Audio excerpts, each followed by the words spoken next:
everyone. Hello, hello, hello. I'm here. It's Tuesday. Welcome to tonight's stream. We're going to be playing some Pokemon Black version. More of Generation 5, which I did start. We started it on the same day I did the retrospective. I'm excited to get back to it. Because it's a good game. And that's all I gotta say on that. Yeah, why don't we get started? I have to make sure that the cheat code I put in worked, because I really want to use Victini, because Victini is, like, one of my favorite Pokemon.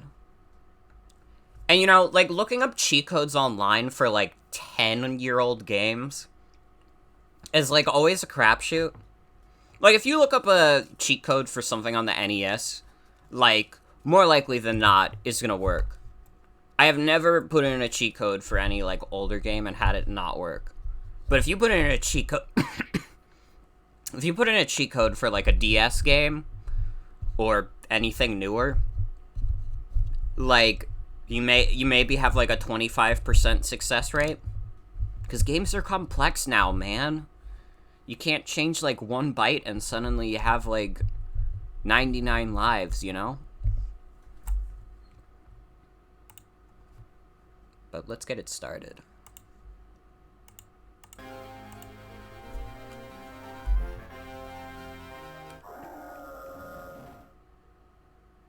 did put the cheat code in. Oh wait, I didn't mean to launch to your gear. We can't use that shit, so it doesn't matter. But here's the team, which is pretty much just Smugleaf currently. We have gotten no permanent party members yet. But, Bad Rats took a hit. He took Watchog's Retaliate so that Smugleaf wouldn't have to. And, that makes him some kind of trooper. I do like the Reshiram sound. I will say, like, Pokemon Black was the version I owned as a kid. I did get both Black and White, but I gave White to Star. She wanted to play Pokemon, so I was like, sure, go for it. I did that with Heart Gold, Soul Silver, too. I had both versions, but I gave Heart Gold to Star. Now you wait. Enough fooling around. So you've come, Gym Leader. We Team Plasma claim this museum's dragon skull in the name of Pokemon Liberation. To show you we're serious, we'll steal it right before your eyes. Well then, here's our smoke screen. Plasma!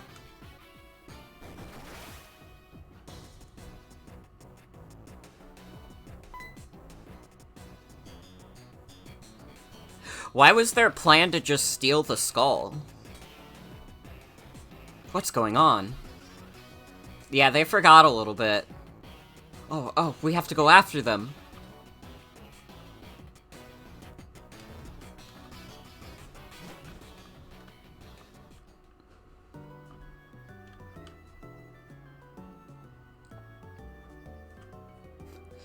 Good day, Lenora. Find any good fossils lately?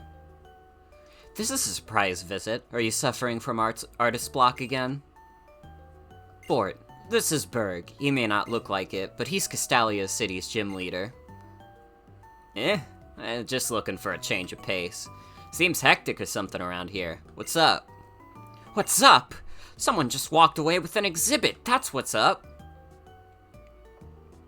Oh, hi Bort. What's everybody doing here? Bort, is there some kind of problem? And these two are? Your friends. Bianca and Sharon. Oh, I see. They're trainers. Okay then, let's split up and search. I'll head this way. Everyone, Sharon and Bianca, I want you to stay here at the museum. Berg and Bort, you two search Pinwheel Forest. Got it? Berg, you show the way. Counting on you, everyone. Uh-huh. You are... boarded, is it? Are you raring to round up our robbers? Oh, Board, take this with you. Fennel gave me this dowsing machine to give you. I'm not allowed to have it, though. I'm not really interested in picking up crap off the floor. But I know you are. Also, hi, Atticus. Welcome. Welcome everyone to the stream. Again.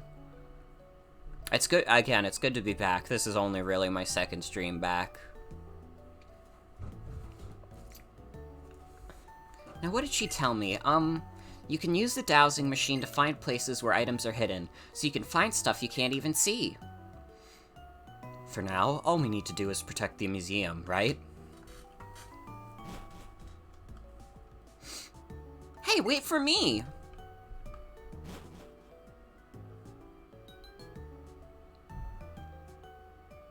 I hope everybody's doing well tonight, and if you're not, I hope stream helps out, you know? Leads to Pinwheel Forest. If they manage to scuttle off into Forest, we might have trouble. I need to see, did the cheat code for the Liberty Pass work? If we don't have it in our inventory, it might be at... Yeah, it might be at the Pokemon Center.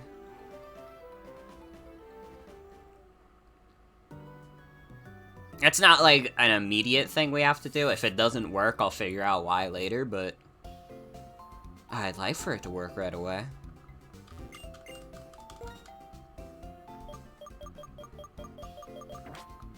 I don't know, sometimes these cheat codes have it where you buy from a dude. This could also be one of those cheat codes where they make you, like, press an item. Accidentally missing meta has made your mood rocky, so you're here for the company. Oh, I understand. I hope you feel better, man. I feel that. Very recently, and this was before I came back from streaming, I had to go, like, a week or two without meds, and, like, I'm already, like, a super anxious person. That's why they put me on anxiety meds now, but, like, it makes me, like, so much more anxious while I was off it. Yeah, that could be. Sometimes if, you know, the routine gets messed with even a little bit, things fall under the cracks. This could also be one of those cheat codes where you have to press, like, buttons. Like, oh, if you press ZR and then go to the Pokemon Center, then it's there. Could be, like, ZR select, whatever. LR. Why do I keep saying ZR? Okay, no. That's not working.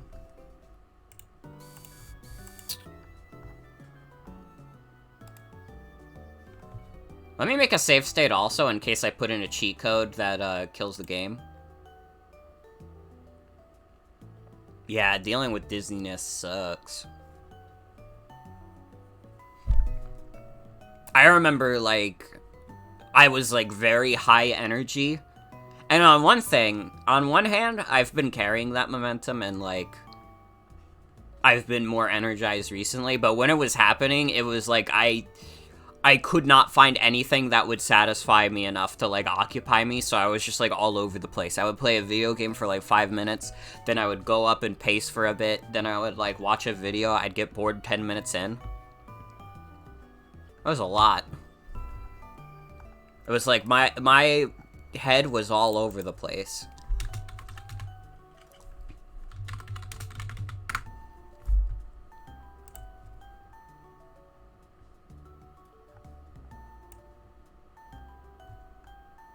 Oh, I see.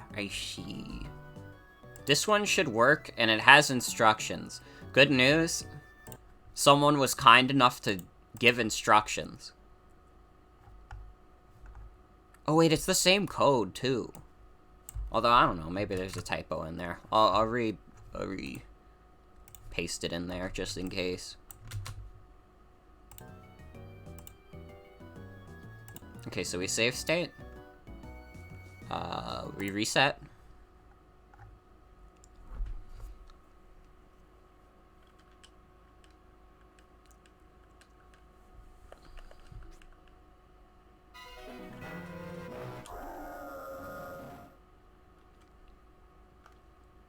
So we press select and X.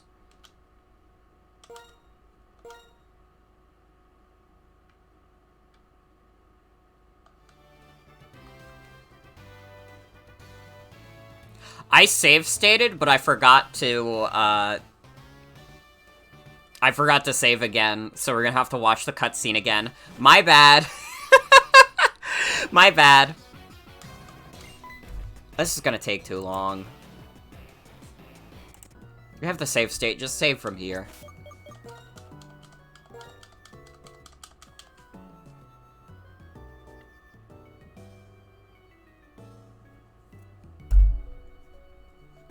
When I realized I had to do the fucking museum cutscene again, I'm like, that could be. They could have gotten the whole bones that time. Skeleton.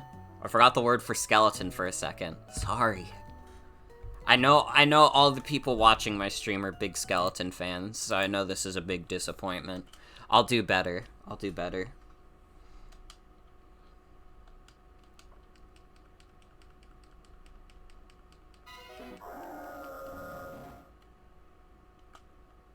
Alright, select an X.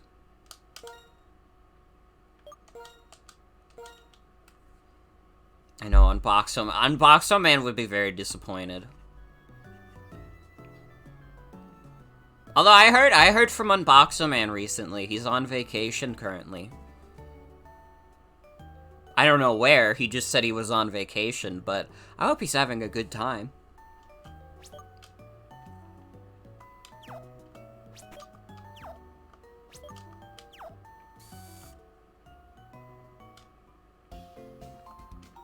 Ooh, let's go. Yes! Fuck yes. Alright. To be honest, it's cool that we could do this. I'm pretty sure that there are, like, no other, like, legendary Pokemon events in this game. I think Victini might have been the only one.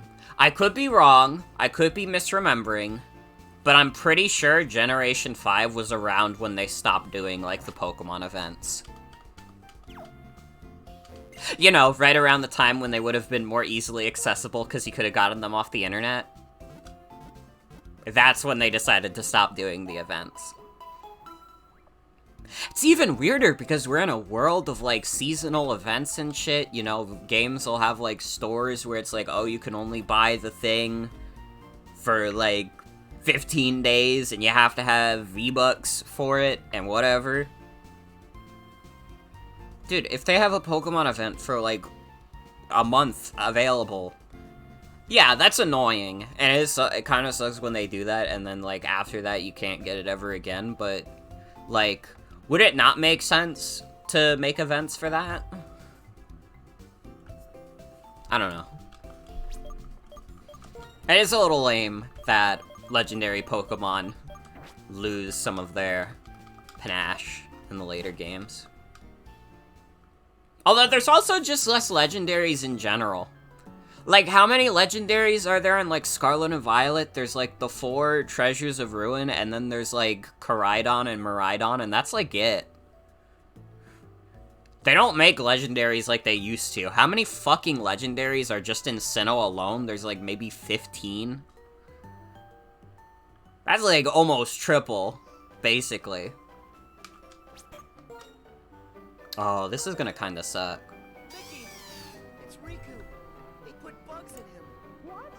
Thank you, Iberus, for the resub, 17 months. Hi. Welcome. Oh god, yeah, this is gonna be ass. I only have grass moves on Smugleaf.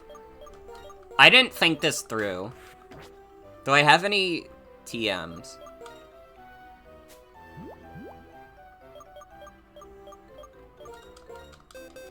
Will Retaliate work? Fuck. Thief? Fuck. Rock Smash? God damn it. Well, no matter how bad things get, I really don't want to teach Cut, so... Winston? You're gonna have to... Oh, fuck, but, like... This is gonna be even worse because there's the one leaf bug. What's its name? Like, Sawaddle? It evolves into Leavanny. Why is Boo here? Oh, puppy. This is gonna be bad. This is gonna be really bad. I'm probably actually gonna have to level up Winston a bit. But even then, like, he's gonna be weak to the grass types.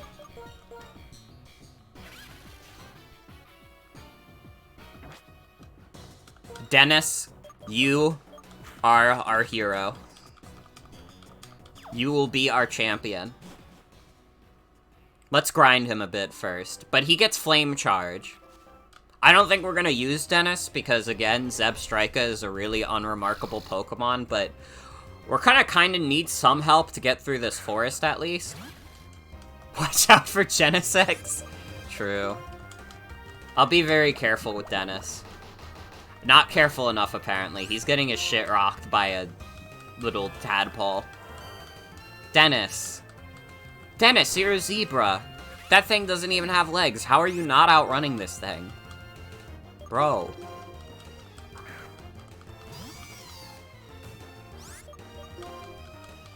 It's okay. It's not Genesect, so Dennis isn't dead yet.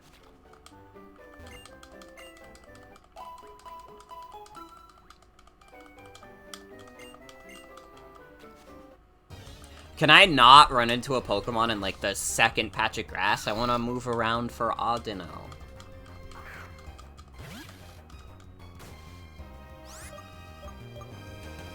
But the goal currently is to just level up Dennis enough that Dennis gets Flame Charge, so if we do run into any of the grass bugs, we'll be fine.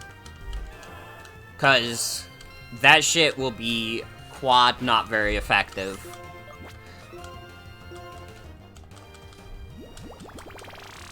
And I will not be happy about it. When does Blitzel get Flame Charge? Anybody know?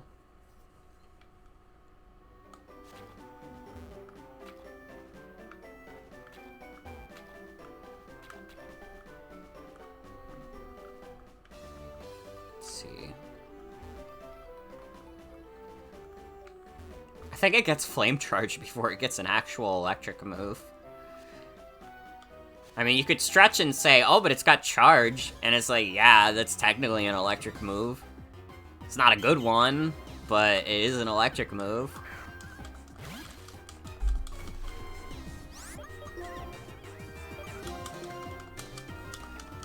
Alright, switch out into Smugleaf and handle it like that.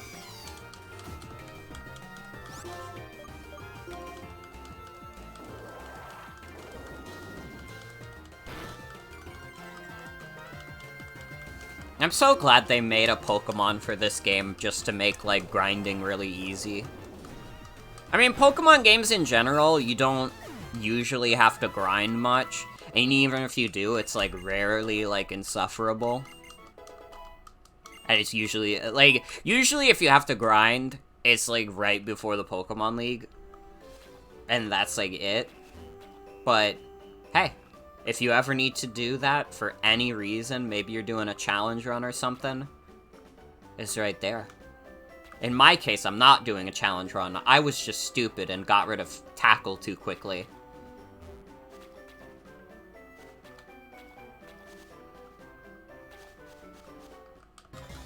I do not take responsibility for the actions of me at... I don't know, did I get rid of it at 1 in the morning? It was pretty late at night.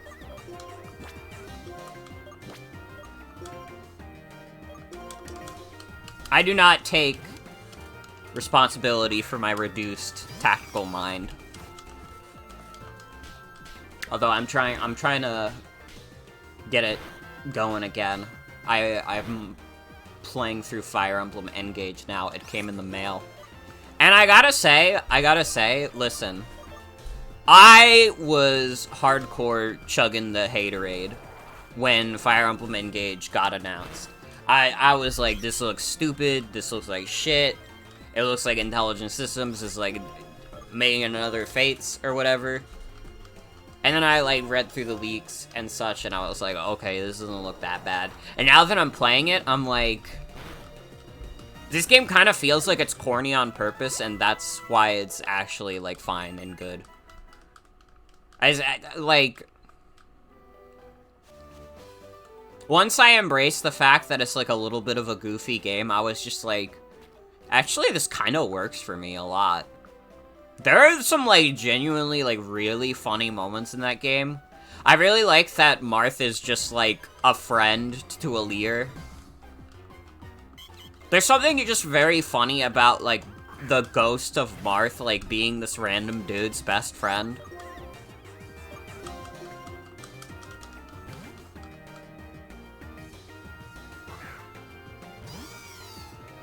Dude, what? King Gizzard upload new album?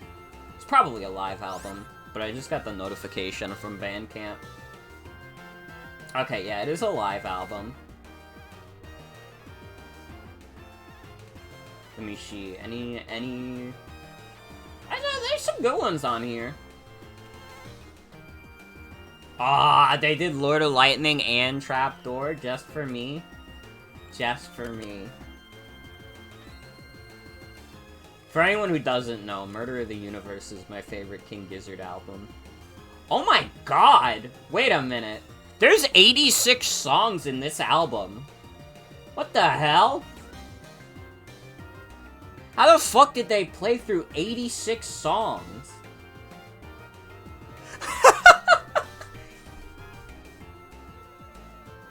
Okay, it was over 3 days, but I was, like, that took me aback. I was like, wait, they uploaded 86 songs? I need to start buying, like, King Gizzard albums as they come out, because I have the money for it now. And, like, having it to, like, listen to while I'm, like, walking without Bandcamp being like, oh, you listened to this album too many times, can you buy it now? And it's like, yeah, I guess I could. I guess I should.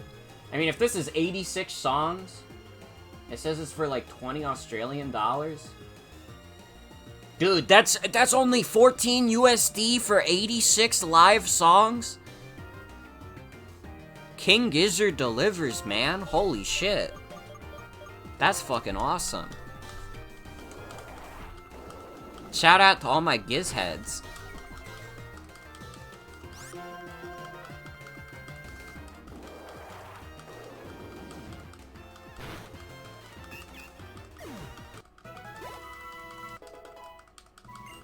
Dennis, can you learn Flame Charge? I need to look this up. I was actually very surprised that it learned Shockwave first. I actually thought it learned Flame Charge first.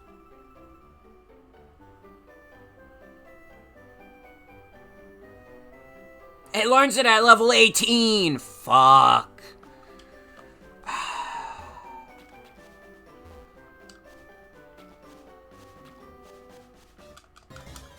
I mean, if I could...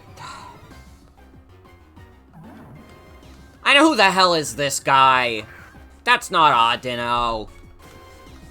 Grow up. That's not a Pokemon. That's a Muppet in a suit. Literally, ugly bitch. This is a man. He's literally singing, am I a man or am I a Muppet? He wasn't meant for this game.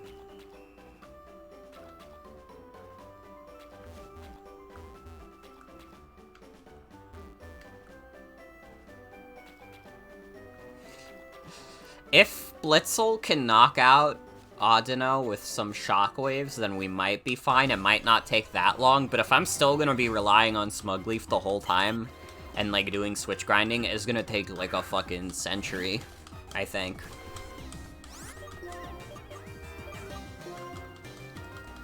I guess also, I could uncap the frame rate. Let's just do that, honestly.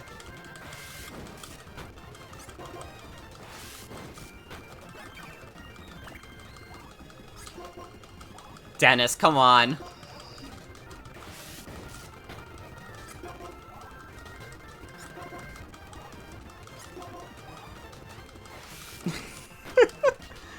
It's gonna take so long. Oh my god, it's using double slap too. If it does it again, we're dead. If Dennis just fucking hits, we'll be fine. Okay, there we go.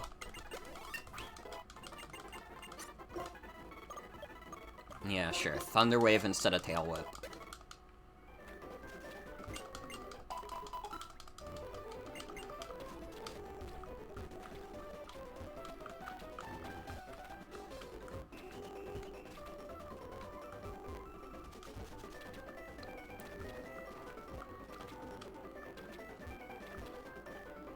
Somewhat related to this playthrough, but also related to Fire Emblem. Sorry, you're gonna be hearing me talk about Fire Emblem Engage a lot. This isn't like when I played Three Houses and I was like on a stream hiatus. I'm like back, so like you're gonna be hearing it a lot. And you have to you either have to accept this or you're gonna let it like drive you to despair, I guess. But I did name the protagonist Bort. I did make sure that Alear is a new kind of Bort. I feel like he does still kind of fit for Bort. His design is more exceptional than I normally want for a Bort, but he's very, like, all of his dialogue, he just gives, like, very, like, this is a dude vibes. Like, he's just like a guy. He doesn't know shit from fuck.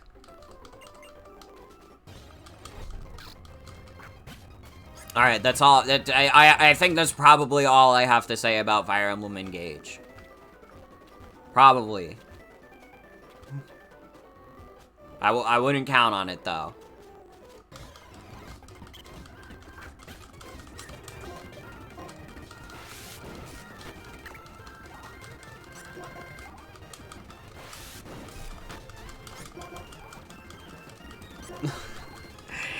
Why did they have to learn a track? Come on, man.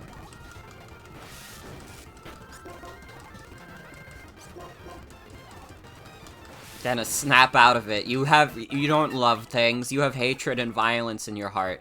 You want to kill, stab, stab. You wish that all beings on Earth would be destroyed in an instant. I'm just gonna try and kill things in the grass quickly. I don't think we need Audino for that much EXP.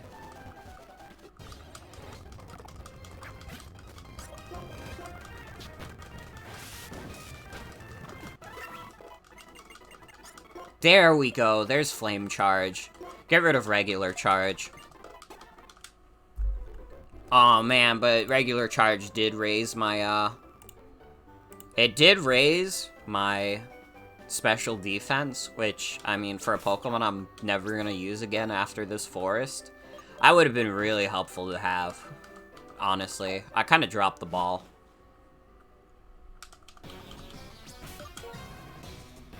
Okay. We keep Smugleaf in the front, and if we encounter any of the grass bugs, we sick Dennis on them.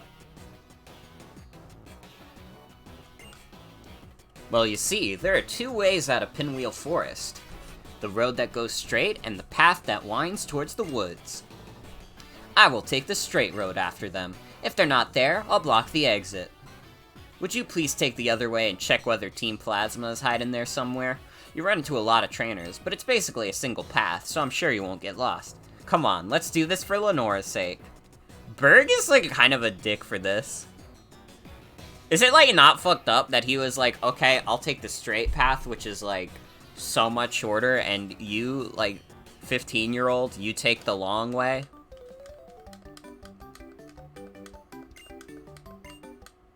That's okay if he does it, though, because he's gay. It's just a little fucked up is all. Right away, right away. Okay, good thing I did that. Good thing I grinded.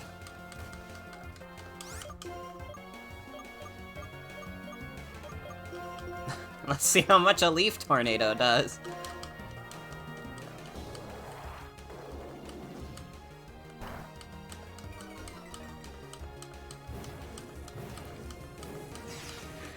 God, this would have been so painful.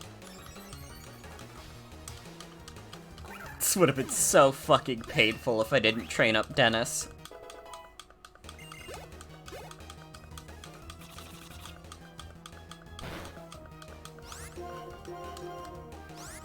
Pokemon Black and White is also, like... I feel like there's probably a couple of generations that have this now. I think Gen 8 and 9 have, like, a similar thing, but, like...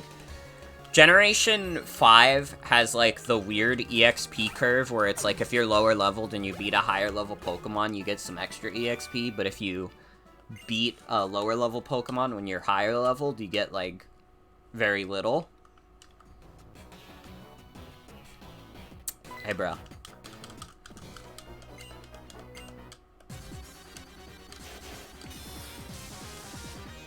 I kind of like it in this game's case. I feel like because of, like, the shared EXP of, like, Sword and Shield and Scarlet and Violet, it's not as easy to, like, balance around. But in this game feels very balanced around the EXP curve. I feel like you're pretty even a lot of the times. The only reason Smugleaf is so high level now is because we have not been using any other Pokemon. The Team Plasma theme does slap. It's really good. Black and White in general has some pretty good music. Not really this Overworld song, you know, this I could take or leave, but...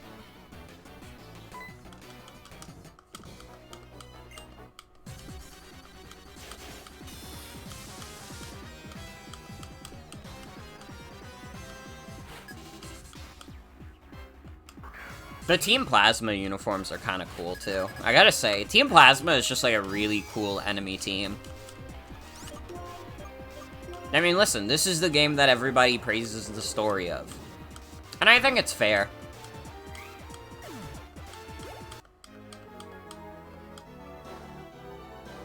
I kinda am jealous of your cool outfits. She heard. She heard.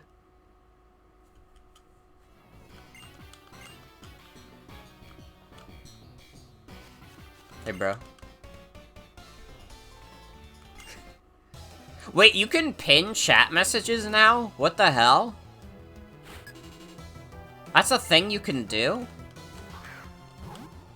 Knights of the Round Table looking asses? You just hate their medieval swag?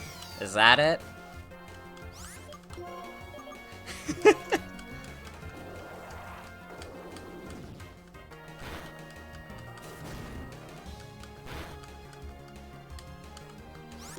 That's cool as fuck, actually. Having, like, a pinned message? That's cool as hell. Yeah, can you pin Atticus saying poop real quick? Let's go. I forgot... Why did I forget that Atticus was also a mod? And he could pin it himself?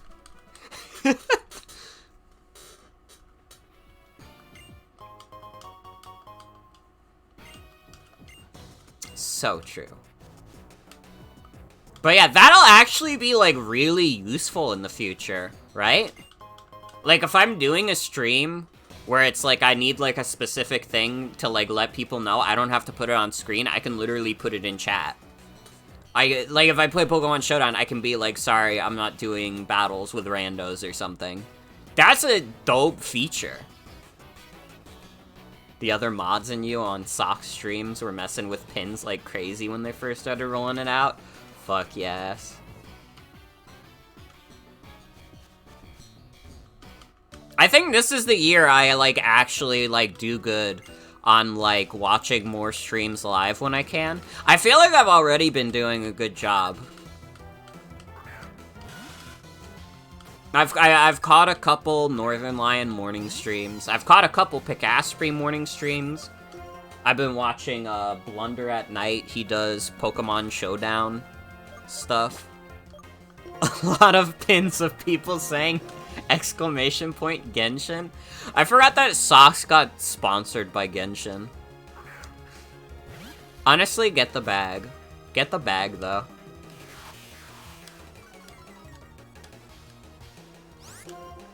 I think they did. I think it must have been, like, something they did in... Yeah, it must have been in, like, Stream Elements or Streamlabs where they got, like, an offer to be sponsored by Genshin Impact.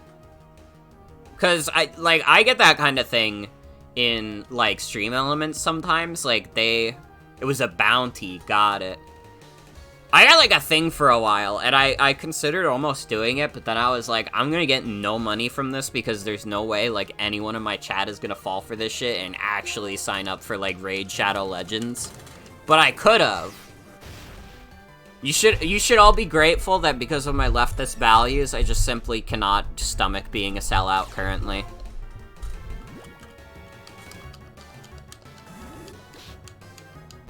This stream would be a lot worse if I decided to sell out. But it could also be funny.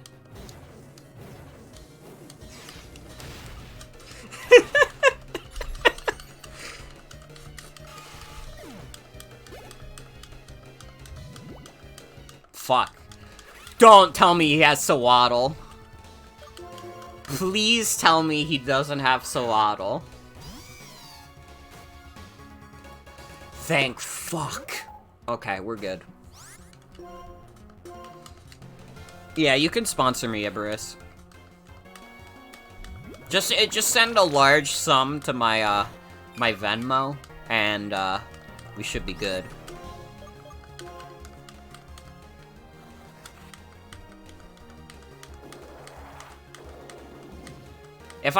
Here's the thing, if I was ever to get sponsored on stream, it'd have to be, like, a really fucking good sponsor. I'd be needing to get, like, a sponsorship from, like, I don't know. I could maybe be convinced to do a Popeye sponsorship. Because, to be fair, that chicken is really good. Popeye's is, like, really good. Maybe like a local pizzeria. I don't know why a local pizzeria would want to sponsor a Twitch streamer, but if I got the offer, I wouldn't turn it down. God, Stadia. Honestly, if I wanted to be funny about it, I would maybe consider, like, taking a sponsorship from something I have, like, literally no faith in and, like, taking the piss the entire time. At that point, I might be risking, like, not getting the bag, but it would be worth it if it was funny enough. But they might, as long as I stick to their contract, I would be good. Although I can't get sponsored by Stadia, obviously, because Stadia is dead, rest in peace. One of the many casualties, you know, when I wasn't streaming, like, it was over for Stadia. Well, what are, like, the super funny bounties? I'm trying to think, like, what Twitch bounties are, like, super funny. Because it's, like, really the only obvious one I can think of is Raid Shadow Legends, and I don't know if I could convince myself to play Raid Shadow Legends for more than 5 minutes.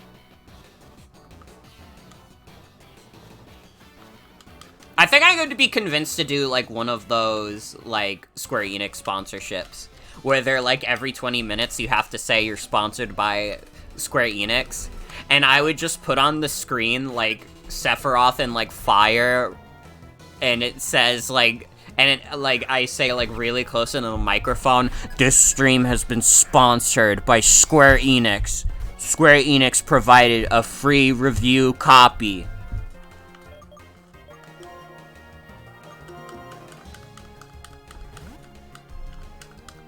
I think I could do that.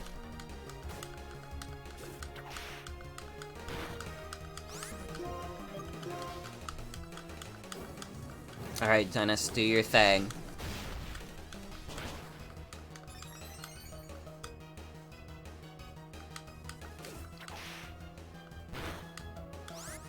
World where they made Zebstrika a fire zebra, and it's just, like, way better as a result. Oh, yeah, especially for the cleaning supplies.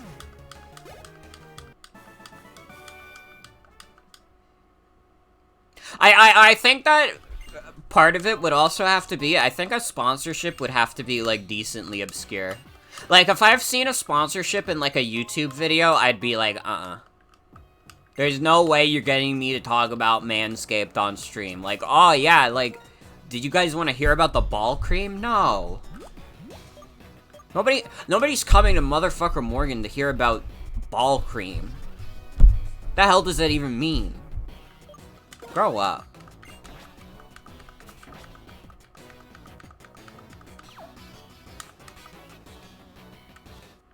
What about Gamer Goo? I could maybe be convinced to get sponsored by Gamer Goo.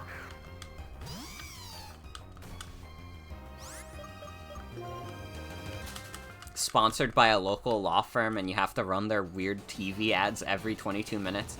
I have to get sponsored by the law firm Morgan and Morgan and Morgan and however many Morgans it may be. That would be on brand. I would take that sponsorship. There would be no reason for me to take that sponsorship, but I'd do it. Like, it would just make too much sense. Morgan forever, literally. It would maybe be, like, the most on-brand sponsorship I could do. Maybe I should talk to them about a sponsorship opportunity.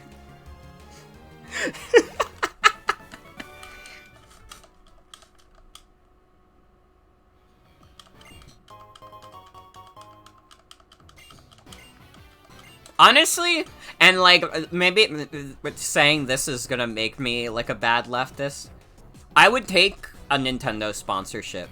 But specifically a Nintendo sponsorship for like a series that like isn't like super popular. Like, I'd take a WarioWare sponsorship.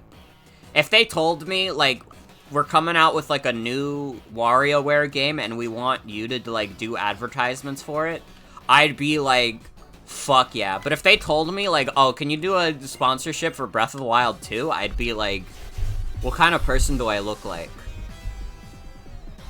You think I would sell out that easily, that I would advertise for Breath of the Wild 2?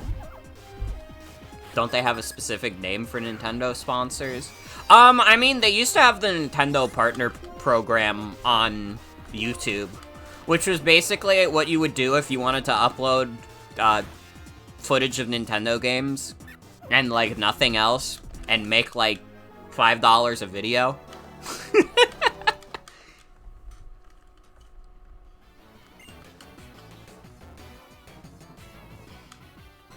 That shit was rough. People always talk about, like, how bad, like, Nintendo's PR is these days, but, like, I think, like, people forget just how bad it was during, like, the 3DS Wii U era.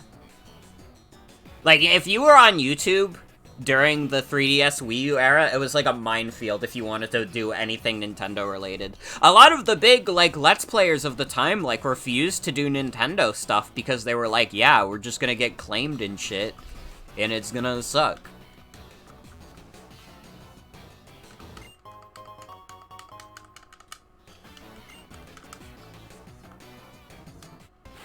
Like, I remember, like, uploading, like, Super Mario World footage to YouTube while Nintendo was, like, still doing the copyright stuff. That shit must have gotten, like, 10 claims. It was crazy. And, like, I wasn't making money off of YouTube anyway, so it didn't, like, fucking matter to me, but it was like, holy shit, dude. It's like overkill.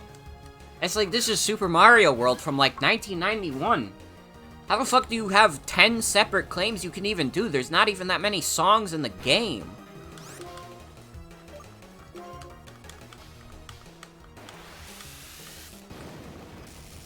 I think you can technically be, like, an ambassador for, like, Nintendo. I think that's the thing they have now, is you can be, like, a Nintendo of America brand ambassador. And, like, it's kind of, like, I don't know, I kind of think that if you see, like, someone with, like, a Nintendo of America brand ambassador in their, like, bio, that's like a brightly colored poison frog. That's, like, I really do not want, like, you're just gonna hear the worst opinions, like, oh my god, guys. Oh my god, guys. If you pirate Nintendo games ever, if you ever downloaded a ROM of Super Mario Brothers for the NES, like, ever in your life, and you didn't buy it on, like, Virtual Console, like, 3 separate times, You need to explode. You need to be hit by a laser. Probably. I would imagine if you're a Nintendo of America brand ambassador, like, especially because it's like a company that makes like kids games, they're gonna want to control your image quite a bit, you know? Reggie's gonna want to make sure, or I guess Doug's gonna want to make sure you don't say swear words as to not tarnish the name. You are allowed to tell pirates to off themselves, though.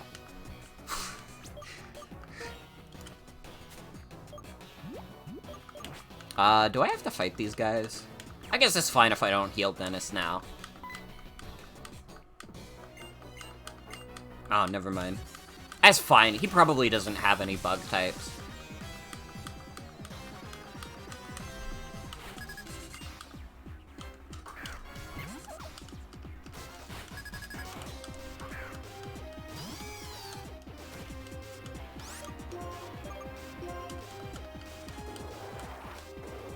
I think he remembers some ex-ambassadors talking about how they nearly got axed for suggesting Nuzlocke for some sort of Pokemon event. I heard about that. From what I heard, that was like a slight miscommunication where, like, someone at the company thought that a Nuzlocke required the use of a randomizer. They probably still wouldn't have been able to do a Nuzlocke on their videos anyways, but that was someone, those were people who worked at the company, I remember. I think it was a slight miscommunication, but also, if that was just, like, the truth, like, would it surprise people that much? Would people be, like, that surprised if it was, like, yeah, if you do a Nuzlocke, we're literally, like, firing you?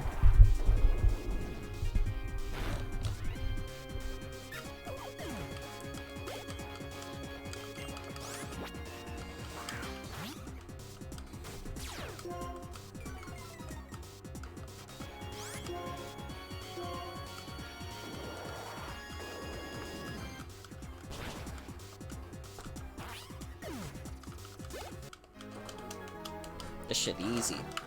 This shit easy. Fine, take your stupid skull. Just take it.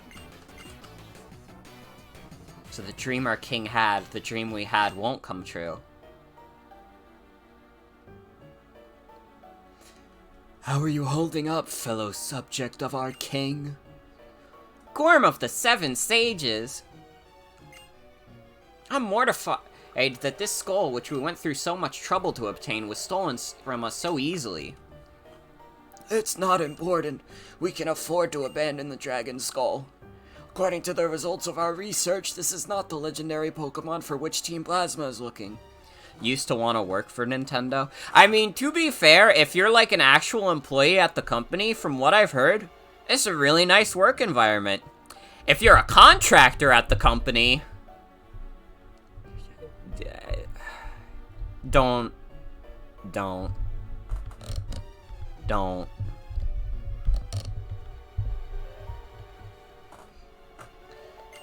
It is completely unrelated. But we will not allow anyone to disrupt our plans and get away with it. We will fix it so you never have to interfere with us again. I mean, that's almost obvious, because, like, as a whole, the video game industry doesn't treat contractors well. But, like, you know, Nintendo be Nintendo. If you're a full-time employee, we fucking love you. We'll do everything we can for you. If you're a contractor, if you even look at Miyamoto wrong, we will make sure that you feel our wrath. Oh, sweet. A bug Pokemon, we're getting all worked up, so here I come, and what do I spy with my little eye? This important-looking guy. Are you here to help your friends who am I defeated? Bort, Berg. The others don't have anything. And who are you supposed to be? Is this guy the big boss? I am of the 7 Sages of Team Plasma. Getsis, another one of the 7 Sages, will liberate Pokemon with words alone. The remainder of the 7 sages have ordered their compatriots to take Pokemon with full force. But the odds are a little against us now. To you, the bug Pokemon user Berg, and the normal Pokemon user Lenora, I say, know your enemies, know yourself, and need not fear the result of 100 battles. I think that's true also. I don't think they were ever gonna get a Nuzlocke done officially anyways, but I feel like probably them saying, like, dude, that's as bad as, like, ROM hacks and stuff is probably more likely because they thought, like, to do a Nuzlocke, you have to do a randomizer. Yeah, probably if they did it, it would have had to be, like, reworded and recontextualized to be like, oh, this is kind of like a Pokemon roguelike thing. You know, where if a Pokemon faints, you put it in the box and you can't use it anymore because, you know, that's the end of its run. Something like that. They could have done it, but probably because some executive was like, a Nuzlocke? They do ROM hacks with that. Are you crazy? Are you out of your gourd? This time we shall retreat quietly. To secure the liberation of Pokemon, we will steal Pokemon from trainers.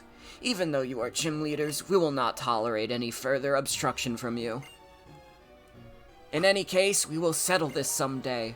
I hope you are looking forward to that time as much as I. They're a speedy bunch. What are you planning to do, Berg? Are you going to chase them? We got back to Stolen Skull, and if we corner them, there's no telling what they might do. I think I'll be heading back, Lenora. Well, I'll be waiting for your challenge at Castelia City's Pokemon Gym. Yes, indeed. I'm certainly looking forward to it. Bort, you're holding the Dragon Skull you worked so hard to get back, right? Bort, thank you so much. With a kind trainer like you taking care of them, Pokemon with you must be happy. It's a token of my gratitude. Please use it carefully. Ooh. Although, that's not for Cinccino. We wanted to use Cinccino. I believe Cinccino is Shiny Stone. This is a Moonstone. Some Pokemon evolve when you use this item on them. Now I must take the Dragon Skull back to the museum. See you. Take care of yourself. Strange because everyone that has worked with the Pokemon Company says they're not against Nuzlocks. Yeah, I don't see where they would be. I think, like, they probably wouldn't want to, like, officially sponsor it, but fuck's sake, the Pokemon Company hasn't even taken down, like, Pokemon Showdown. And I kind of doubt that the Pokemon Company is unaware of, like, the existence of Pokemon Showdown, you know? Because, like, a lot of people who are in, like, the VGC scene use it. I don't know.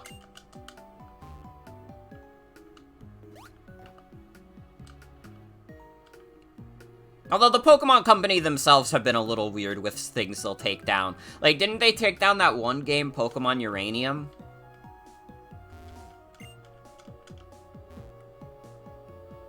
That was a little strange. Because, like, usually the theme with, like, Nintendo takedowns is that they take down, like, remakes of their games. But, like, that's just, like, a fully fledged fan game that's not really remaking anything. That was just Nintendo specifically? Damn. Again, like, the common theme is usually that it's, like, a remake of something, so that one's just, like, particularly baffling.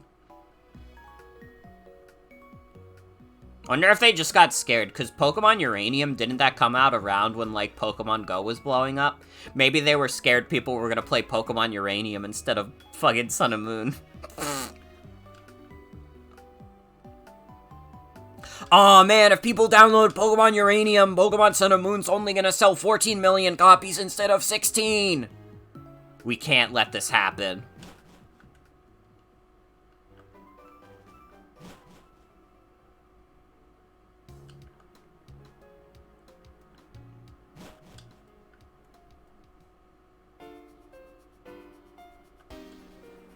Nintendo hasn't taken down any fan games in a while. I wonder if they actually took the backlash to heart. I think the last thing, like, their last major Nintendo... Well, there's a couple. I know they took down, like, a Did You Know Gaming video recently that was talking about, like, unearthed, like, canceled Zelda game. That was, like, a big deal for a bit. I don't know if this was a fan game, but it might have been, but there was, like, a fan game where, like, Pokemon do violence and they, like, kill each other, and Nintendo was like, no. Absolutely not.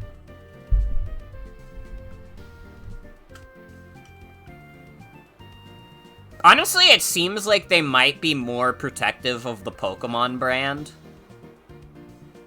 That would kind of make sense, because Pokemon is, like, such a fucking juggernaut. You could argue that Pokemon is even bigger than, like, a Mario, you know? Like, Mario is great. Everybody loves Mario, but if the Wii U is anything to go by, people aren't gonna buy a console just for Mario. People consistently buy, like, Nintendo handhelds because they know a big Pokemon is coming. There is, like, no, like, none of the, every start to a generation of Pokemon has sold at least 10 million units. People go in droves to buy these games. So I would imagine that, like, Nintendo is probably, like, maybe even more so than Mario, they're, like, very protective of the Pokemon brand. That might be the reason why BDSP is, like, the first time we ever saw a mainline Pokemon game be developed by anyone else. This is true also.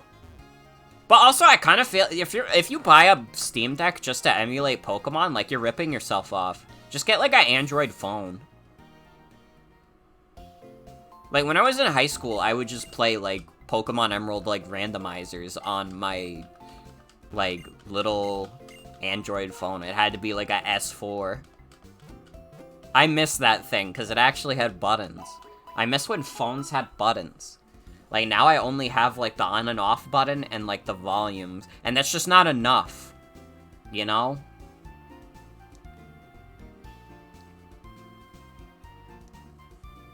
It's just not enough. I guess if you're emulating the modern Pokemon games, that makes a little more sense.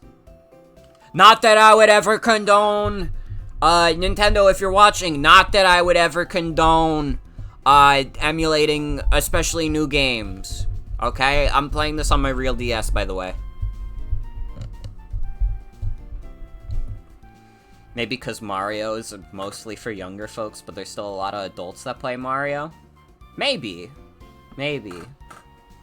That's true. Like, Pokemon is as successful as it is, and we all hate it a little bit. Pokemon is as successful as it is because it's, like, so good at nostalgia bait.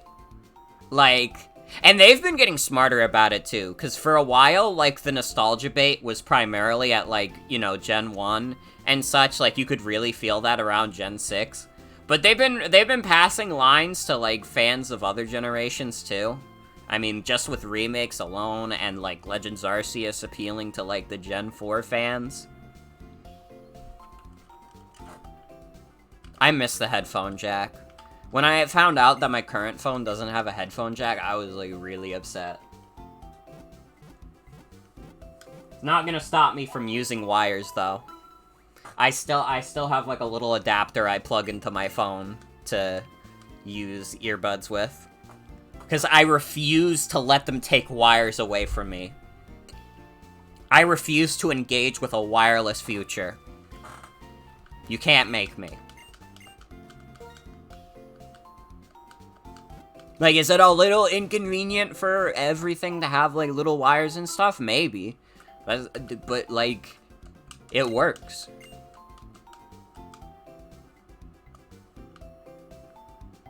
Yeah, I remember the Hoenn confirmed memes. I was there. I was looking forward to Oraz, and then I got disappointed. Because, you know, as I've gotten older, listen, I don't think you could ever make me really, like, say, like, yeah, Orez is actually, like, a great remake.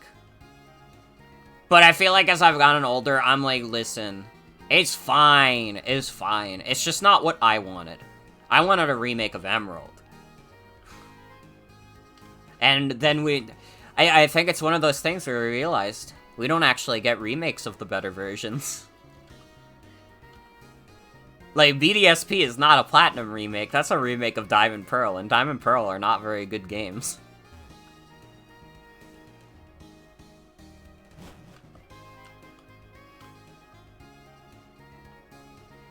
Yeah, I mean, my phone is only as recent as, like, 2021. And the only reason I got it was because it was, like, a free promotion. Like, if you traded in, like, your old phone, which mine had, like, a crack on it, and the battery life was kind of shitty, I was like, okay, alright. But I was very sad when I learned it did not have a headphone jack. I was like, oh. So this is the future.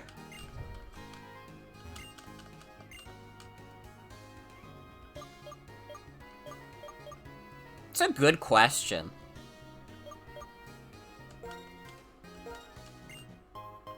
I feel like they're kind of put in an awkward position because of BDSP, where I don't think they can get away with the faithful remake thing again. Because I feel like there was not a lot of backlash to Orez, but there was definitely, like, a sizable backlash to BDSP.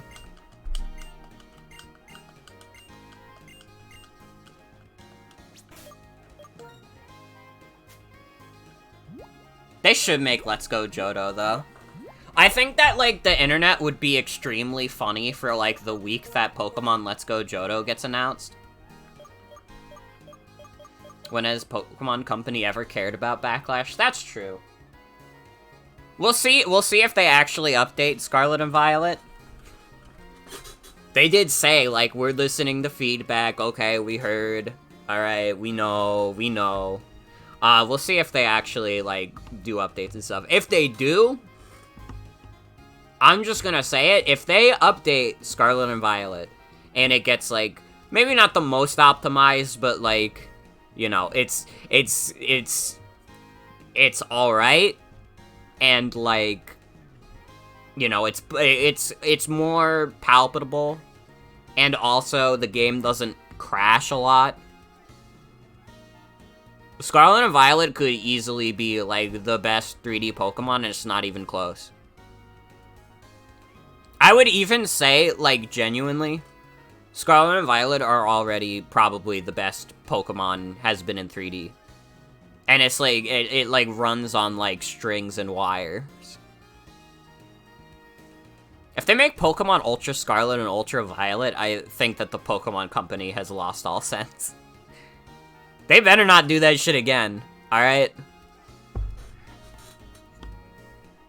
I got my eye on you, Pikachu. You better not fuck this up. Anyways, we're gonna evolve Winston even though we're not using him. Because you know what? He did something.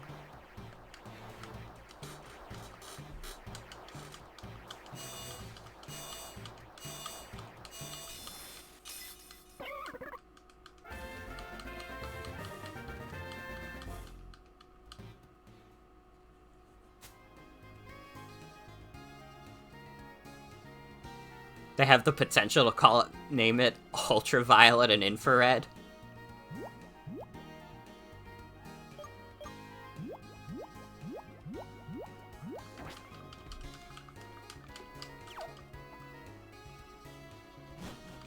I think we can just go for Victini now.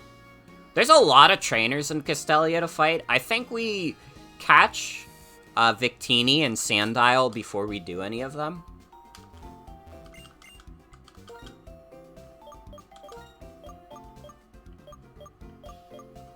So this is gonna be a hard one.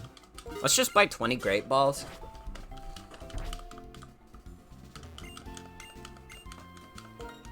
Oh fuck, if I'm using Smug Leaf too, I have like no good moves for Victini. I guess I could use Winston. We still got these other weaker dudes in the party. We can make use of them.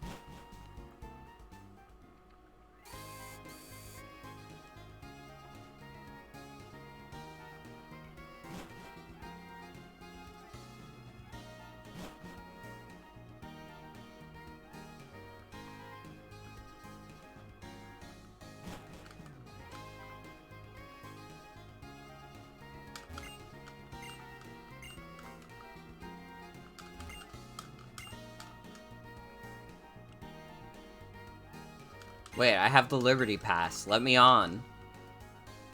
Is this not the boat for the Liberty Pass?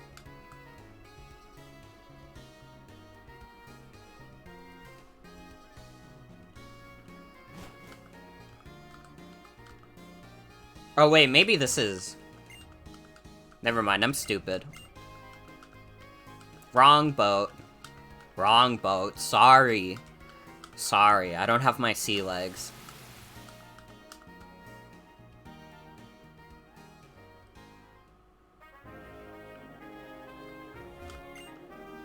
What are they doing in this little memorial park? There's nothing here but an old lighthouse. This officer's Pokemon couldn't stand up to them.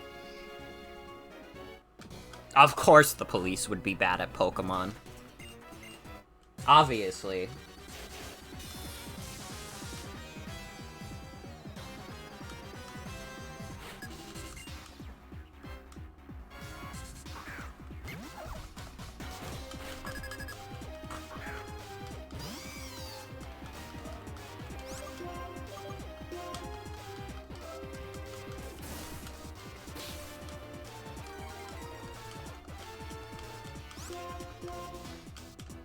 But yeah, I really do hope that they fix up Scarlet and Violet. If they like, I don't think it'll happen because I don't have faith like that. But if they do, genuinely, unironically, Scarlet and Violet will be one of the easiest recommendations in the world. Because under all the like bugs and crashes is like a super rock solid core that's just like a lot of fun. It really is like a lot of fun. And I genuinely hate the fact that, you know, the game's bad performance and like technical issues make it like so hard for some people to play. Because, dude, Pokemon Scarlet and Violet are good. And they could be like fantastic. Even if they just iron it out. You guys know me also. Like, technical stuff, like low frame rates and like, you know, glitchiness doesn't really affect my enjoyment of stuff that much. But I know it's a factor for most people.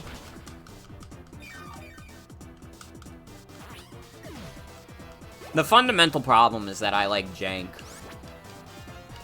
When I found out the shit you could do with Weirdeer in Legends Arceus, it was like Christmas morning. That was when the game clicked. Was when I found out I could do all that shit with Weirdeer in the overworld.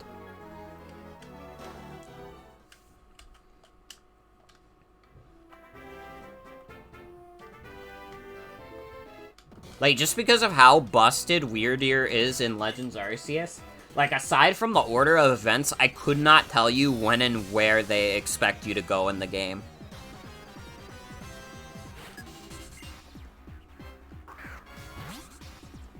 Like, I think some areas that I was able to go to, like, they meant for you to go much later, but I didn't give a shit. What it all boils down to is that when I was very young, I played Sonic the Hedgehog for the first time.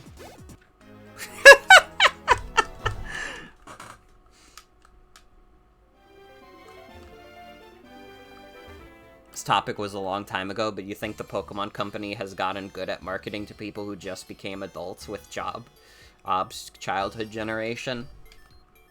This is true. This is true.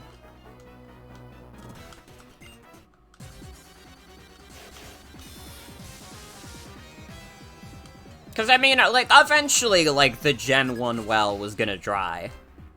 Like, that was something they were riding on for a bit, and, like,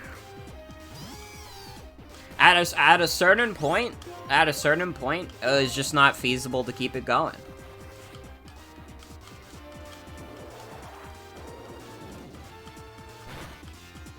And, like, Gen 4, like, Generation 4... It wasn't the craziest seller, I don't think, but, like, a lot of people played it. A lot of people played it illegally, also. So a lot of people have nostalgia for it. Shout out to R4. Y'all remember R4? My cousin had an R4 and I was like so jealous. Because it was like, dude, I wish I could play any DS game I ever wanted at any time.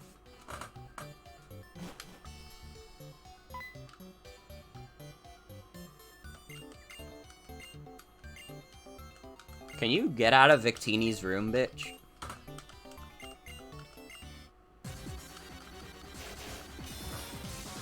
That's my chicken fox.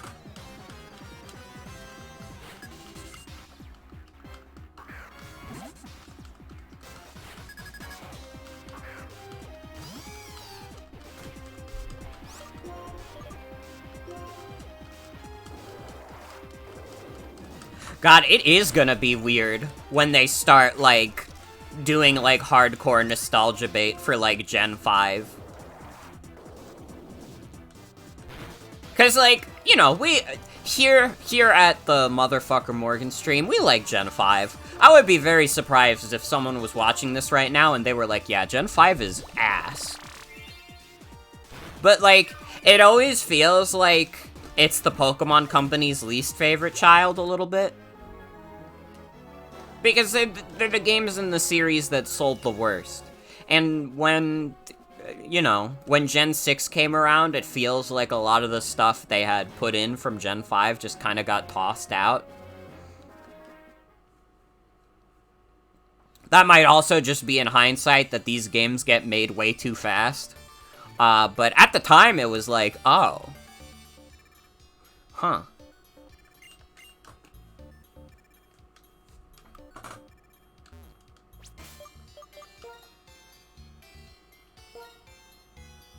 I have to get a time machine from people at the time who hated it to get someone to say it's ass. Yeah, I feel like at the time, a lot of the backlash for Black and White was just like, it was like the older people who grew up on like Generation 1 and they were like, what the hell, is this even Pokemon anymore? Because like, yeah, Pokemon's design philosophy had changed a lot by then. And I kind of feel like we're starting to see that. Like, I saw a few people be like, what the hell, Scarlet and Violet Pokemon? They barely look like Pokemon anymore. It kind of was like Proto-Dexit. There's been a couple Proto-Dexits. Like, Generation 3, when you couldn't transfer from Gold and Silver, that was like a Proto-Dexit moment.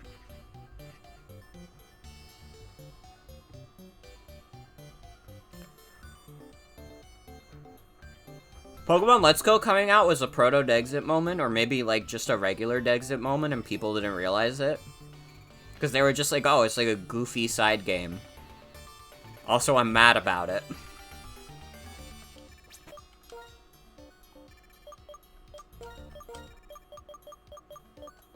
Let's Go is, like, fine. I would rather just, like, play Pokemon Fire Red and Leaf Green in, like, literally any other scenario, because I think Let's Go is, like, boring. But it's, like, I'm not offended by its existence.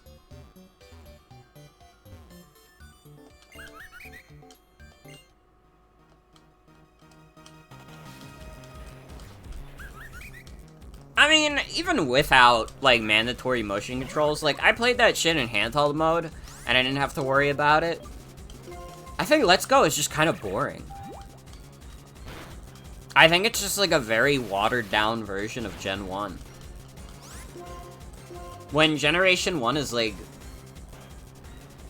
And, like, this is gonna be controversial for the people who hate Generation 1, but, like, Generation 1 is probably the most meticulously designed game in the entire series. Like, they were cooking with that shit.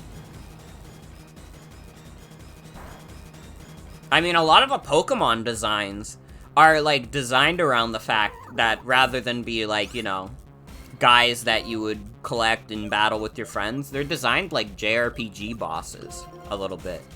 Like, Onix is a Pokemon that sucks because they designed it to be a JRPG boss. So I don't know, anything that kind of waters down the Generation 1 experience, I get a little bored of. Like, I don't have that problem with Fire Red Leaf Green. I think Fire Red Leaf Green is dope.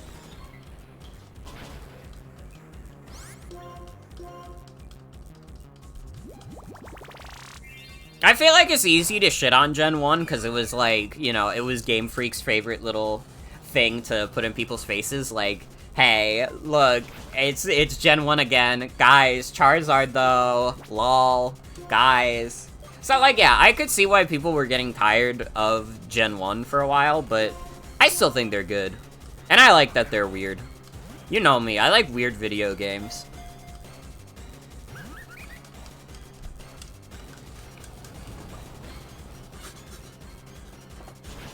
They gotta figure out, like, weirder Gen 1 Pokemon to, like, advertise, though. We can't keep doing Charizard every generation. Get, like, Venusaur, at least. If you're gonna go for a starter, get Blastoise. The weird Softlocks, yes. The glitch Pokemon.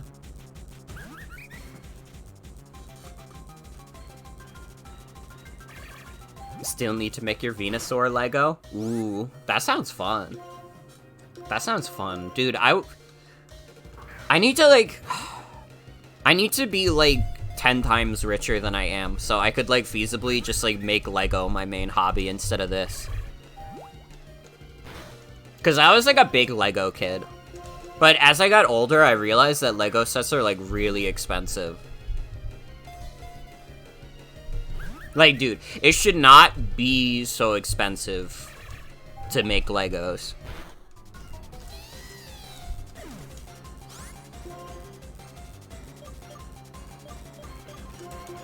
Victini might just kill me. I'm actually going to do a save state. I'm not going to load the save if we fail this time, but I just want to make sure I don't accidentally fuck up my save file.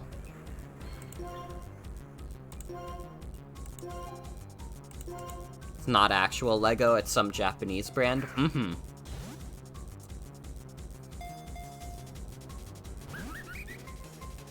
Keep play. Ooh. I don't know if I've heard of that. There's so much in this world.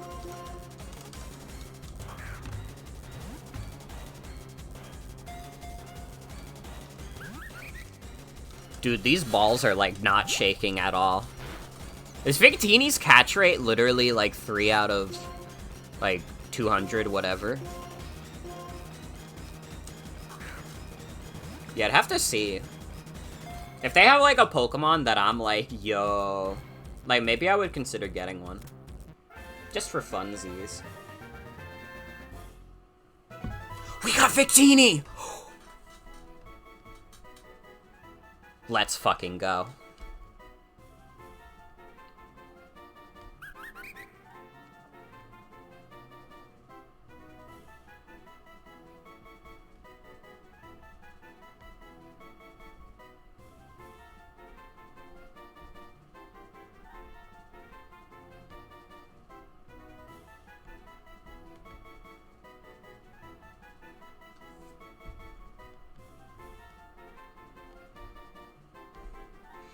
Seeing Pikachu, Eevee, Kanto starters, Gyarados. Gyarados is kind of cool. I do like Gyarados. Honestly, Gyarados might be up there as one of my favorite Gen 1 guys. Ash Greninja. I always forget about Ash Greninja. God, yeah. Welcome to Pokemon. You have like 3 skin tones. Pale, lightly tanned, and dark. And that's it. There are no in-betweens. That's it.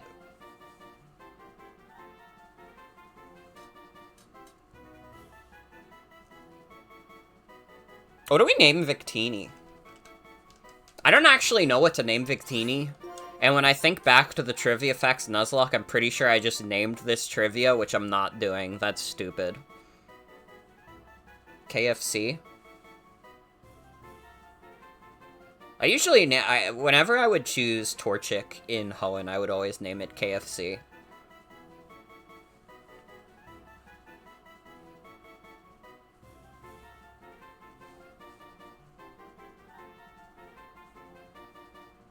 Popeyes. That's funny enough that I'm, like, tempted. Do we agree? Should we do Popeyes? Victini? The Popeyes, the Victini?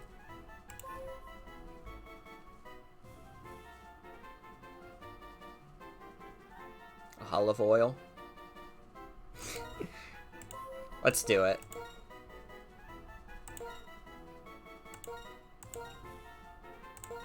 This stream is sponsored by Popeyes. It isn't actually Popeyes. Please don't sue. Please don't sue. Have I, like, told the story on stream of why the original Fuck Texas group got taken down on Steam?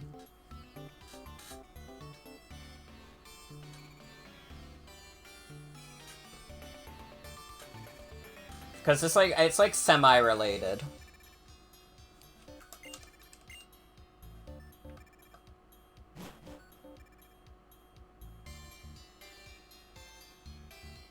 Don't think so? Okay. So, the original Fuck Texas Steam group got taken down. And, like, I'm pretty sure this is the reason. I was never emailed a specific reason by Valve. At some point, when like, the Fuck Texas Steam group was blowing up, I was like, okay, what if I, like, do a joke where I review Super Danganronpa 3, or whatever the fuck it's called. Danganronpa V3. That's what it's called.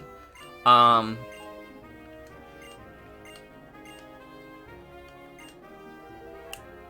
yeah, I did a review of Danganronpa V3, and I jokingly, like, did the little marker where it says this review was paid for by the creators. I don't think you're allowed to do that with Steam reviews. I don't think you're allowed to, like, say, like, hey, I got paid for this when you didn't. And I think that's what got the Steam group taken down. Like, at first I thought, oh, is it because it's, like, a joke? What if we destroyed Texas? What if we sent, like, a nuke at it or whatever? I thought that might be it, but then I was like, wait. Valve lets guys, like, play TF2 when they have, like, slurs in their names? Like, you could have the big one.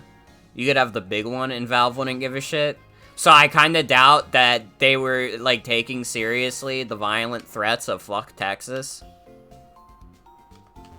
So I'm pretty sure it was because, legally I was not allowed to say that I was paid to review, Danganronpa V3 with the little Steam marker.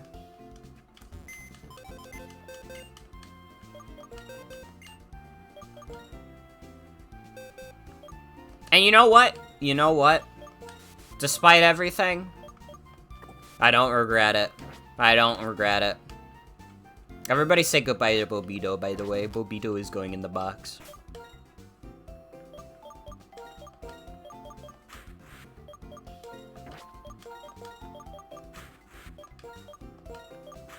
Alright, so team is currently Popeyes and Smugleaf, and then these guys are backup.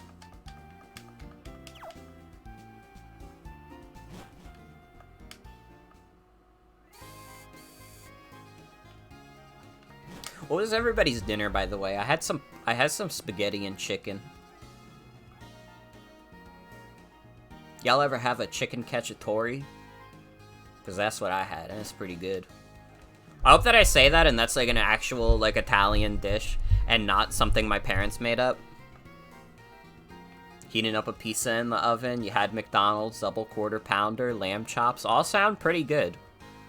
I've been, like, a known hater of, like, McDonald's burgers before, but I also know that they're probably different in, like, Europe. Gonna be making gumbo tomorrow. Ooh. Wish you had some, you could have exciting pasta. You had normal pasta. Listen, normal pasta is still pasta.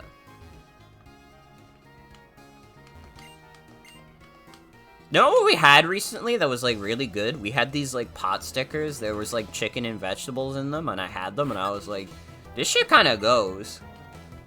I had never really had pot stickers before, and I was just like, this shit kind of goes. Wait, why am I fighting this guy? I wanted to get Sandile first. Oh, well. Castelia is probably going to be the city we spend the most time in, just because of how many trainers there are in this place.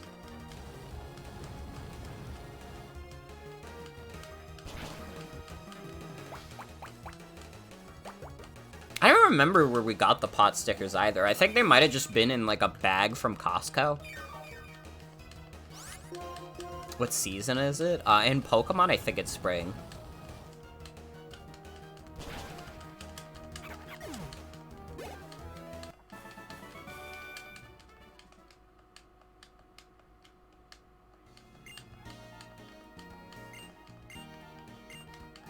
Here, we need to find dancers for this guy.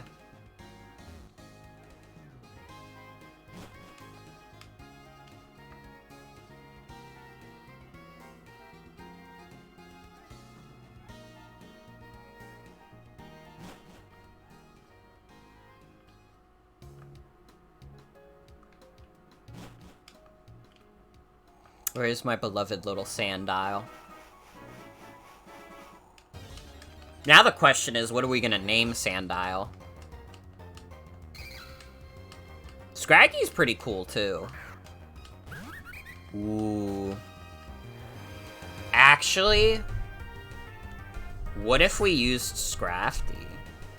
Let me think about this.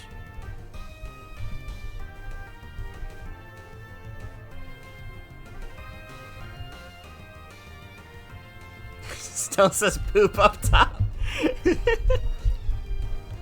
I could get a Castelia cone today. We could do that, yeah. I'll be going down all the streets anyway, so I'll know it when I see it. Okay. Should we do another poll between Scrafty and Sandile? Because they're both dark types. I wouldn't want to use both. I've never used Scraggy, though. When does it evolve? When does it evolve?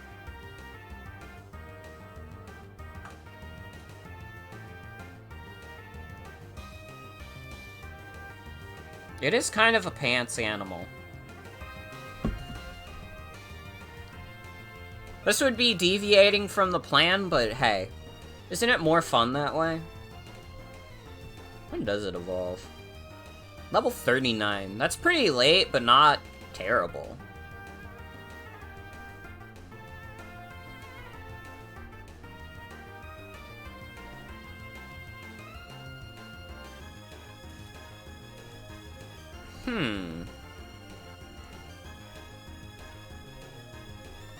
I'm considering it.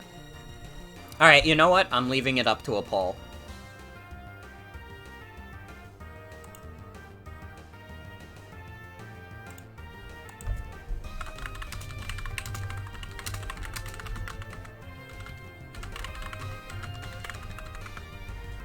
Sorry, I didn't mean to do all caps.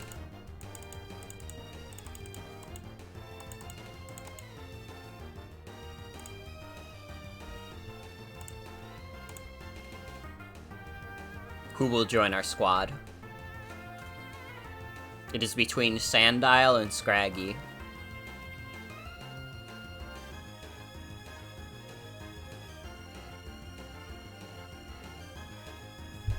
The people are considering this very closely right now.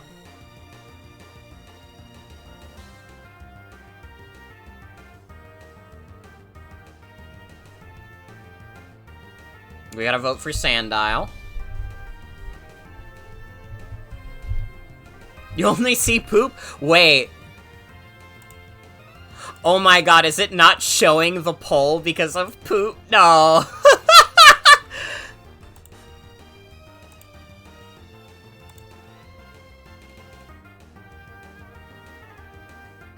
Well, I don't want to delete poop.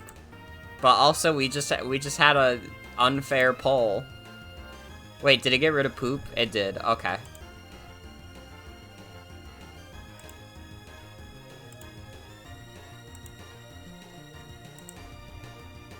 Alright, we'll do the poll again.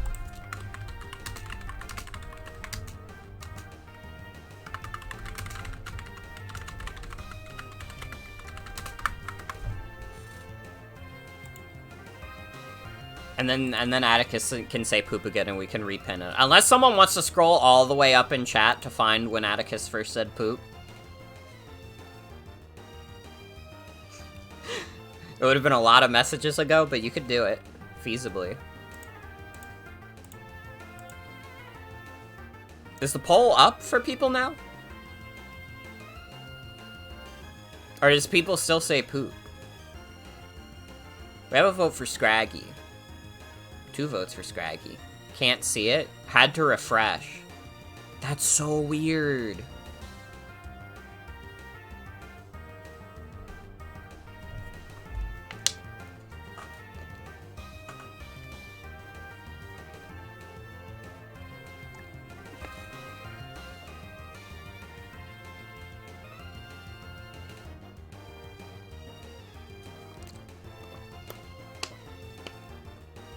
Well, it was a Scraggy sweep. Anyways. Alright. We'll do Scraggy. It was not the original plan, but you know what? Getting to use guys I've never used before is kind of exciting, you know? Isn't that the whole fun of Pokemon, is that you get to use different combinations of dudes? Oh god, not the Forspoken ad. So, I guess this is something I do now.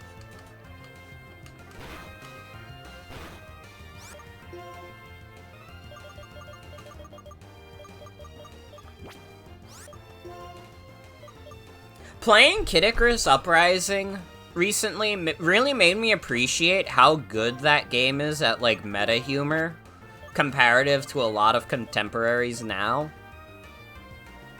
Like, Kid Icarus Uprising does not do meta humor because it's, like, ashamed of its world building. Like, shit like High on Life and Forspoken feel, like, so embarrassed by what they are. When, like, Kid Icarus Uprising is, like, very much unabashedly a very goofy, like, cartoon, like, Greek mythos story. Where, like, they're all, like, weird gamers and stuff. And it's just like fun. Like, Kid Icarus Uprising has, like, fun characters that are fun outside of the fact that sometimes they're like, oh, like, did you, like, I thought this chapter's name was like this, you know? Like, they have personalities outside of the meta humor. High on Life is definitely, like, worse. Like, from what I've seen of Forspoken, like, it's really only, like, the main character that has, like, the annoying, like, that just happened, like, one-liners and stuff. Meanwhile, High on Life is, like, redacted man who is going to jail's worst comedy routine ever. And you get to hear, like, the laziest jokes about video games ever. Oh, whoa! Isn't it like weird that like you're shooting like a gun and it's like, but it like talks? Like, isn't that what? It's like, shut up! Shut up! The joke, the bit is not worth it. It's not funny. Move on. Holy shit.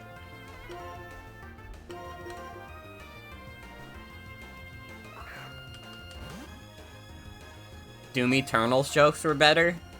That's scathing, because Doom Eternal humor is, like, really bad. But you're kinda right, though. You're kinda right, though. Doom Eternal jokes are better than High on Life. Yeah, Forspoken is just like, what if you put, like, a Marvel protagonist in, like, a random video game, and it's like, why did you do that? It would have been... I guess it would have been, maybe the world would have been, like, a little generic, but, like, you didn't have to do, like, haha, quippy one-liner to, like, make up for it. What should we name? Should we just name him Pants? I feel like Pants is, like, a reasonable, like, lizard name.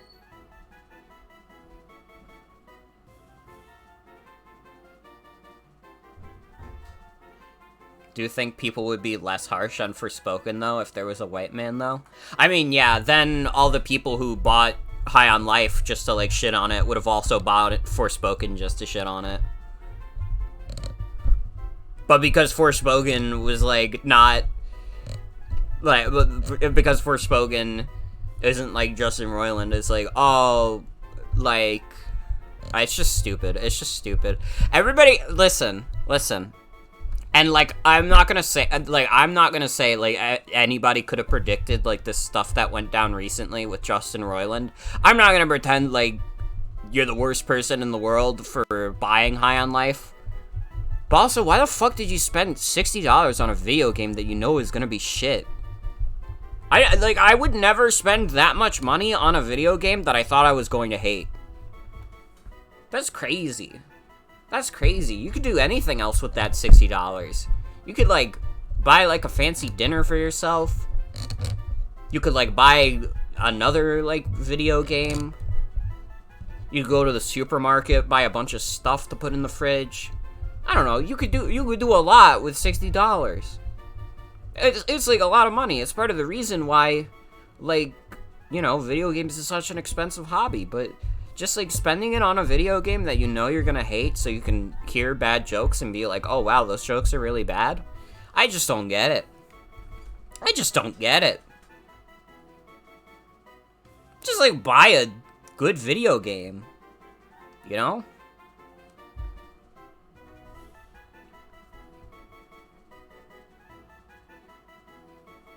Think you could do a fish out of water story with someone who consumes a lot of fantasy media being transported into a fantasy world, but clips you've seen of it have just been Marvel.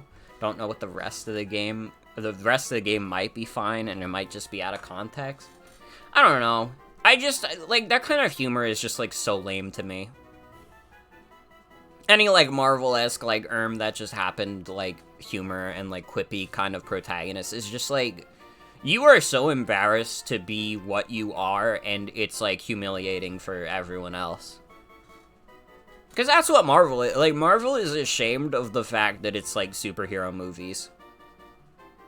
That's the main problem with Marvel, is that the Marvel Cinematic Universe, by and large, most of those movies are ashamed of the fact that they're superhero movies. And they want to be something bigger than they are. And it's just, like, it's fine. It's fine to be a superhero movie. People like superheroes. You don't have to be, like, embarrassed about it. You don't have to, like, dodge around it. You don't have to be, like, you know. Yeah, just make them goofy. And, like, you can do, like, a more serious superhero story if you want, but you gotta play it straight.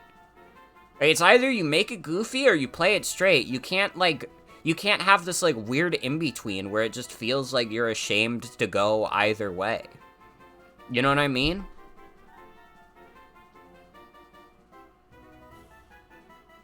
And, like, I'm not even the hugest fan of, like, when they do the darker takes on superheroes, but at least a lot of those darker takes, well, not a lot of them, but, like, something like The Dark Knight.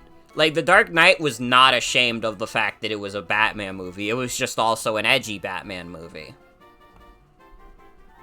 And yeah, like, The Batman 2, like, that's, like, a more dark superhero movie, but it's also not ashamed of the fact that it's one. I don't know, that's my rant. We're naming him Pants.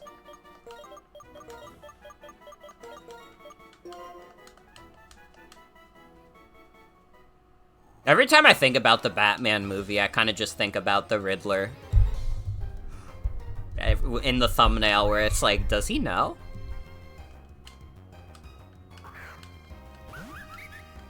I've heard the Batman animated series is really good.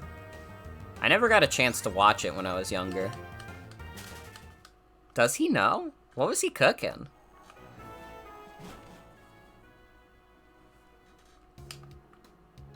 Could watch it in server? I'd be down. If I'm around, absolutely. Alright, so we got 2 new party members. We finally have more than just Smugleaf. We got Scraggy and we got Victini. Popeyes and Pants.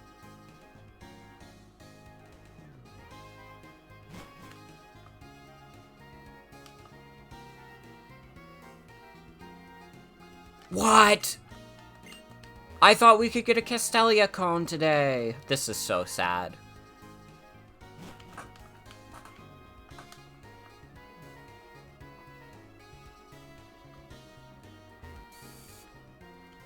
You never watched all the episodes? You think the first season is more goofy and then it gets more serious later? It should be Tuesday and not winter. I don't know if it's just like a very specific time you have to go there. You might be also looking at Black and White too. I think maybe Black and White 1 has it more specifically.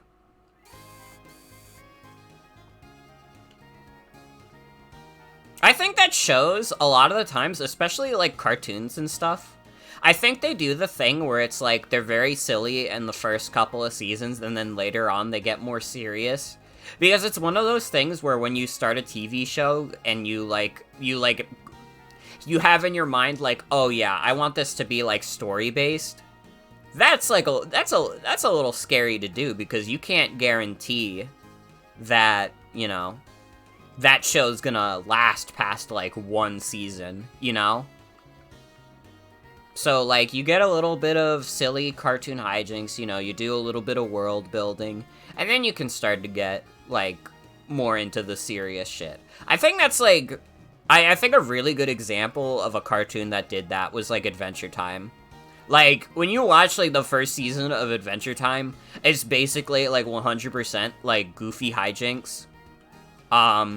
And then, like, crazier stuff happens, like, you know, you get, like, the Simon reveal and shit, and, like, that's when the show makes you go, like, whoa, holy shit.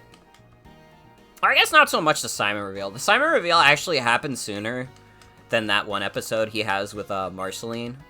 But you know what I mean, When that episode with the Ice King and Marceline happens, that's when you go, like, whoa. I know, it's good to be Adventure Time pilled. It was always a show I respected from a distance, but it's just like really good, to be fair.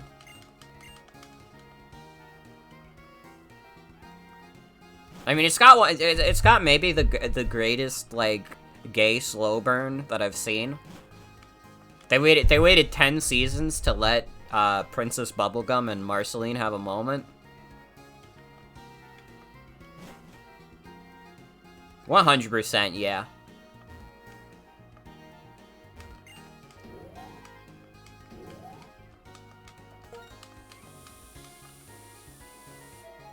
Is this Game Freak?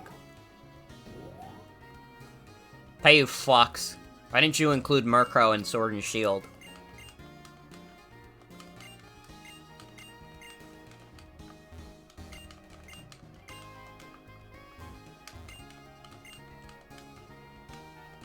I don't know, guys. If this is how big Game Freak actually is, I could kind of see why the games come out like they do.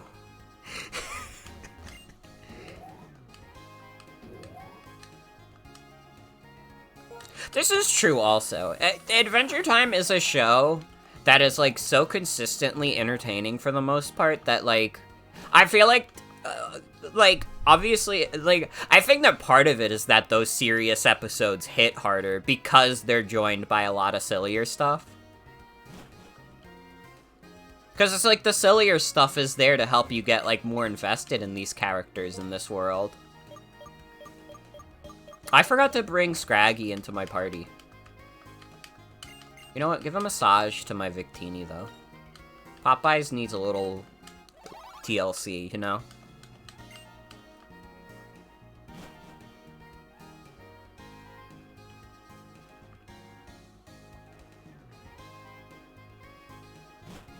You know, it's gonna be a funny example of a show that was, like, silly at first and then got more serious. MASH. The anti-Korean War. Anti-war show. It was a lot, this is, and it's like a show I watched a lot as a kid. But that's a show that, like, very, very early on, it's, like, more goofy and silly, and then, like, later on, it's, like, more, like, it's more overt in the, anti-war messaging. It's alright. It's alright. You know, it's probably as alright as, like, a comedy from that era could be. Comedy slash more serious thing sometimes. I watched it a lot as a kid. My parents would put it on, like, during dinner.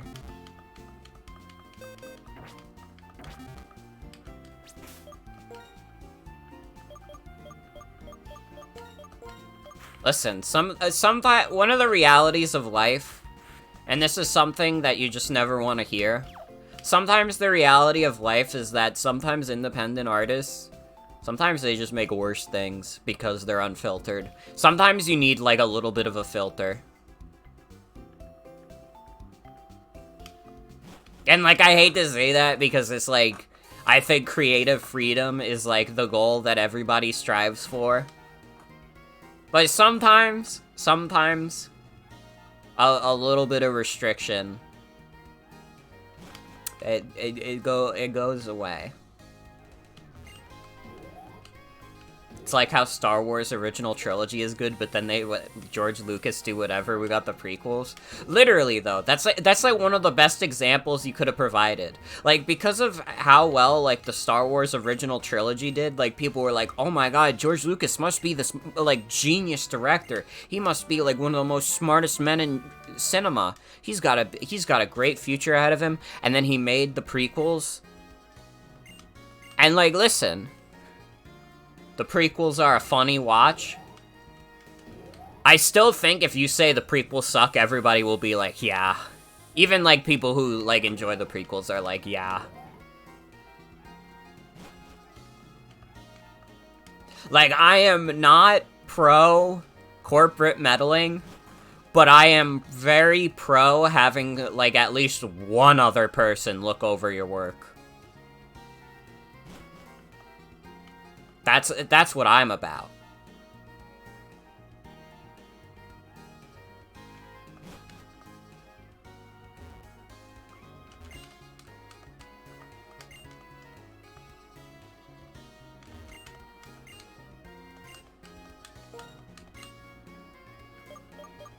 Here's my doggy.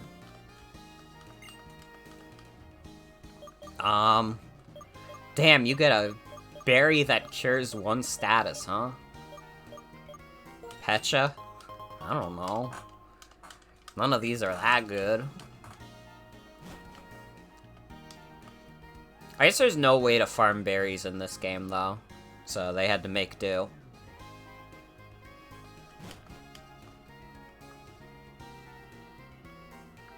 But again, this is, like, this is why in college they teach you the merits of peer review.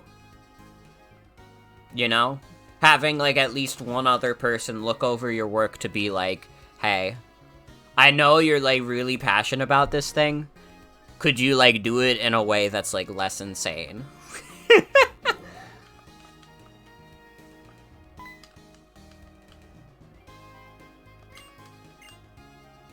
People in this building have Pokemon battles, not opinion battles. That's what college is like. Honestly, in college, I had a lot more Pokemon battles than I did opinion battles.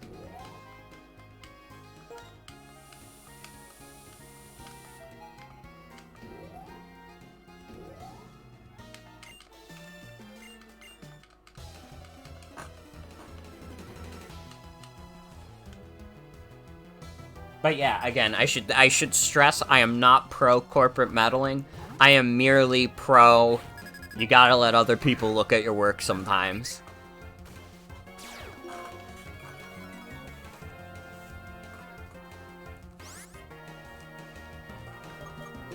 I think that a lot of the best creative, like, independent projects, they have, like, yeah, they have, like, the main creator, but they also have a couple collaborators.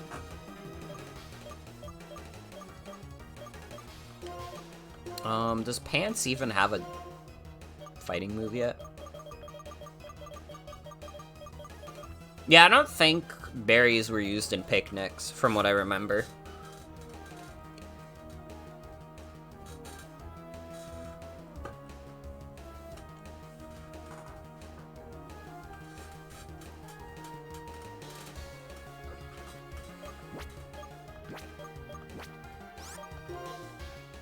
I don't know. Let's see how much confusion does.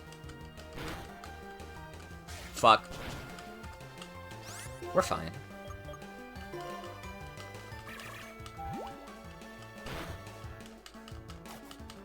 That's fine. The AI is dopey.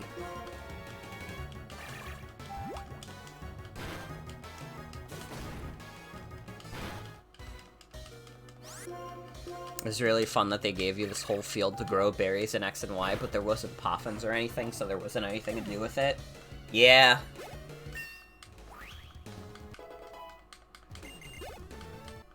X and Y are very baffling video games to this day.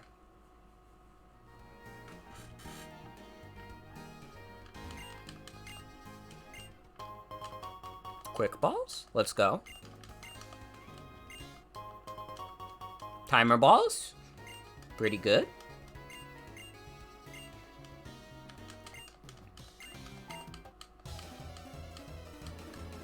Oh, also, I want to talk about, like, stuff I want to do. I think, like, obviously, I want the priority to be, like, stream playthroughs. This is, like, the first time in a while I've done, like, 1 part and 2 part of, like, a stream playthrough in a while. And I enjoy doing the stream playthroughs a lot. I think that once a week, I would like to do a sort of variety hour, as I am tentatively calling it, where I just do, like, it could be, like, 1 or 2 games, it could be, like, 3 or 4 games in, like, one stream. And it's just, like, we kind of go the night just, like, shooting the shit, doing whatever. And I think a lot of the times if I'm playing, like, a multiplayer game, I'd be like, hell yeah, guests could join for this. I know that's what I want to do tomorrow. And that would be kind of like the test to see if this is something I want to do more of. I'm gonna do Uno, because there's the Uno free trial on the Switch. And we're probably gonna do a bunch of other stuff. Maybe not all multiplayer, or at least feasible for other people to play with, but, like, I want to test it out. It kind of just be like an expanded version of Combo Pack Night. You know, Combo Pack Night was you have 2 games in one night, but here's like 3 or 4. You have Uno, dipshit. It came free with your fucking Switch Online.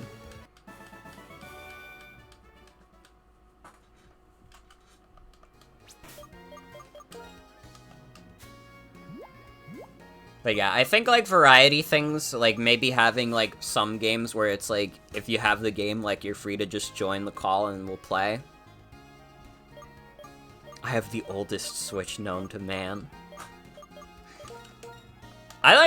No, I don't. I would love to lie and pretend like I got a day 1 Switch. And, like, I invested early. I knew this was gonna be a hit. I knew this was gonna be, like, one of the biggest consoles ever. But that's not true. I got mine a month and a half later because I wasn't able to get it day 1.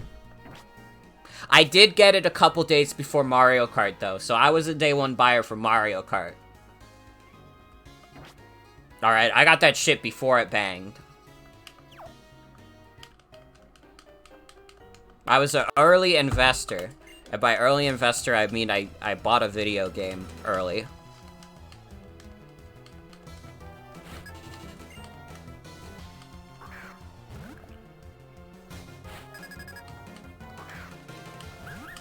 But yeah, I'm curious what people would think of, like, you know, variety nights where we go through multiple games in one night. I feel like the consensus is probably, like, yeah, that's fine. Because that's, like I said, it's pretty much just an expansion of the Combo Pack Night idea. But I think also, like, having, like, the possibility of just having, like, free join games would be fun, too. Because I didn't really do that for Combo Pack Night. Uno is coming to Super Nintendo World in California!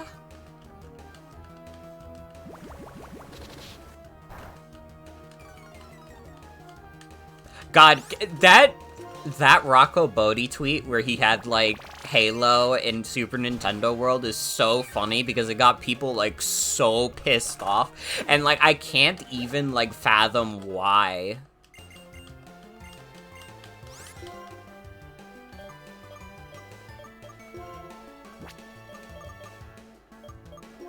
Like, it doesn't even feel like it was posted as, like, bait, necessarily.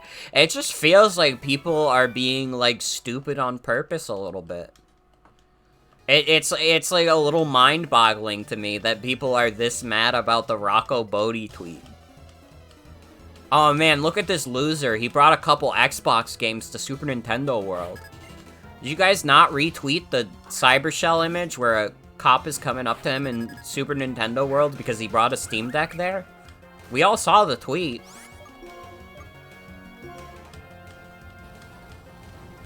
It's just mind-boggling to me. People were fucking mad about it. They were like, look at this, like, absolute man-child. And it's like, what are you talking about? It's just a guy at an amusement park. What is wrong with you people? You're seething over a joke tweet. And, like, a pretty funny one, too. I guess it is true. The best comedy does offend a little bit. You know, maybe they had a little bit of a point. It's just baffling. Although, people also got mad at Rocco Bodie for destroying a PS5. I guess that was just general Mega 64. But people got mad at them for destroying a PS5 because of how hard they are to get, and it's like... Dude, who gives a shit? They might have gotten... Like, they might have done that with, like, a defective model anyways. You don't know that. Like, who cares? How could you defile the sacred plastic that holds the PS5? Dude, they're gonna make millions of PS5s anyways. It doesn't matter. Like, it's not like if it was like a rare console, like if they were destroying like a Virtual Boy, then I'd be like, oh fuck, that's like a little bit of like a piece of history. That's something that didn't sell super well, and you're like destroying one of the few that's out there. But it's like the PS5. The PlayStation brand, like, there has not been a PlayStation console that has sold less than 80 million units. It's fine. There's gonna be so many more of them made. The PS5 has, like, no fucking games, and it's still selling gangbusters. It's gotten, like, 30 million units sold in, like, 2 years.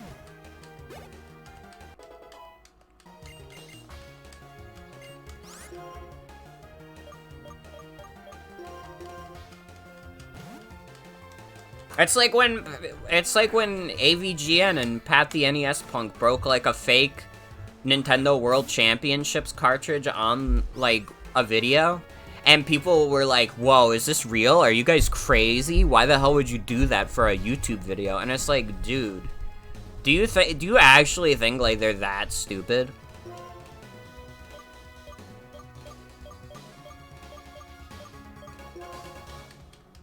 Keep thinking about the tweet where someone's copy of Pokemon Yellow got absolutely destroyed through customs. That is a little sad.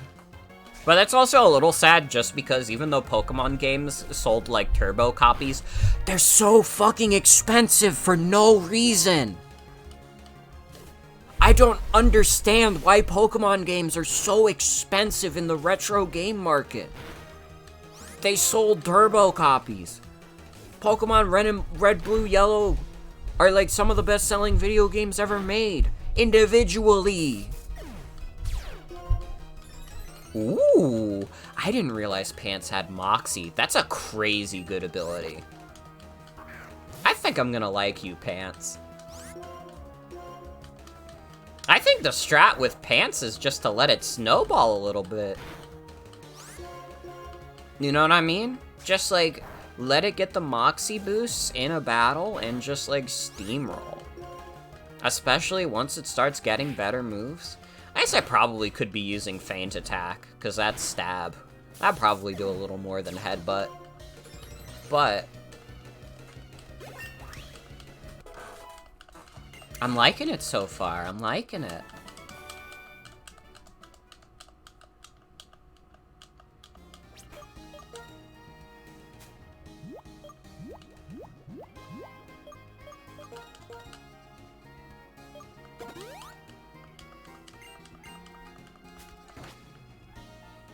Roxy has picked up an item. Yeah, I looked up the stats, and the defense is pretty good for a not fully evolved Pokemon. Not, like, fantastic. Like, it's not preferable, but it's, like, not gonna be insufferable to get it up to level 39. Especially with Audino grinding. I mean, if it does fall behind, I could always just look for some Shaking Grass, and hey. By the time I would need it, it would probably have Fighting Stab.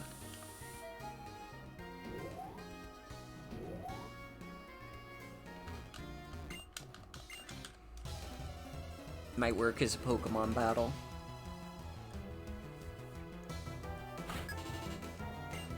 Wait, that person spent $3,000 on a copy of Pokemon Yellow? I just read that back. What the fuck? Who the fuck spends that much money on a copy of Pokemon Yellow? I knew the prices were bad, but this is ridiculous.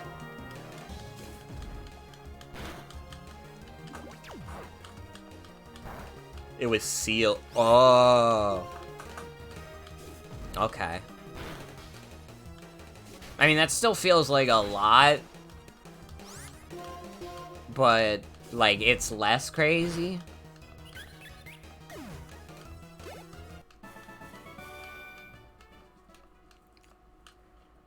Yeah, that shit ain't sealed no more. Switch Pants to the front. I feel like we could probably have Pants get EXP from the random guys around, because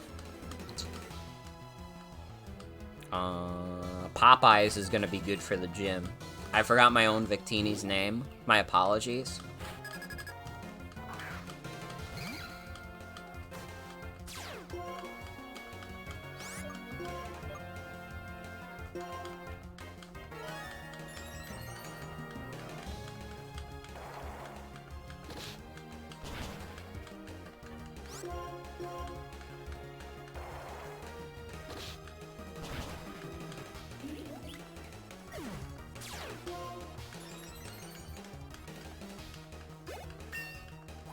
We love Pants, Moxie, and Swagger.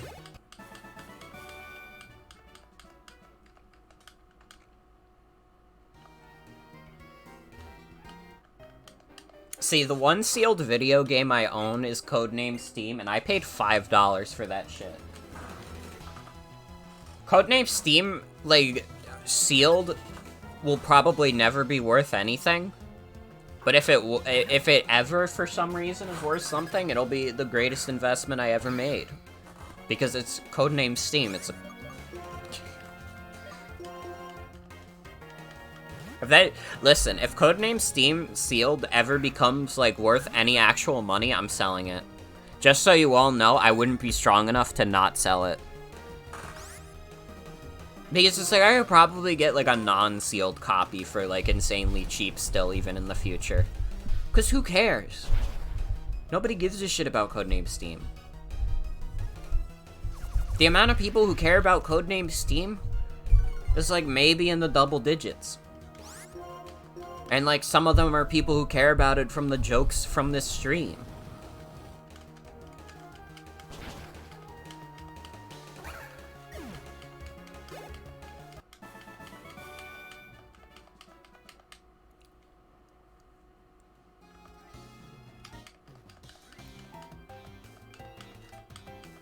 Join the team, everyone. Join the team.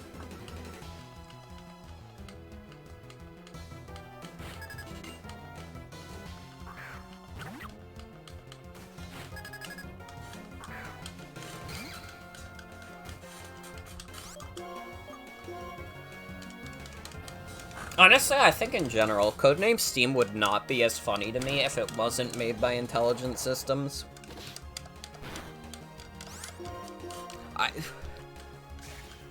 There are two scenarios for Codename Steam that I see in my mind.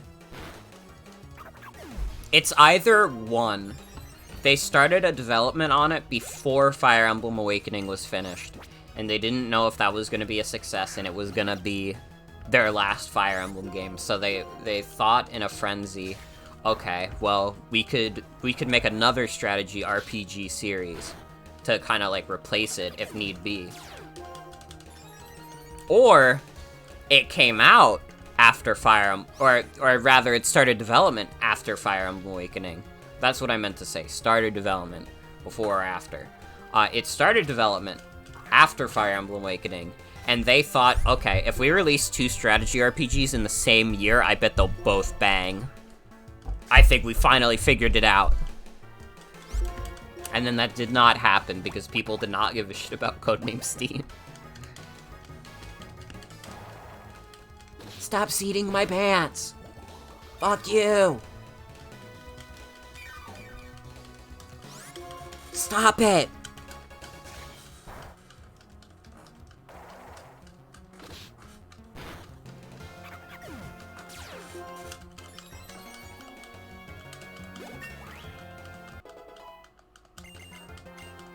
Ooh, Brick Break, though. If I was fighting a Durant, I would have ants in my pants. That shit always scared me. That's maybe one of the more scary... What's the word? It's not a metaphor, is it? Not a simile. Not a riddle. You know what I mean, though. That's maybe one of the scarier ones. Because if you had, like, bugs in your pants, that would probably be, like, a worst-case scenario, I think.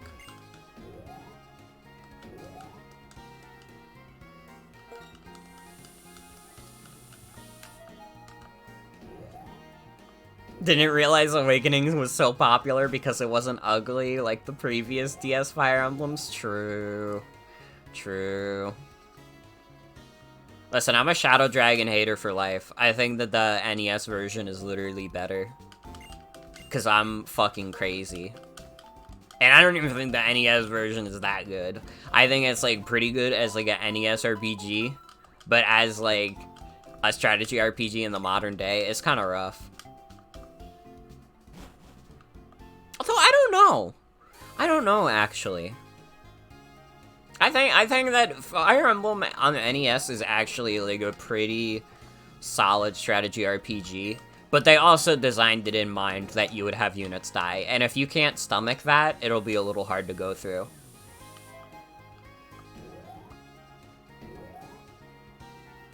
Yeah, no. Fucking steampunk Abraham Lincoln.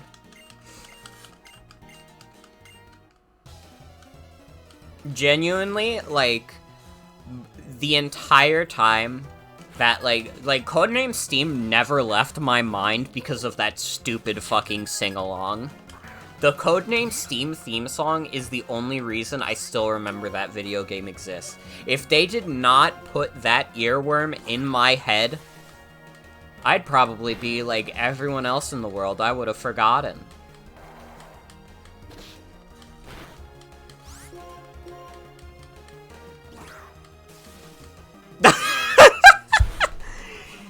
Well, Jen just redeemed the Codename Steam sing-along. So you know what time it is. You know what time it is.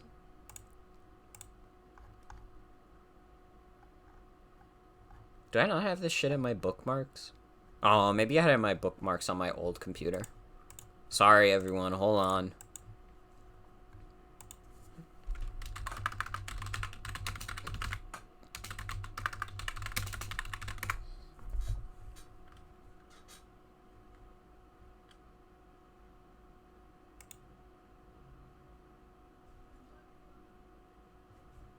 Yeah, I have to bookmark it now. Alright, here we go. Citizens, look around. Can you hear that fearsome sound? There's a menace that's encroaching. Something aliens approaching. Join the team that goes by Codename Steam. Pick up your pack and march to fight back the monster menace. What a team! They call them Codename Steam. United they stand with every woman, child, and man. Yes, the American dream won't run out. You bitch, I wanted to brick break on your ass. No, sir. That's fine, Minchino's defense isn't that big. Or that high, rather. I can't fucking speak properly because of the fucking Codename Steam theme song. I would have killed you in one shot with Brick Break. Fuck you. Just call for Codename Steam. Oh, when things look rough, you'll find they're always up to snuff. Remember minding your business and Codename Steam showed up in a video? Picked by President Lincoln himself to defend America. No, the world. From I need you guys to know that I own the only art book that has Codename Steam art in it. and total annihilation. Ha ha ha! During the 30th anniversary of Fire Emblem, they released a collector's edition for the original NES game that got ported to Switch. And it, like, one of the things that came with it was an art book that goes through, like, the history of Fire Emblem. It has, like, Fire Emblem Heroes art in it. It has, like, art of, like, the newer games. It has a decent amount of stuff in it. It's a pretty nice art book. And one page is dedicated to the Fire Emblem amiibo art that was in Codename Steam. So I own, as far as I know, the only art book that has Codename Steam artwork in it. comes Codename Steam. Saving the globe is their only goal. From pole to frozen pole. The strike team eliminating the alien menace. So glad it's in there. I mean, could you imagine a Fire Emblem art book without Codename Steam in it? It just wouldn't be the same.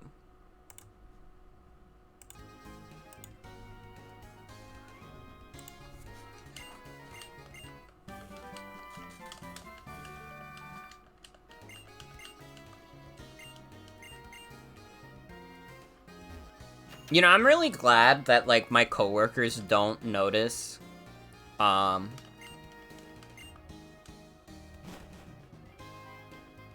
think that people at work don't notice, like, what I'm humming, you know, they don't really pay attention.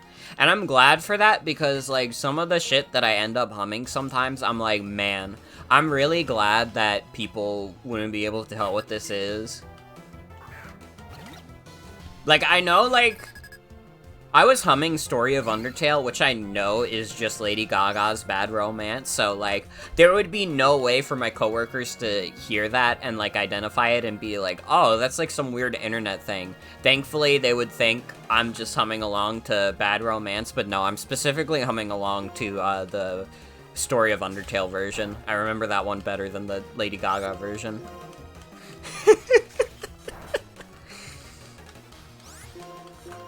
Bro, what is with the flinches?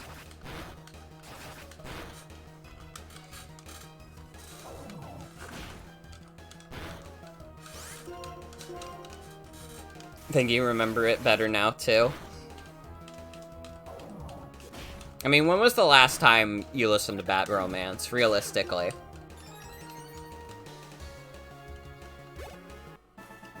You forgot that was a Lady Gaga? You would have thought I was humming Story of Undertale? Thankfully, like, most of the people who are at my work are either, like... They're either, like, normies, or they're, like, old. So it's, like, I never have to worry about, like, humming, like, weird internet stuff, and, like, it being identified. Like, I know for a fact I was humming No Words Ray William J at some point, and I'm really glad that I didn't have to explain to someone that I was humming along to Ray William J. Because they just don't really care. And I appreciate it. I appreciate people who, like, you know, keep to themselves. This is true. This is true. I randomly heard one of my coworkers, like, say, like, dude, I'm literally like the meme that's, like, me and the bad bitch I pulled by being autistic. And I was like, I just learned a lot about you from overhearing this one sentence. Because not only did I think this guy was single, I also thought he was neurotypical, and maybe he still could be, and, like, you know, but more likely than not, I don't know why he would say that's literally him if it's not literally him. But I don't know, that also kind of doesn't count. I feel, I don't feel like that's, like, obscure enough, you know? I feel like, because some of my coworkers are on, like, TikTok and stuff, I feel like it's probably something they would have seen on, like, TikTok or, like, Instagram. If they started, like, referencing, like, obscure Tumblr posts, then I'd get, like, really scared. Then I'd be like, okay, this guy is, like, way more logged in than I've ever been in my life. Or rather, they're logged in enough to know the stupid shit I'm talking about, and I'd be scared. I should tell him I like his shoelaces. I'm not doing that. I don't have any evidence that this guy was on Tumblr at all. Again, like, I'm pretty sure, like, the only social media, like, my younger coworkers have been on is, like, Instagram and, like, TikTok. Not even, like, Twitter. Like, I don't think Twitter is necessarily old people social media, but I feel like it skews older than, like, Instagram or TikTok. You know what I mean? Like, it's not quite, like, boomer posting like Facebook, but it skews a little older.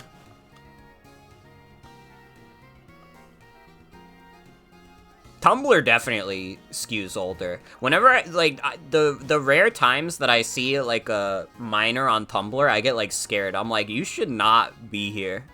You gotta get out of here.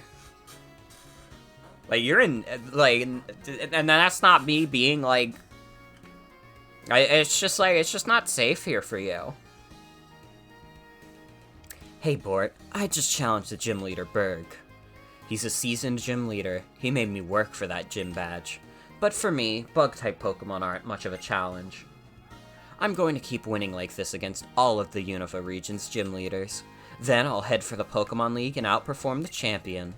If I do that, everyone will admit what a strong trainer I am. That will make me truly feel alive. Still want to cosplay Marth? Ooh, that could be fun. Could be fun. I want to, this is the first year where I'm like, yeah, maybe I want to do cosplay. Only problem is, like, I don't think I have, like, the skills to, like, make a costume myself, nor do I have, like, the revenue. Or, not the revenue, but, like, I don't have the skills nor the time. That's what I meant to say. I don't know how I got time confused with money, unless I was taking time as money, like, extremely seriously. But anyways. It is a little expensive also. If you buy, like, a cosplay off a website, it's a little expensive, but I'd like to do it.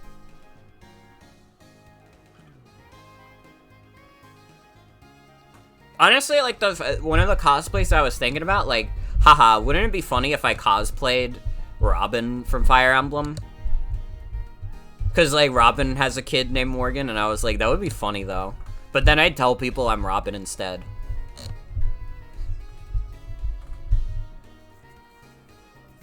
But it's like, I could be either. It could be either or. That's the scary part. I guess it would depend on the hair. If I just kept my hair normal, I could get more away with it, with saying it's Robin, because Robin is, like, a custom character. His fucking, like, little kid. You can't customize that hair. It's, like, the same thing every time. You're the one who fought Team Plasma in Pinwheel Forest. If I remember, your name is Bort. Come to challenge the Chim, I suppose? I should do it specifically of Bort. I need to get, like, a green shitty wig that I can make look like Bort's hair. The original Bort from Fire Emblem Awakening, of course. We've had many iterations of Bort at this point, but that is the original. Oh, sorry, but could you wait a bit? I was informed that Team Plasma has shown up. In fact, come with me. I'm going to the dock at Prime Pier. Okay.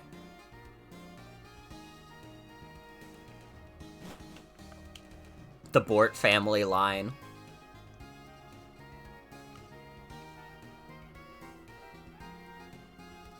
The P. The J. That's interesting.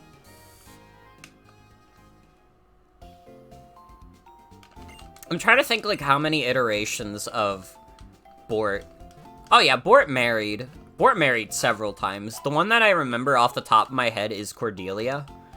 He did marry Cordelia in one of the playthroughs. I am proud to announce that I stuck true to my morals and Bort never married Tharja. Had to make the choice between Bunny Livecam and this again. They need to make, like, a Twitch app that lets you watch multiple streams at the same time. Honestly. Because they're putting you through the ringer. Don't trust 99% of Tharja fans. I mean, Tharja is a great character if you're, like, into yanderes, I guess. Which I'm not. I've never been a yandere fan, but this simulator might change my mind.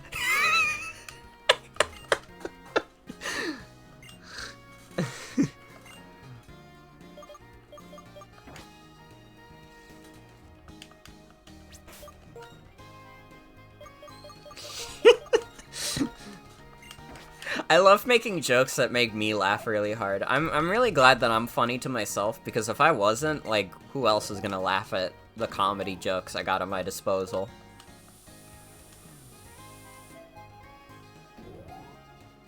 Yeah, give us bunny updates. Also, you definitely could make a full bunny team.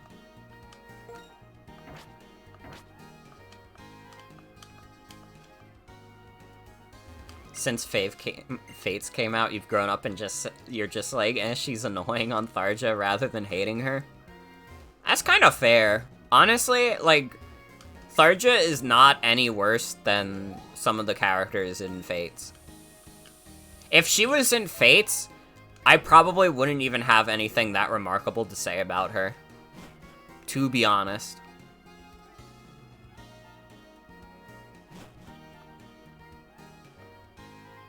And you know what? That theory is literally true. Because one of the kids in the game is literally just Tharja-esque. And, like, I could not tell you anything about that character. There is literally a Tharja-like character in Fates whose name is Rajat, which is a, like, just a different version of Tharja. She's the same character, basically.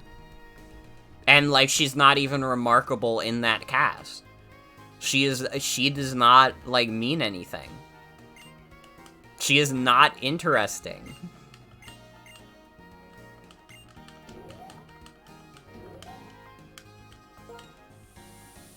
Like, isn't that fucked up? And when I was younger, I used to think, oh, they made, like, a better written version of Tharja. And it's like, no, they actually just, like, fucked up Fate so bad that, like, Tharja is, like, one of the least insufferable characters in the game. Do you know how bad you have to, like, fuck up to do that?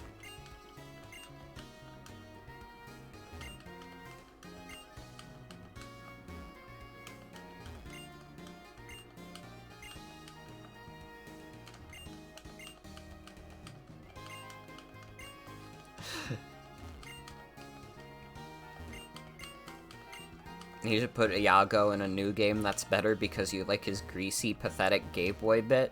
If I ever have to like, listen, they have, like, Corrin and, like, a few other Fates characters in Engage. If Intelligent Systems ever puts another Fates character in any new game ever again, I will personally, like, ship myself to their headquarters in a box and start punching people. I will make sure that someone at Intelligent Systems lives the rest of their life in fear of the little white girl who got shipped directly into their mailbox.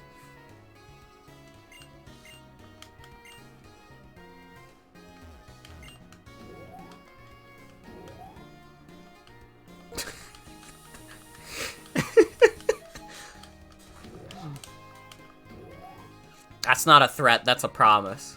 Not true. Not true. It's neither Twitch. It's a joke. Okay? Please don't sue me, TOS.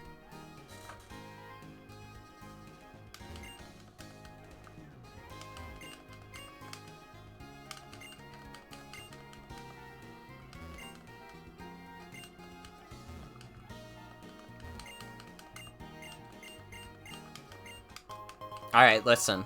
Listen, I would usually only invoke this rule for, like, specific scenarios where, like, things could get uncomfortable.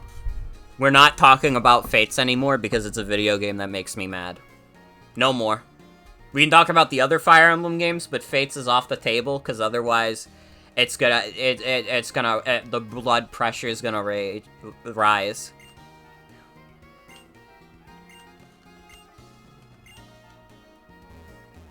Can we talk about Gilbert? Who the hell is Gilbert?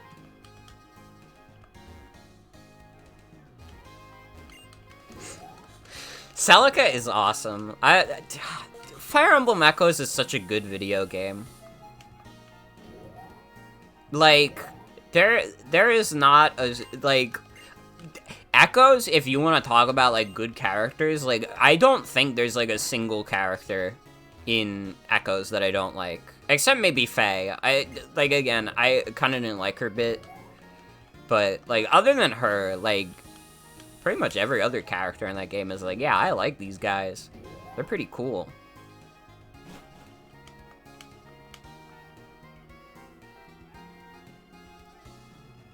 Echoes is such a good video game. Genuinely, if, like, any of you guys have, like, a vague interest in Fire Emblem at all, like, listen. Echoes is probably not the best first game, but, like, it's really good, though. Guys, please trust me. Where are you going?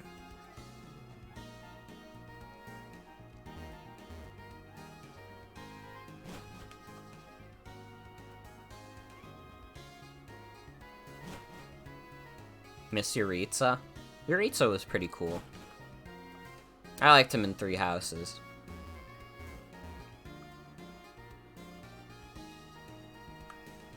I mean, I would have to see, because I think, like, there are some, like, minor cameos that some characters have in Engage, but I don't know which ones they are.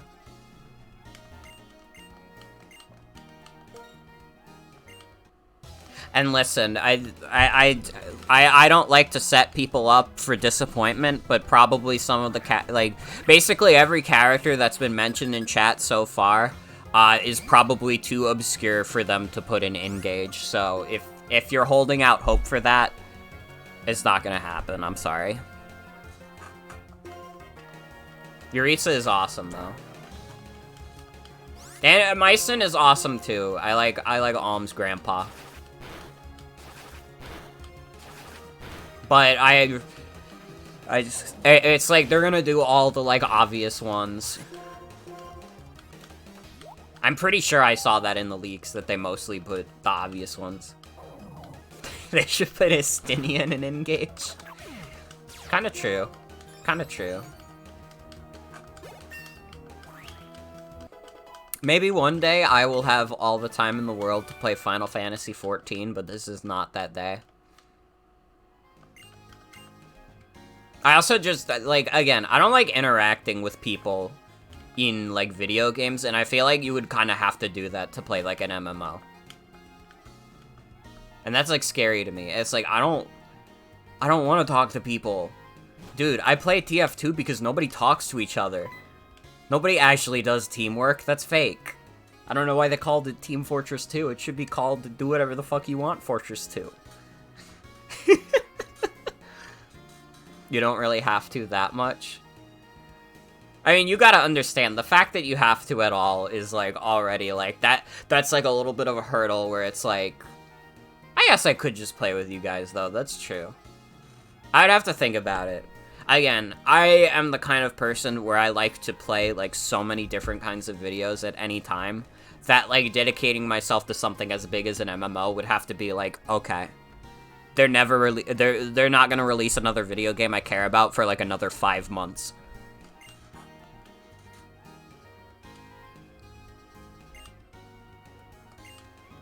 My mana, Team Plasma took it. I heard this lady scream and ran after the thief as fast as I could. But this city is so big and crowded, I'm afraid I lost them. Iris, you did everything you could. But that's so bad. Taking people's Pokemon is really bad. Because it's really nice when people are Pokemon together. Cheers, bro, I'll drink to that. They each have something the other doesn't, and they help each other. Iris.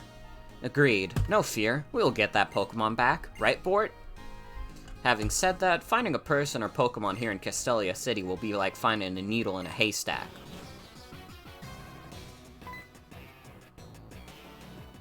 I spy a gym leader? Last time went so well, I thought I'd grab another Pokemon. Rethinking, I need to get out of here. Bort, let's go. Iris, you stay by that young lady's side.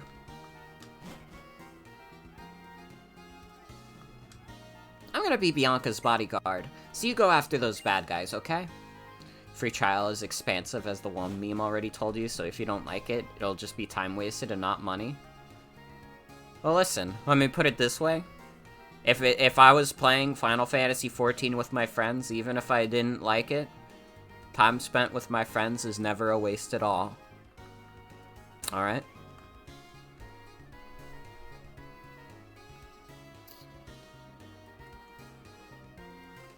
That way. Mm-hmm. There, heading towards the gym.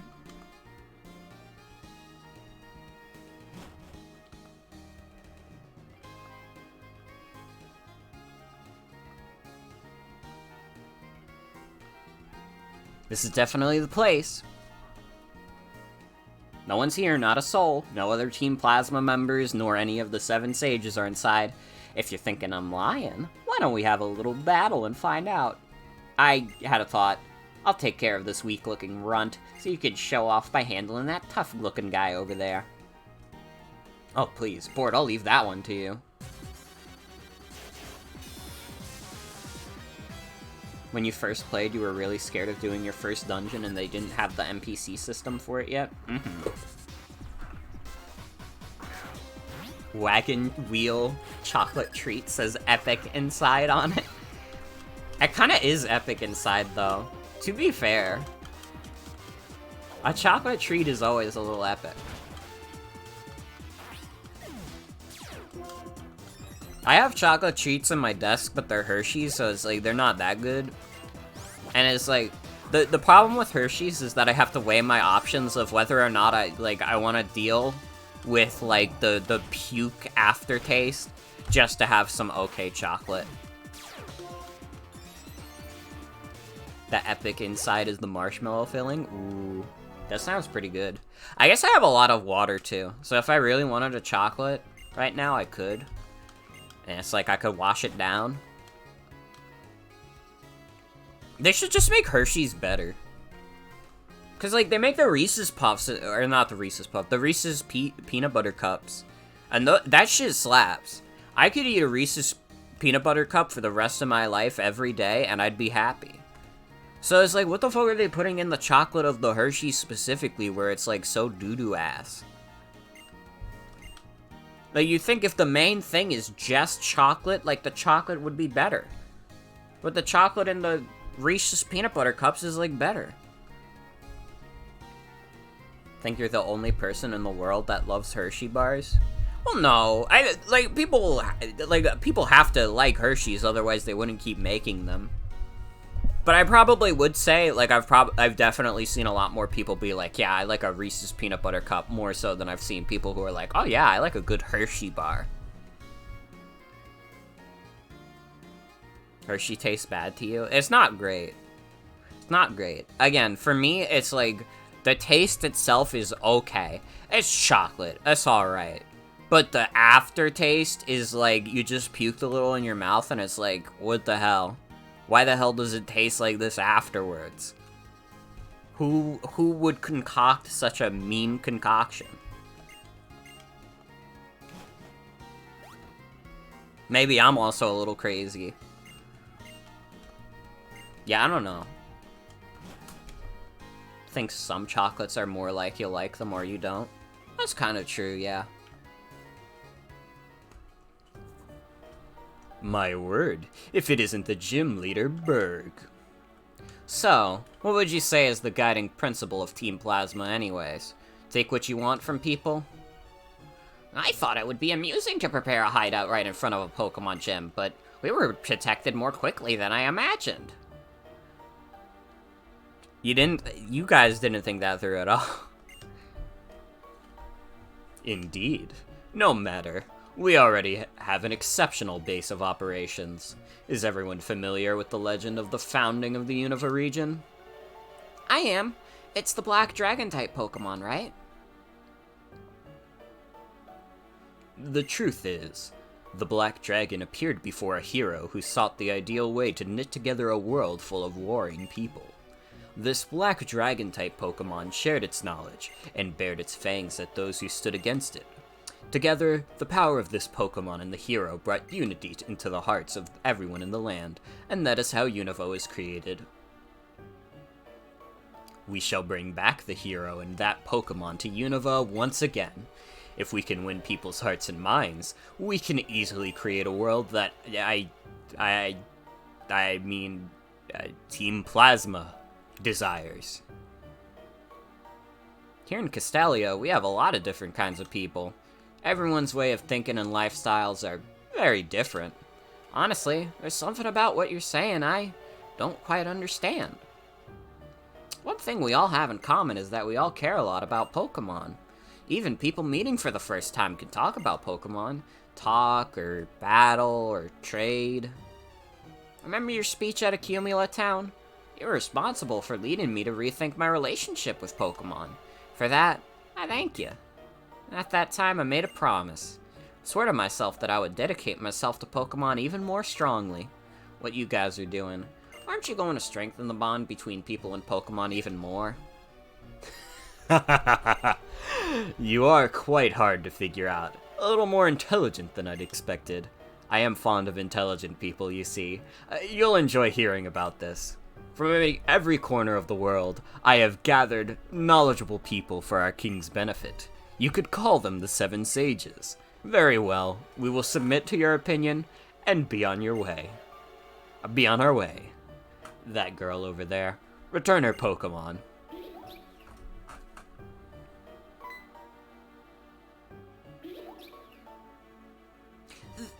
Thank you. Money, I'm so glad to see you again. Bianca, why are you thanking them? They take people's precious Pokemon. It's just, I'm so happy that my mana is safe. The friendship between Pokemon and people can be very touching. But in order to liberate Pokemon from foolish people, we will revive the legend of Unova and win the hearts and minds of everyone. Farewell. Bro hasn't even heard of Zacian. What are you doing? Why are you letting them get away? What do we do if anything's happened to the other stolen Pokemon? It's okay. Thank you, Iris. No one was hurt. More than anything, I got my darling Pokemon back again. Okay, if you're happy. What is everyone planning on doing now? Oh, it would be sensational to look around Castelia City, but... Don't worry, I'll keep on being your bodyguard. Iris? That's great. Iris is a dazzling Pokemon trainer, but maybe not at home in the big city yet. So a little give and take, People in Pokemon need to help each other out. Also, thanks for looking for the Pokemon. Here, this is for you. Yachi Berry. See you. I don't remember which one is the Yachi Berry. Well then, Bort, I'll be waiting in the gym. It's very funny that Rainbow Rocket was like, yeah, Giovanni's pure evil when Ghetsis exists. Yeah, Giovanni is just like a mobster.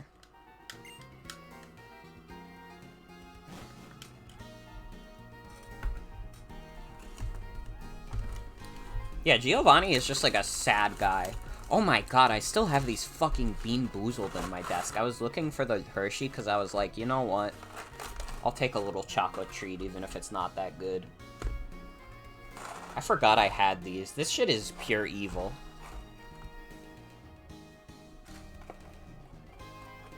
Does this shit expire at any point? This shit sucked dick. I kept getting the bad ones.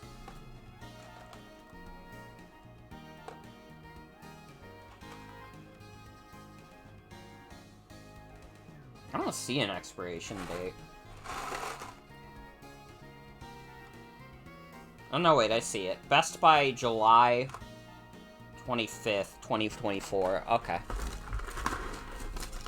Well, if in the next year and a half I decide to torture myself again. Although that shit made me, like, vaguely ill. That shit was bad.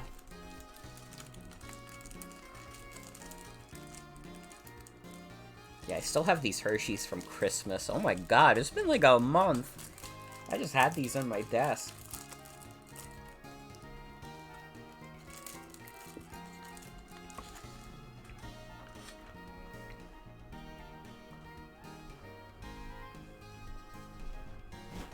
Remember the post that's like, Pokemon villain lineups look like this, and it's a bunch of guys in suits, but a wizard forgets us? Literally.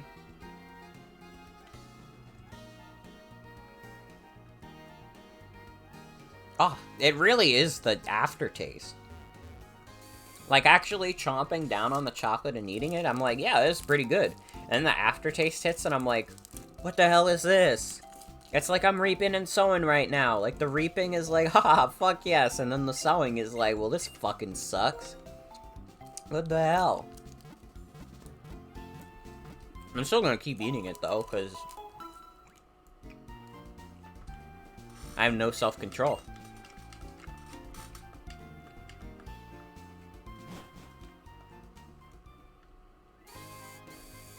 Better than the beans, though.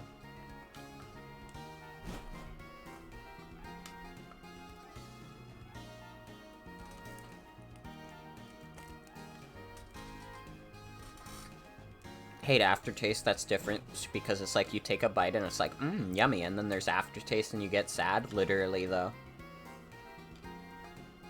It's like, but why, though?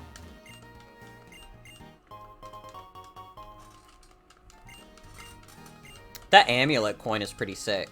Eviolite is pretty sick as well, honestly. We should, like, equip that to Scraggy. Right? Boost up his defenses before he evolves. And they're already, like, a pretty decent 70. Pants could be a little killer before he even reaches Scrafty. Alright, it's gym time. Popeyes is gonna fucking sweep. Although, maybe not. Incinerate is a really bad move. It's, like, really bad.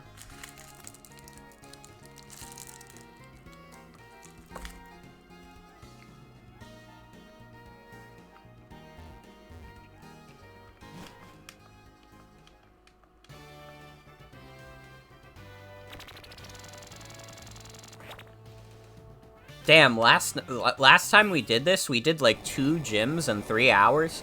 3 hours in, we're just getting to our first gym of the night. We'll probably at least be able to do gym 4 as well. This gym is a little scary. Battles in Castelia Gym are beautiful. They are pure art.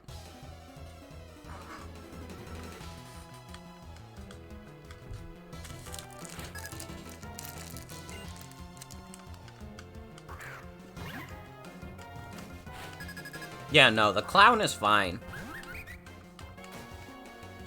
It's not the clown that's the problem, it's the fact that you go through all the honey and it gets all over you and it's all sticky and it's like, ew.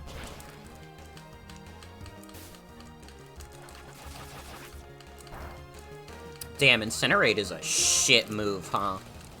That did an Oko.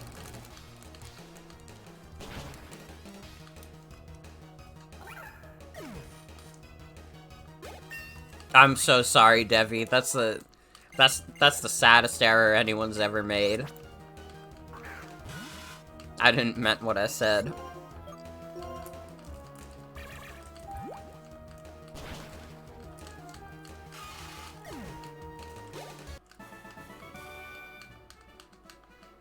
I didn't meant what I said is like one of those like speaking mannerisms that I'm like, I don't remember how I like started saying it. I don't remember why it became a part of my vocabulary. I didn't meant what I said is like my version of I forgore.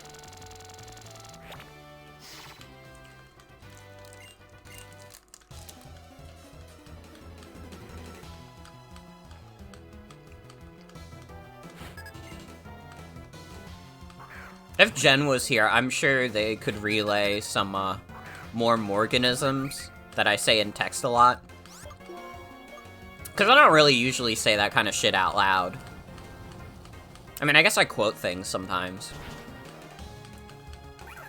But I feel like a lot of my goofier speech patterns I usually keep in text.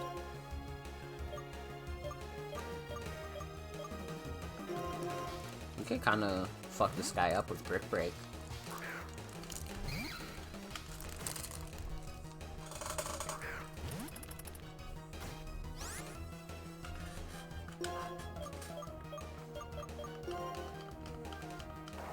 It happens.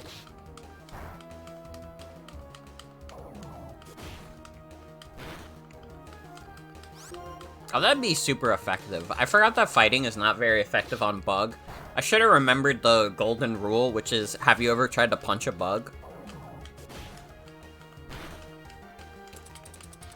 You just say things? Mm-hmm. I mean, isn't that what we all strive for in life, is to just say things?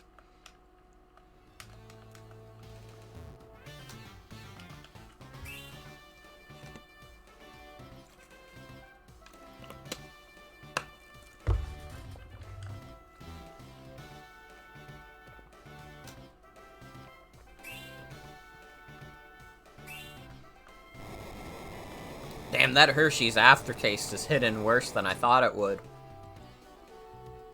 I just took a swig of water, and even then I was like, I don't know if that was enough.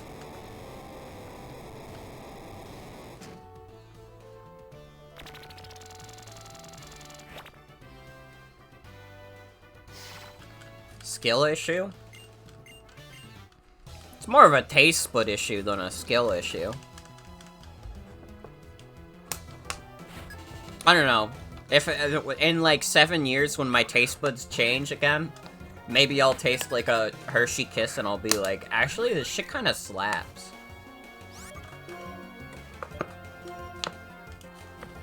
Yo, this shit kind of like the battle pass though.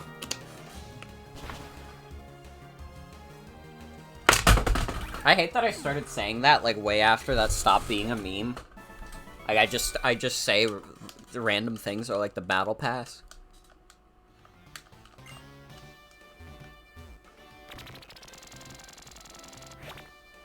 Keep forgetting fighting is weak to fairy. Yeah. It's probably gradually, to be honest. Like, I think it would more be like in 7 years your taste buds are like basically completely different at that point.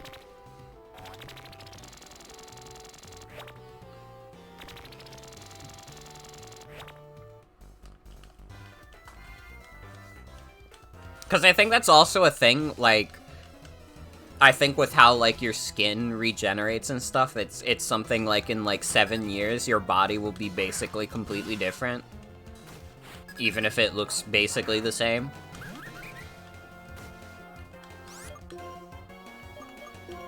I don't know if that's also 7 years, but it's something. It's a range of years.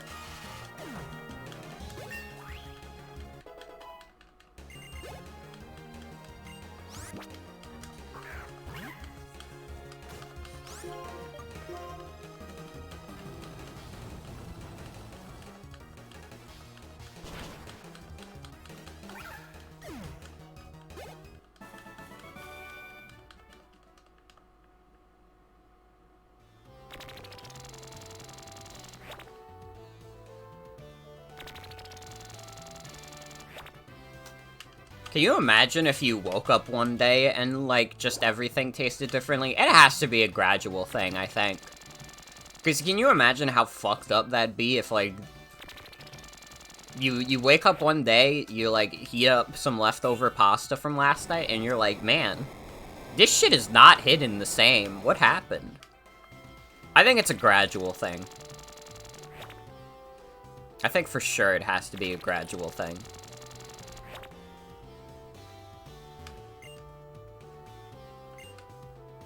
My bug Pokemon are scurrying with excitement about getting to battle you. Let's get straight to it. It's definitely gotta be a gradual thing. I don't know how your body would even be able to detect, like, oh yeah, it's like 7 years later, I'm suddenly changing. Fun fact about your OSDD, that happens. Damn.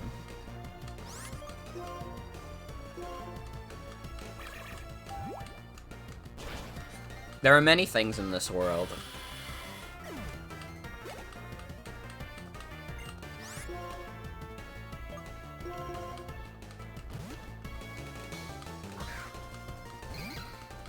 Pants could definitely take on the level. Honestly, I bet Pants could take on Leavanny.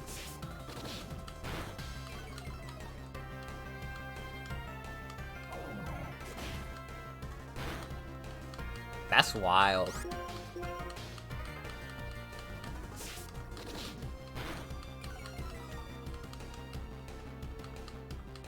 Yeah, lower my special attack and I don't give a shit.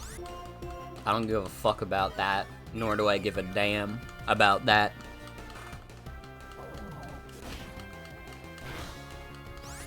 Chicken fillets you haven't eaten in a while because of that? Dude, a chicken fillet kind of sounds good right now, to be fair. We can't be talking about food on stream. It's making me hungry.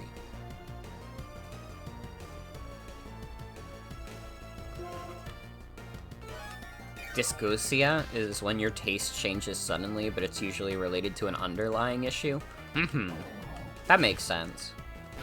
Yeah, that feels like that would probably be, like, more of a symptom than, like, you know, the thing on its own. But I guess it could be a thing on its own also, theoretically.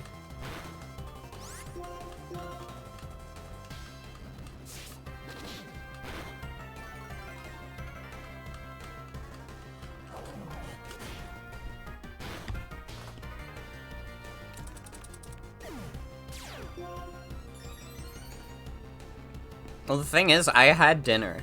I shouldn't be hungry. Only problem is that the meds I'm on, like, constantly make me hungry. Oh, fuck.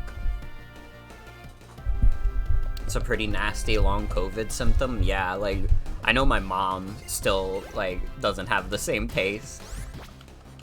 I think some things are still, like, hard for her to eat because of it.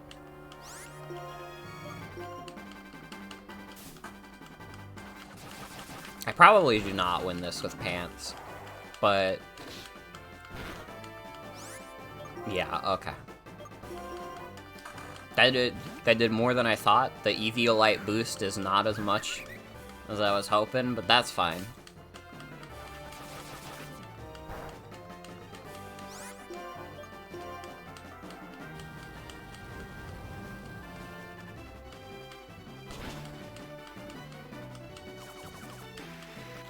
Dude, imagine being a gym leader and you roll up with string shot.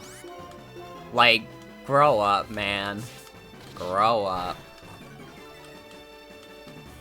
Leavanny is a very cute Pokemon.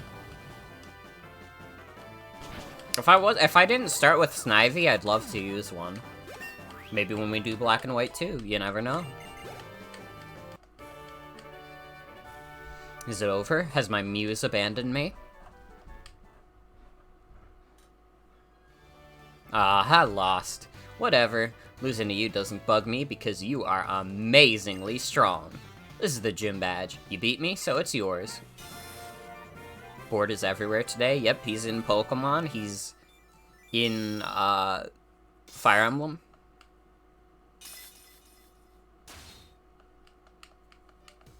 I'm trying to think of, like, all the video games that Bort has been in, and it's really not actually that many. It's like you get a Bort in like every new Fire Emblem because they all have the avatars. You have a Bort in this.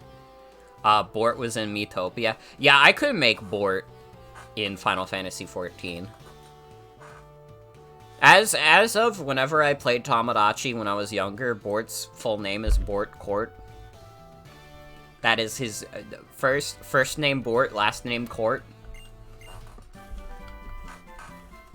I would do that. I need more games with character creators in my life so I could just make Bort.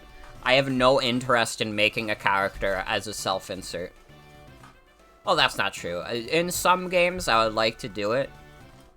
But if a game gave me, like, crazy customization options, I hate to say it, but the first thing my mind would go to is I gotta make Bort. I gotta make the best Bort I can. Play Stardew again and have Bort attend the farm? Maybe. I'm waiting on that, Fields of Mystria. That's what I'm waiting for. Dr. Valen, if you're listening, please, I'm very sick.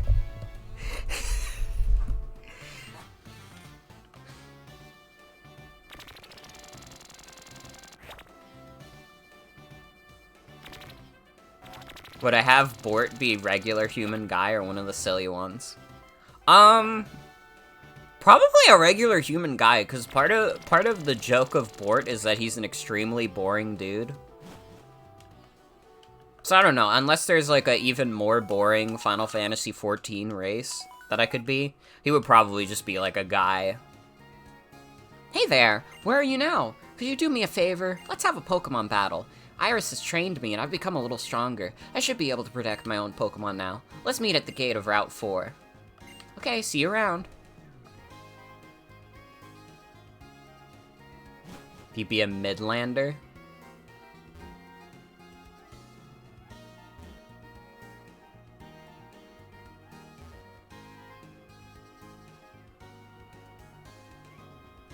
I think that it's either the most boring race he could be, or Bort would be a Lalafell.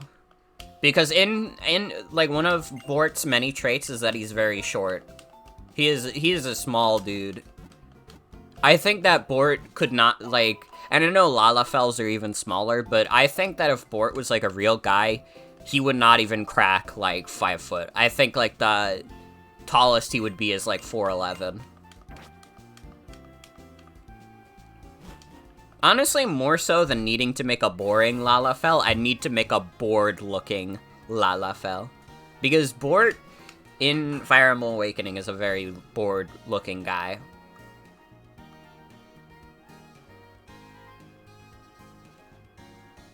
You guys are, this is like a fucked up propaganda that you guys are doing. You're making me consider playing Final Fantasy XIV more than I ever have in my life. By telling me I could make Bort in it.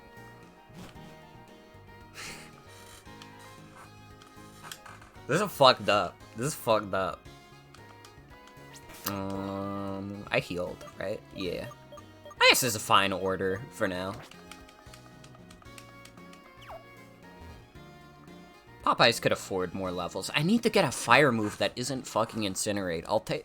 I know it gets Flame Charge. I'd fucking take that at this point. Hey, Bort.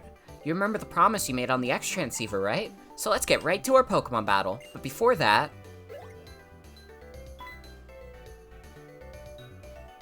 They said we can have a Pokemon battle in the gate as long as we're careful not to break the electric bulletin board. I'm the new improved version of me. I'm gonna go great this time. Let's start our Pokemon battle again.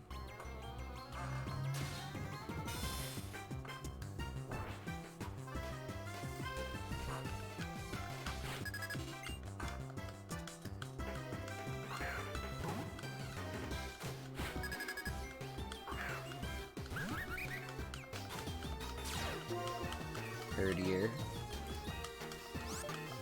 Herdier is like a funny dog.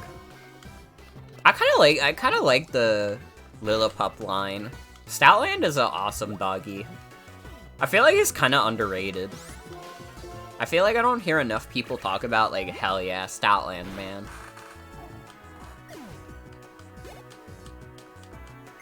For all my puppy dog lovers.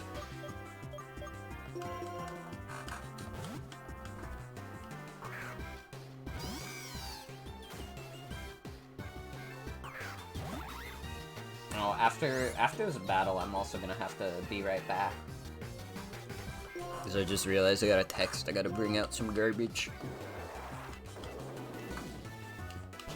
That's a little electric Yorkie, Yamper. Yamper is an awesome little beast. His evolution is not anything special, but I love Yamper. Yamper is an awesome doggy.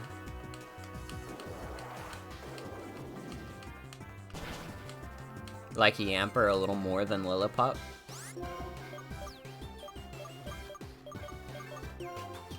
Yeah, I mean, Statland kind of, like, owns Yamper's evolution. Statland is way better than that, dude. Statland is awesome.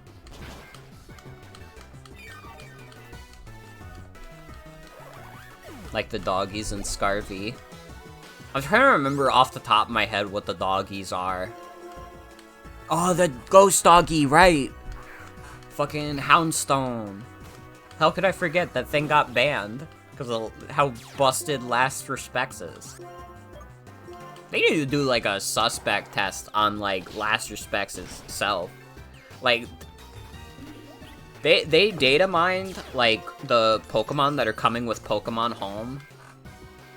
And, like, Dude, like, Basque Legion getting last respects is gonna be so stupid. You just let the rest of your party die, and you get, like, an agility off with Basque Legion, and it's, like, over. Honestly, you probably don't even have to let the entire party die. That's only if you truly want the nuke. But I feel like that guy is probably, like, stronger than Houndstone is. I trained with Iris, but I still couldn't win.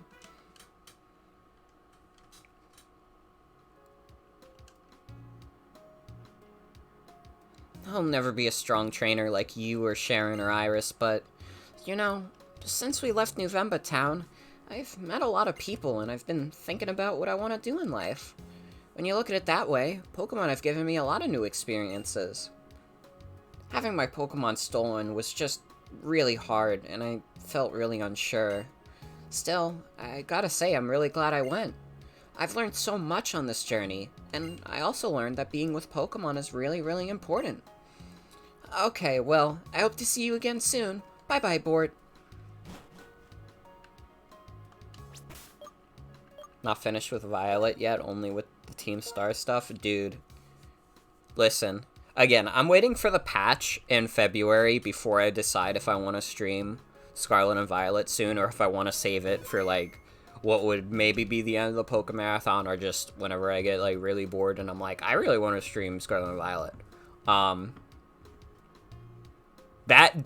The end game of Scarlet and Violet is my favorite Pokemon end game, and it's not even really close.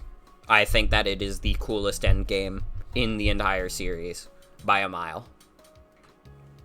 And that's not even to say I think a lot of Pokemon end games are bad, but the end game in Scarlet and Violet I fell in love with. Alright. I'm gonna leave you guys with this little tune that's playing right now in game. And I'm gonna be right back.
Hello! I'm back. I hope you guys didn't fall asleep at what is definitely the sleepiest Pokemon tune. But if you did fall asleep, I hope you have a good night. Hi! Good news. I got Pokemon Graham Crackers. Or they're calling them Graham Snacks. And I will be eating this instead of the other Hershey bar that's on my desk. Or not Hershey bar. It's like the little Christmas Hershey things they give away. Either way, the first one wasn't that good. It didn't really hit, so having this, like, elementary school-ass snack. But listen, when your mom works in an elementary school basically your entire life, you're bound to eat some elementary school snacks sometimes. Honestly, graham crackers kind of go. I hate to say it. You get a good graham cracker, it kind of tastes, like, awesome.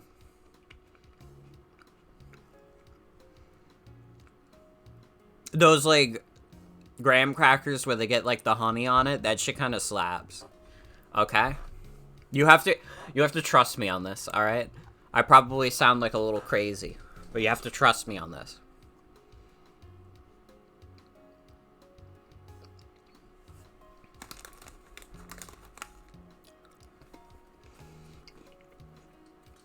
Fuck, wait, I forgot one thing. Okay, hold on.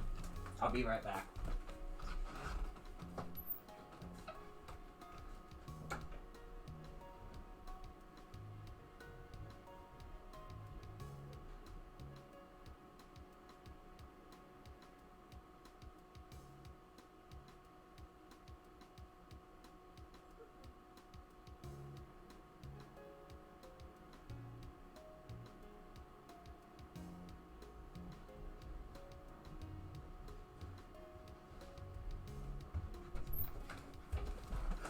Morgan will not BRB for the rest of the night.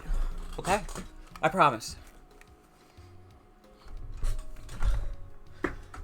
Moonblast is a fucked up move a little bit. Sorry, I ran up and down the stairs really fast. So it winded me a little bit. Dude, stairs are fucked up.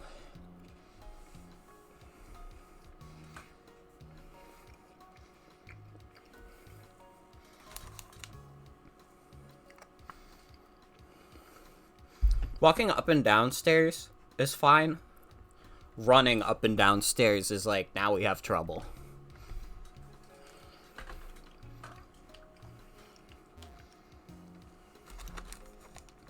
Microwaved marshmallow plus graham cracker, get a little bit of melted chocolate in there. Holy shit. We used to have like a little fire. I think we still do actually. But at my, like, uncle's vacation home, there's, like, a little fireplace. And we would, like, make s'mores by it. We'd, like, roast some marshmallows, melt a little chocolate. It'd be so fucking good. Every day of my life is spent chasing the high of, like, some good old s'mores.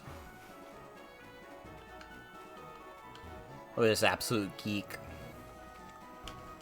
He's just hanging out in the desert. Just standing there.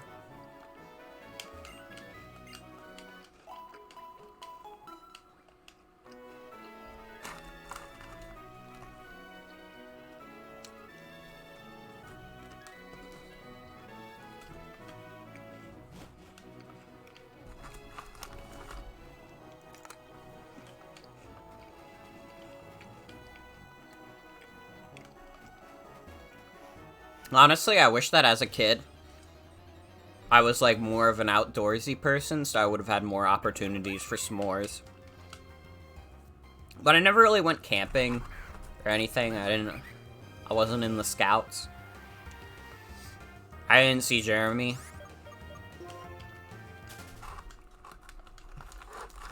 Although there was one year. I think it was, like, right before I started high school, I went to this, like, little Lego camp thing where they would make little robots with Legos, and I didn't really understand it because I wasn't, like, a computer person. Or, like, I'm a computer person, but I'm not a programming person, is what I mean.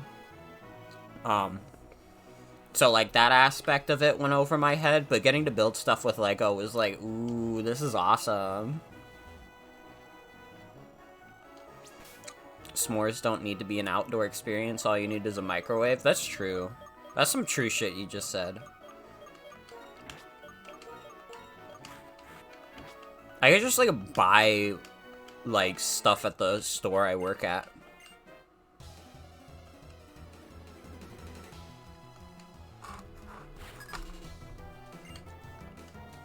They didn't really give us s'mores here when you used to do outside stuff. You've only had them recently. That's so sad. That's like the saddest tale ever told.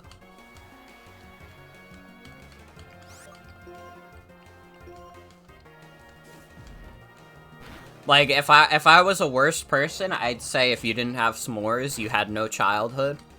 But I'm a better person, so all I'll say is you missed out.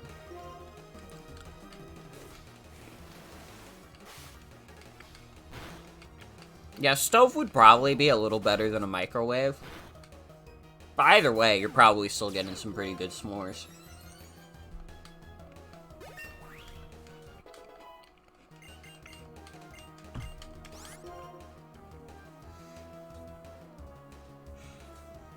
I feel like there's a balance to achieve with the roasting of marshmallows.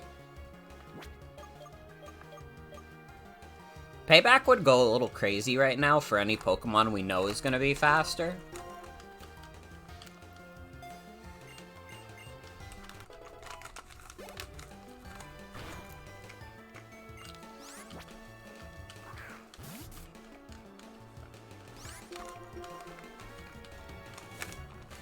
Should have done Payback there. I was literally thinking, isn't this thing faster than me?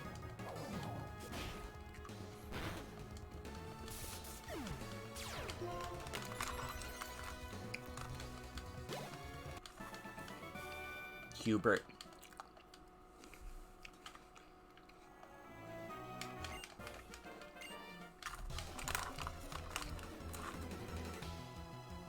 Yeah, these Pokemon Graham Crackers are pretty good. Although I feel like they're not very Pokemon themed. I mean, they are obviously Pokemon themed. Like, you have the Pokemon heads on them, but they're all like the same shape. Like, they have the Pokeball shape, and then they have, like, Bulbasaur, Charmander, and Squirtle, and all their heads are the exact same shape as the Pokeball.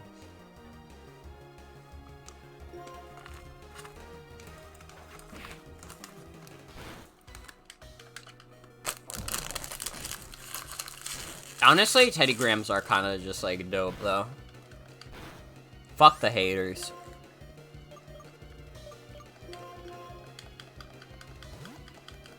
Good news, Mr. Basculin is still alive.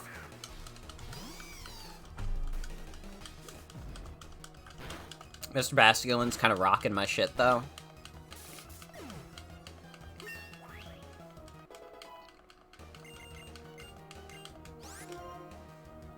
Slam. I guess it's better than Vine Whip.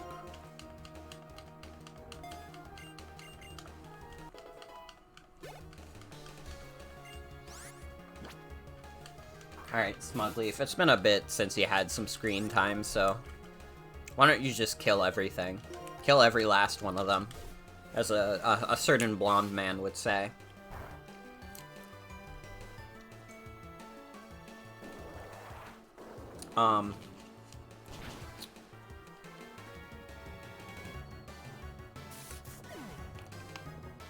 When I said that was a setup for a joke where I'd come up with some random blonde celebrity to name there, instead of the Dimitri from Fire Emblem Three Houses, but unfortunately I couldn't think of a punchline in time, so I'm just giving you the director's commentary for a bit that did not go through.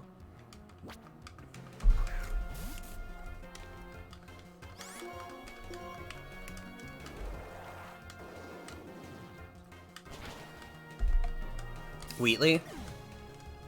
He's a robot. He's not blonde. He's also not a celebrity.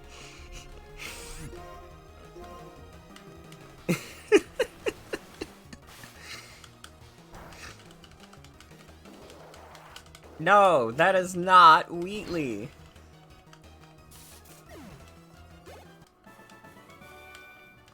I wish there was a Wheatley sticker on Steam. I feel like getting to sprinkle in Wheatley stickers in between G-Man stickers would be really good.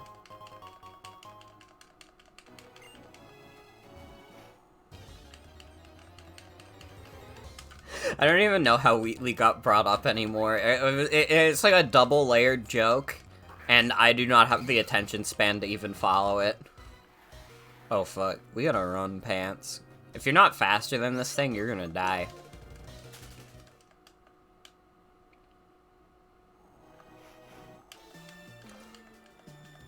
Oh, I didn't think you were a trainer. I guess I should have seen that coming.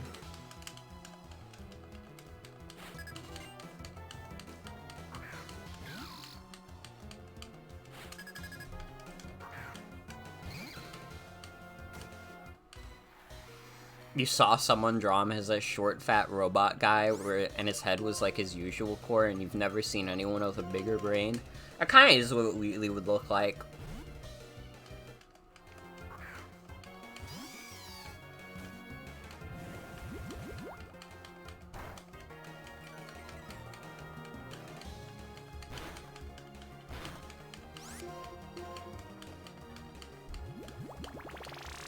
I just, like, it's very funny to me to imagine, like, people being like, oh yeah, Wheatley has to be, like, this tall, like, conventionally attractive, like, blonde guy, and it's like, I just could never imagine that for Wheatley. He's, like...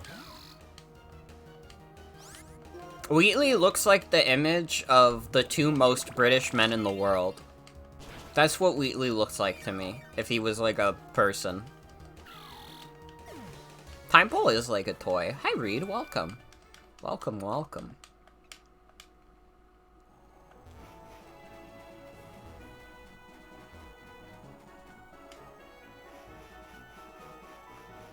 Wheatley is a fat guy with suspenders to you. I could see that, too.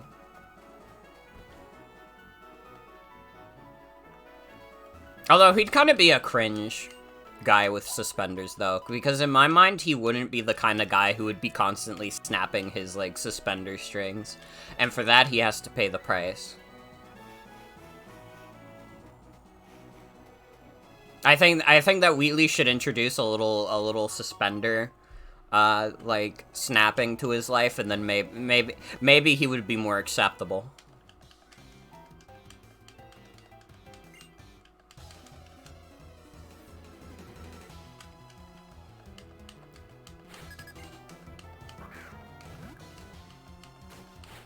Wheatley is a bloke, he really is.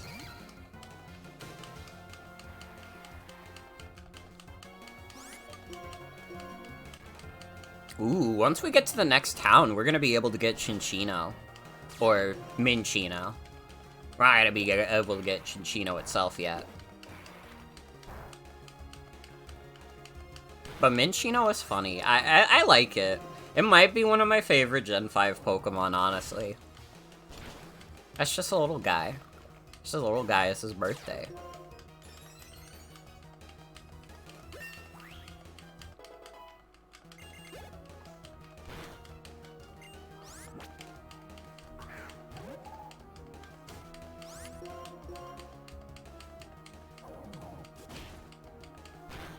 Get this timber out of here.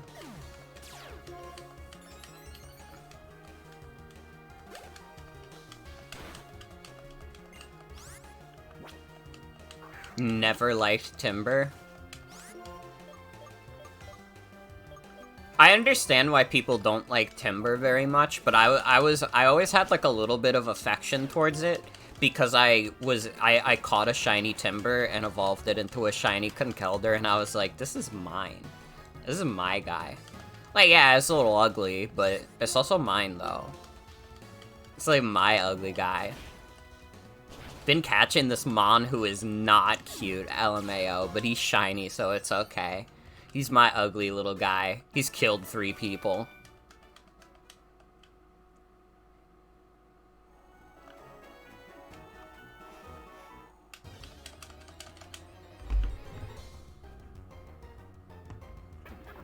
I think it's vein bracelets are funny. Mm-hmm. kind of like it. I kind of like it. But again, I'm biased because I had, like, a shiny of it as a kid. And that, like, colored my impression because it was like, this guy's unique. This guy's a little unique, and that's cool to me.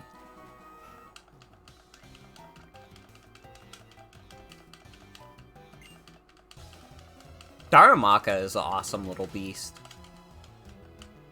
Honestly, we could do the Desert Resort, but I kind of want to make a beeline for Minccino first, right? We got to get our 4th party member in here, I think.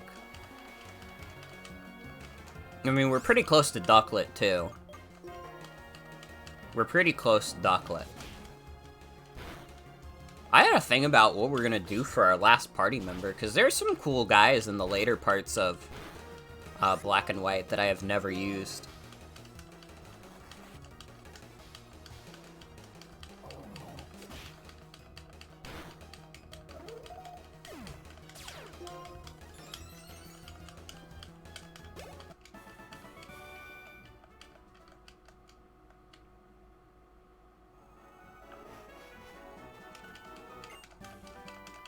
Torment. Like, damn, we're already at the halfway point of this game, kind of. Like, once we beat the 4th gym leader, we'll be, like, there.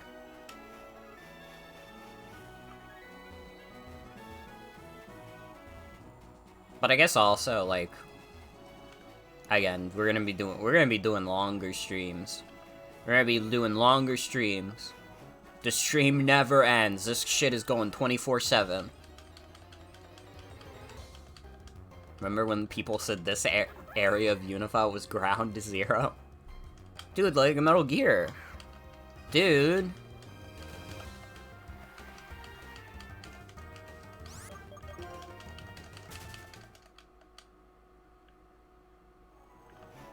Sorry, I don't know why that's the first thing I thought of.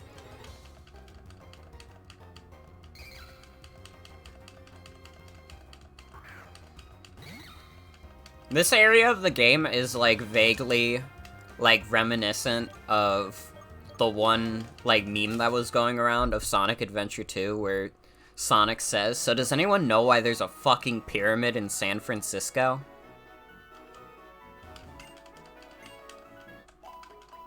Except instead it'd be like, "So does anyone know why there's ancient ruins in New York?"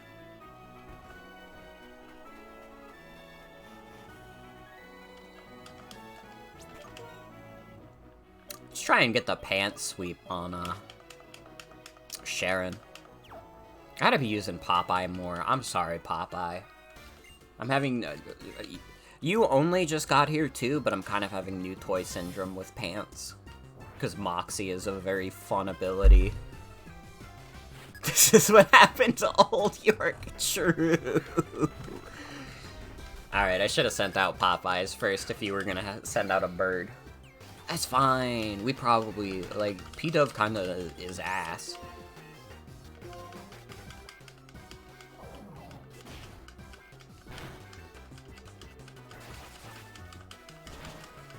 Ow. That was a crit. Okay, that makes me feel a little better about the situation.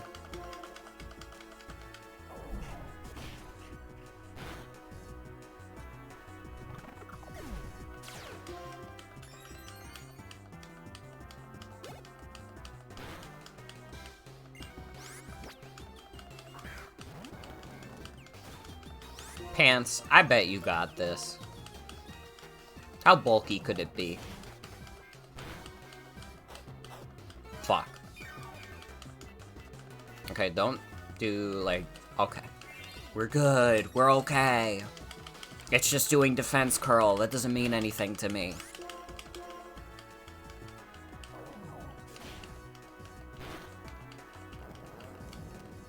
Forgot Scraggy was named Pants and thought I referred to this pig knight's pants fur.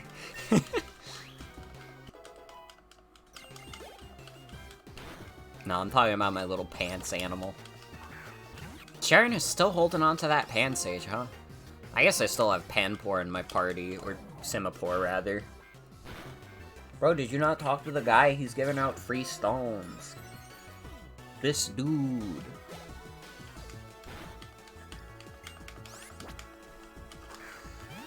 I gotta see when you get a shiny stone in this game.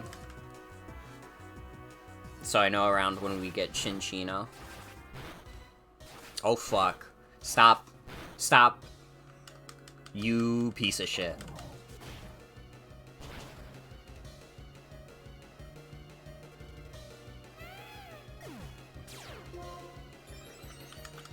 Okay, it's fine.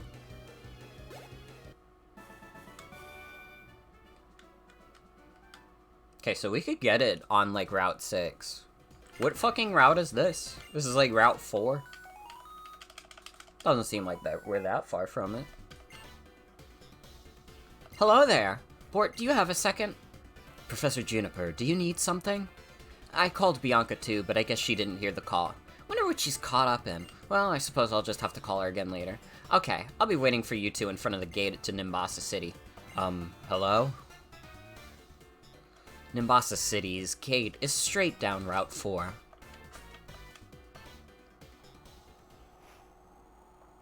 Sharon got a 5-head? He kinda does, though. I'll be honest, and this is gonna be a little controversial. So you might want to sit down for this one. I don't think Sharon or Bianca are... Well, no, it's more Sharon. I don't like Sharon that much as a rival. I think Bianca is fine, but Sharon kind of puts me to sleep a little. Sorry. Sorry, I acknowledge he's, like, still a good character.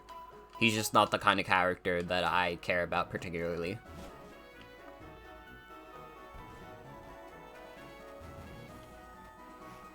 Yeah, I don't know. Bianca's character arc is, like, more interesting.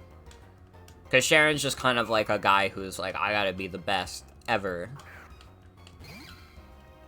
And it's just not very interesting to me. It's just not something that gets me excited.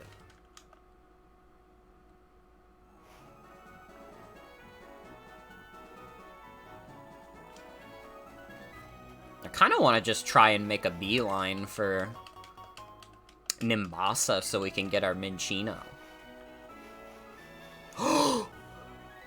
We need to call Minccino Dunk. Because Dunk Chinchino? Don't mind if I do.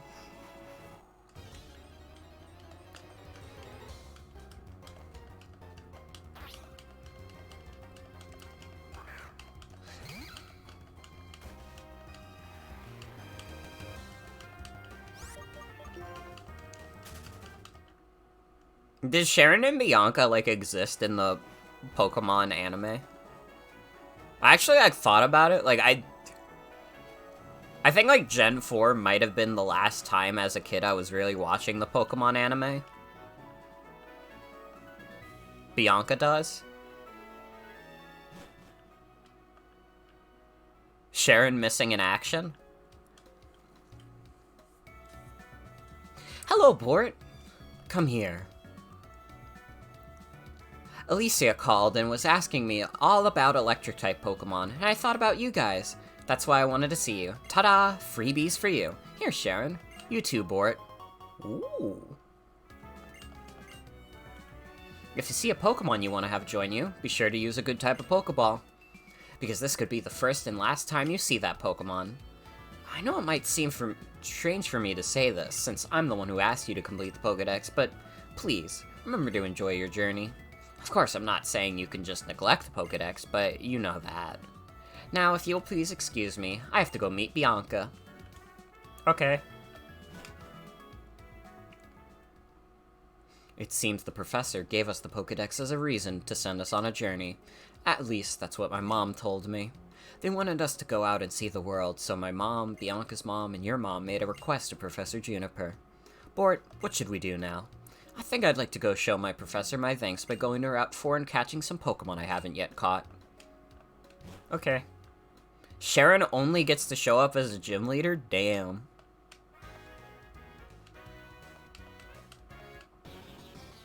Gramps, we know you run the daycare. How do we know? Because we're Team Plasma. We have taken Pokemon away from people. Since you work at the daycare, we figure you must have a lot of Pokemon. Hand them over. What kind of nonsense is this? Oh, a strong-looking trainer. Please help me. Yeah, if you're going to get in our way, we'll take your Pokemon too.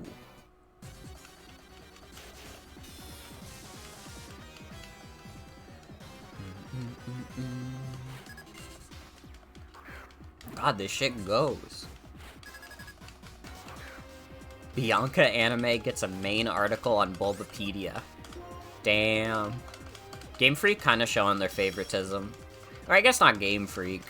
Because I don't know if they have, like, literally any say in the anime. I mean, they probably have to communicate.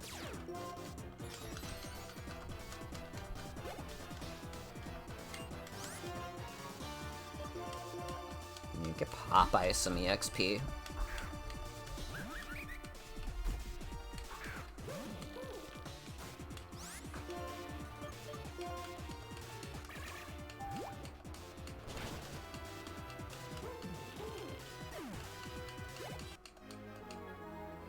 Plasma! Wah! Wah! This went downhill fast, so I think we better run. Let's hide out at the amusement park. Thank you so much. Please take this as a token of my gratitude. It's a brand new bike. I'd always planned on riding around in Bossa City, but I never ended up riding it. I have a daycare on Route 3. If you have any Pokemon you want me to raise, please drop them off. I just came to sightsee, but I got in a lot of trouble. Hey, Bort! Yoo-hoo! Barista told me Nimbasa City has a lot of things to see and do. The amusement park, big stadium, small court, and the Battle Subway. I know there's a lot of people who would be big into the Battle Subway. I'm going to go see the Pokemon musical, though. See you later. Bye. Bye.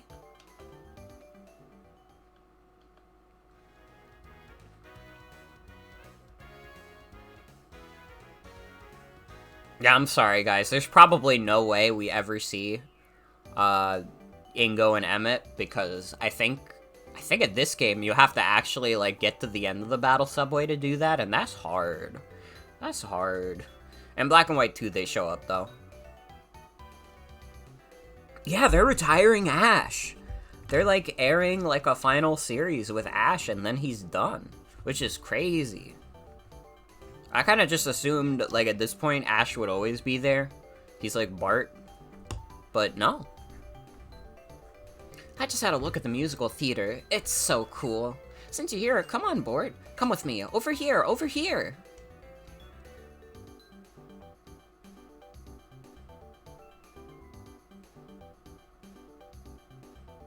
Could we run next time? That took a while. Okay, we're in here. Let's go in. Okay. Amazing, isn't it? Hello, you two. How do you do? I'm the owner of this theater. Pleasure to meet you. Oh, I must say you two seem like phenomenal trainers. What do we have here? What do we do here? We use props to make your Pokemon fashionable and glamorous. Do you want to join in the party and play dress up? To get you started, here's a prop case. Okay. This prop case lets you store props for decorating your Pokemon. First off, you need to pick a Pokemon.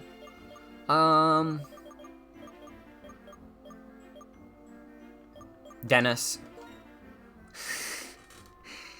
Then it's time to play dress up.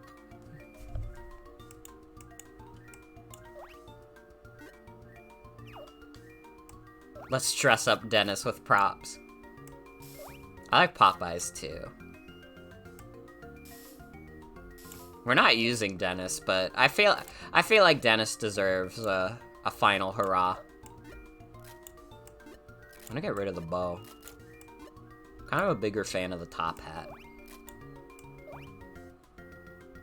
It doesn't have hands to hold anything.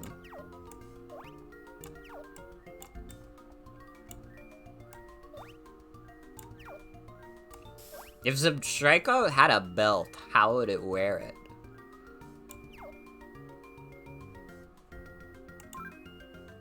Does this look okay? Hell yeah, brother.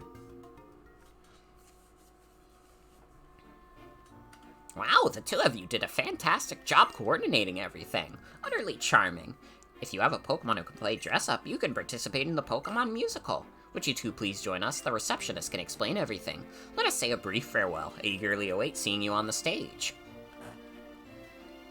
Oh, I don't know what to do. Doing the musical would be totally cool, but there's other stuff I want to do. Okay, that's it. I made up my mind. I'm going to see the sights in Nimbasa. See ya, Bort. Yeah, it's like... our quadrupedal friends are just at a disadvantage. Daddy? What are you doing here? I've come to take you back home, of course. Your mother told me that you'd made it all the way out here. Haven't you gone far enough? No way! I'm gonna keep traveling with Bort and my Pokemon. Absolutely not. Others do things their way, and we do things ours. Is that so? Then, how about you do things your way, and I'll do things mine? Sweetie, you keep going on your travels. Hey, who do you think you are? This is a family matter. My name is Alicia. I'm this town's gym leader. I also happen to be a model. You know, there are many people in this world. There are people whose way of thinking may be completely different from yours. Sometimes, this means you may get hurt. Of course, that's exactly right. It's because I'm worried about that.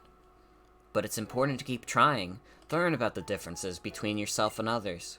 To learn that being different is okay. And you shouldn't worry. Trainers always have Pokemon at their side. Pokemon are wonderful. It's not only about how cute they can be, but also how much... I don't know why, but... seeing the chat message Urkel and Pokemon with the PogChamp emote made me laugh really...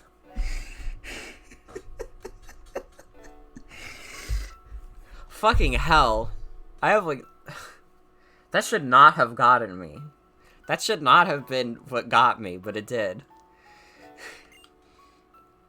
Please. I know there's gonna be painful stuff like you're worrying about.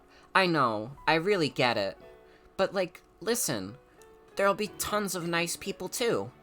Know what else? Since I've been traveling with Pokemon, I've already gotten tougher. I can totally tell. So, please? I guess. If wanting to continue your journey is selfishness on your part, wanting to stop you is selfishness on mine. I'm surprised to find I'm the one being childish at my age. The gym leader's comments helped me wake up. Bianca, I'm sure it's better that you take the path you want to take now. I hope that your journey will be fun. Bon voyage. Bort, please. Take care of my little girl, okay? Otherwise, I'll beat the shit out of you. Bitch. I never liked that guy. Papa, I'll come home after I find out what I really want to do. I'm sure he traveled as a trainer himself in the past.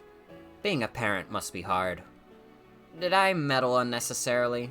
You looked troubled, so I decided to chime in. By the way, if you're trainers, please stop by the Pokemon gym. I'll teach you a little something about how tough a journey can get. She's so cool, huh? I want to be a totally cool woman like Alicia. We all do. I wonder how I'll get there. Well, before that, I guess I need to discover what I really want to do. See you later, Bort. Imagine arguing with a family member and then Lady Gaga shows up. Isn't that the plot of, like, the Simpsons Lady Gaga episode, basically?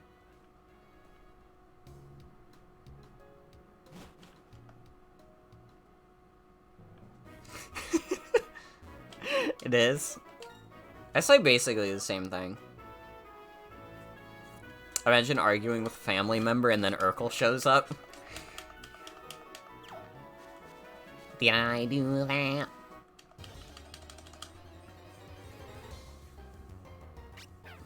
Gothita. I wouldn't mind using Gothitelle if we weren't already using Victini. Because Gothitelle is, like... It's a little cool. I'll admit. I kind of think it looks cool.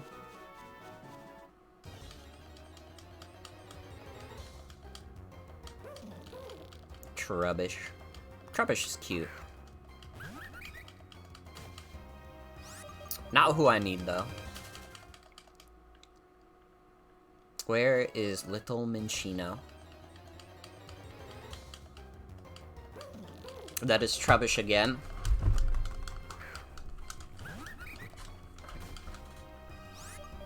Trubbish is an awesome little guy.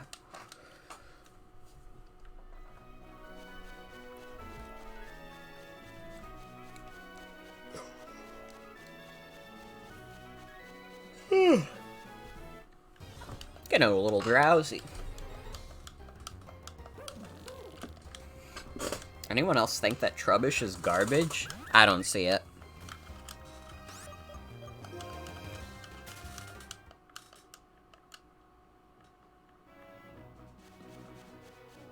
It's the garbage.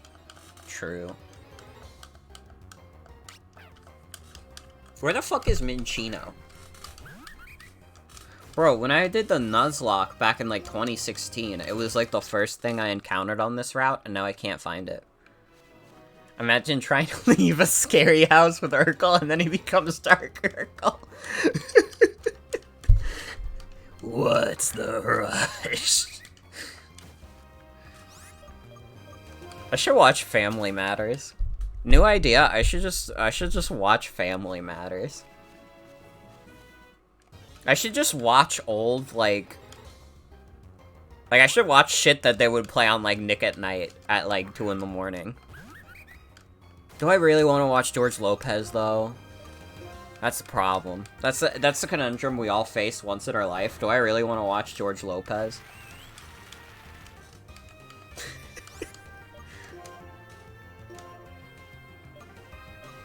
Dude. Okay, this is, like, kind of funny. And also, somehow George Lopez related. I took a film course. Because it was, like, it wasn't required, but it, like, helped with my, minor in journalism that I took in college.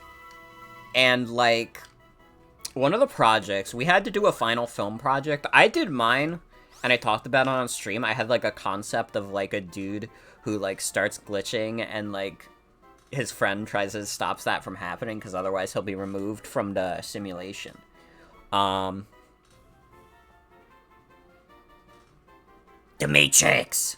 But one of the kids in my class, or not kids, we were all adults. Whenever I think of school, I just immediately, like, say, like, kids, even though college is, like, we're all adults here, and if we're not adults, we have some, like, baby geniuses shit going on. Anyways, one of the dudes in the class, like, did his project, and it was literally just, like, his family recreating the George Lopez theme song. That's the story. Alright, it was really hard to get out. Anyways, it's not Min anymore, it's Dunk.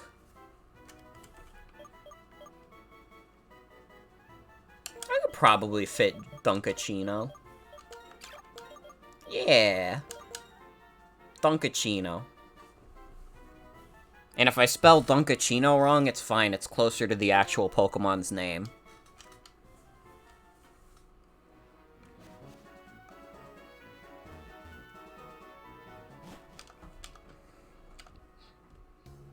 Hate getting scared? I agree. That's why I don't do it. I'm not afraid of nothing. It's absolutely not true. I'm afraid of the killer.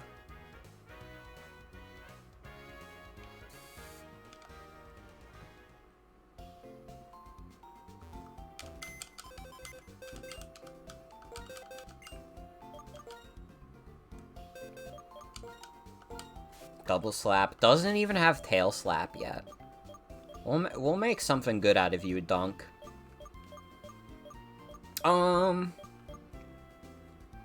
Goodbye, Winston. Everybody say goodbye to Winston. He's waving goodbye. He helped us with one gym, and then he got to become an adult.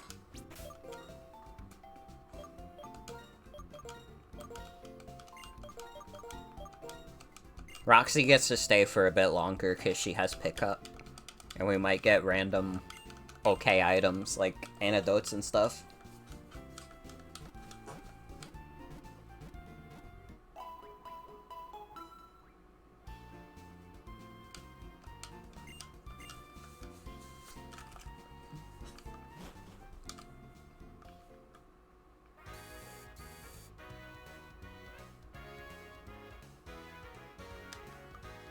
You love getting scared, you do it on purpose?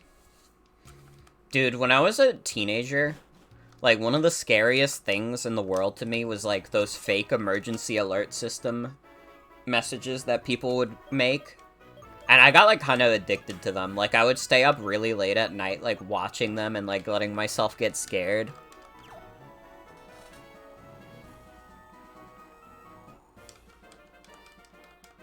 There was this one channel that I watched a lot that was like the emergency alert system experience.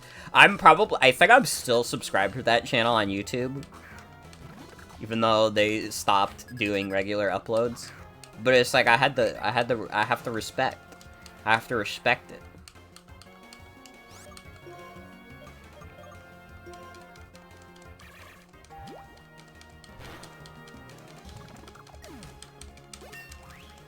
Never forget where you came from, as they say.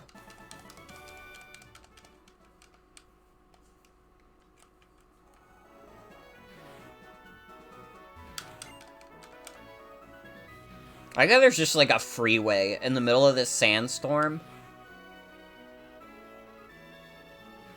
Like, when the fuck would you ever want to drive here? If it's like constantly in like a state of a sandstorm, why would you ever want to drive here?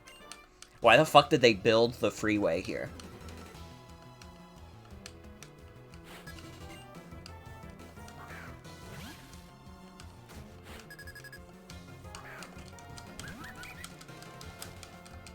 Maybe I just lead Popeyes for a while and slap a EXP share on Minchino. Or Dunk. Sorry. It's not Min anymore, it's Dunk. We slap the EXP share on Dunkachino until she learns Tail Slap. Because once she learns Tail Slap, she's gonna be like a little deadly weapon. What ability does she have? I know Technician is one of the possible abilities.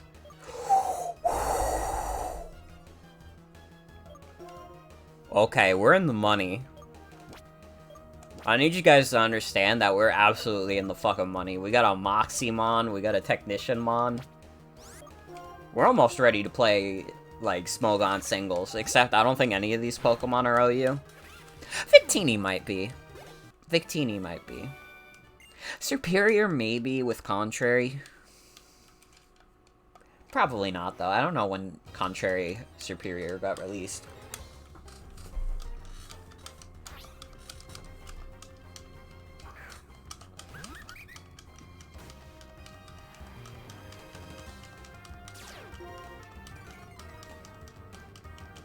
A little intimidating Sandile.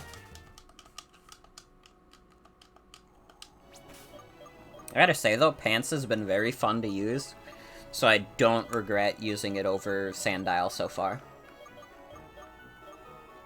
What is it gonna do? EXP share, right. EXP share on Dunk.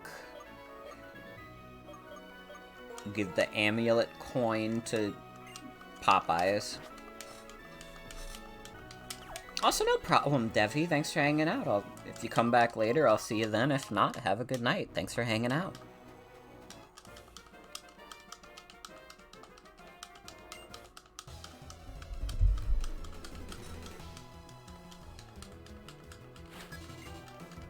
Backpacker Jill.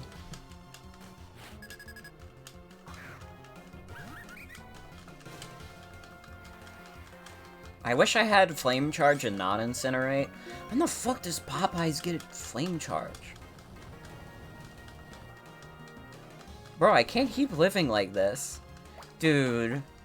Like, come on.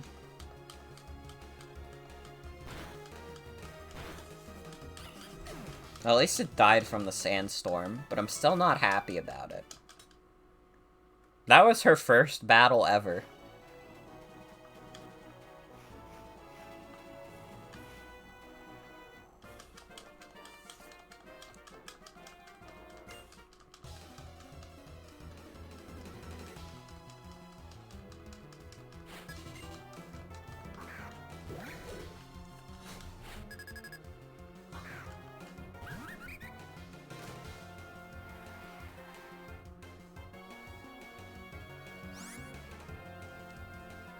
Getting recommended a blunder video about almost any ability. That seems like such a silly metagame on Smogon. Giving a Pokemon whatever ability they want. I, like, watched one of the videos he did on that. I was like, that kind of sounds like that would be, like, really fun. But it also seems like it'd be a very stressful team-building exercise. Because it's like, they could be anything. They could be anything at any time. I want to run some goober-ass shit.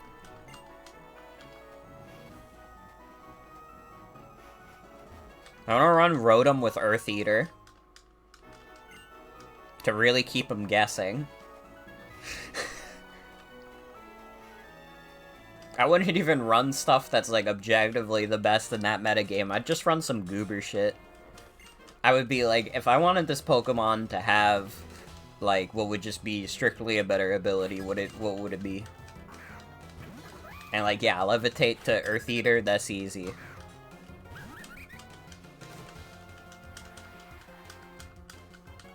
When Darumaka turns into, like, a little egg in its animation. Many people have said it. Many people have said it. But I will say it too. Gen 5 really is the best that Pokemon has ever looked. Like, there was definitely something lost in the transition to 3D in terms of the presentation. Although I will say, like, I think the older 2D games are charming. They're also, a lot of them are a little weird looking, and they didn't really necessarily push the hardware they were on. Honestly, Black and White probably doesn't even push the DS hardware. Once they got to the 3D era, though, they were always pushing hardware's limitations because they couldn't optimize that shit in time.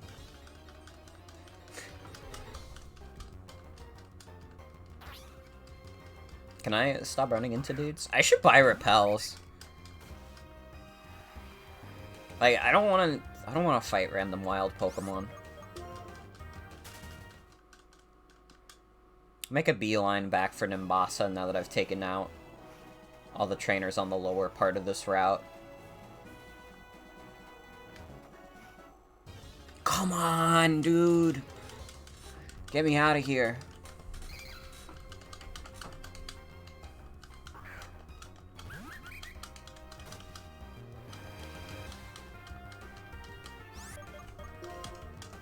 You know what Pokemon in this general area that I really like is? Maractus. Any time I've ever seen Maractus hate online where it's like, oh lol, people talk about forgettable Pokemon, what about this one? You have no love in your heart. You are also a spineless coward. Maractus is fucking awesome. I don't want to say, I don't want any Maractus slander to enter my chat room.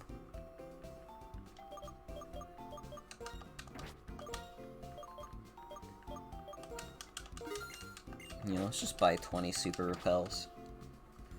Ah, if we were playing Black and White 2, we could just...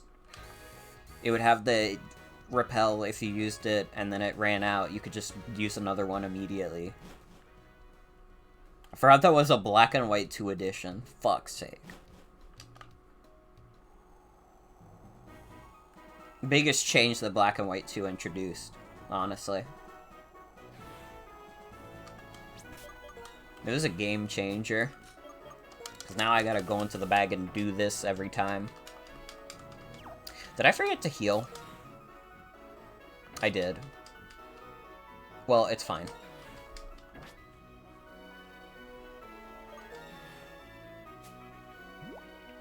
It's fine. We can just use our remaining regular potions.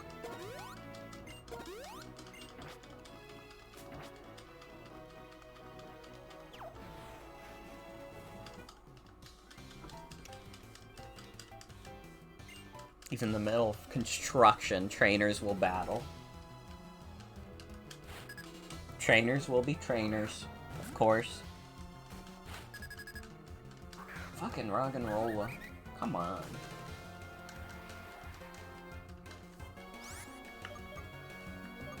I guess maybe I could still... Well, no. If it has Rock Blast, it kind of just rocks my shit.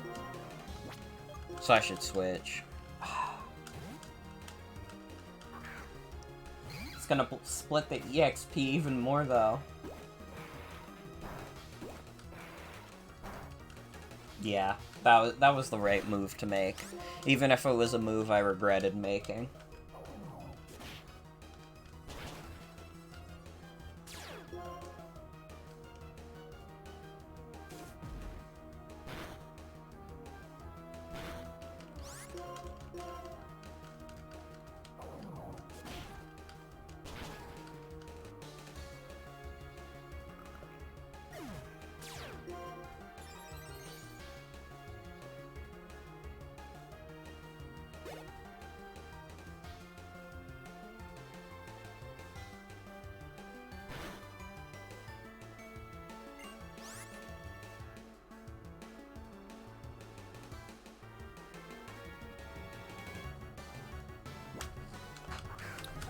Set that timber up.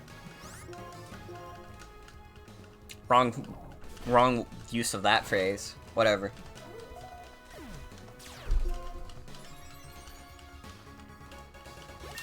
Sorry, I read a post on my timeline about a character named Penny, and I got really confused because I thought it was about Penny from Pokemon, and she was being referred to as like a robot. And I was like, I don't remember this plot point from Pokemon Scarlet and Violet. And then I found out, and then I like thought about it, and I was like, wait, that's not what that's about at all. I was so fucking confused. Like, I just went silent because I was like looking at this post, and I know it's like bad streamer etiquette to be looking at my phone at all, but I can do what I want. I'm an adult. But I was very befuddled for a second. I just fell silent because I was like, I don't. What is this? What could this mean? Much to think about.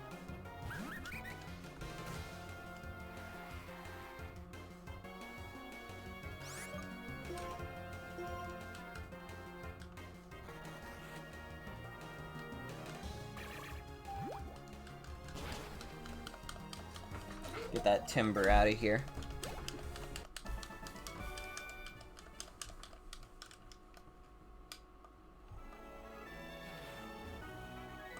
If I did not choose, like, Snivy as my starter, Maractus would be on the team, honestly. Love Maractus. Again, if you're a little Maractus hater, keep it to your fucking self. Alright.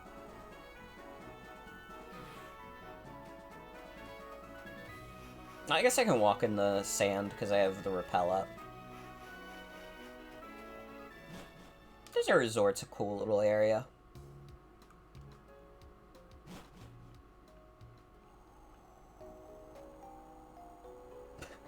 I forgot that it plays one of the dungeon songs. Feels like a weird song to play in the middle of the desert.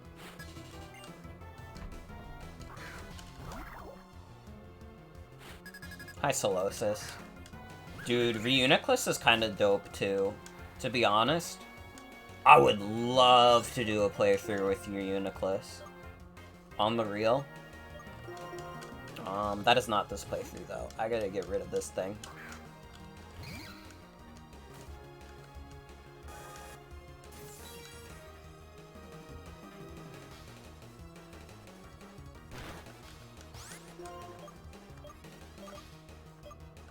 Let's do a little feint attack.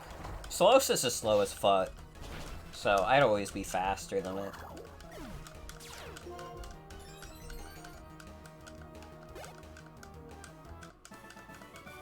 Get out of here, Jerry.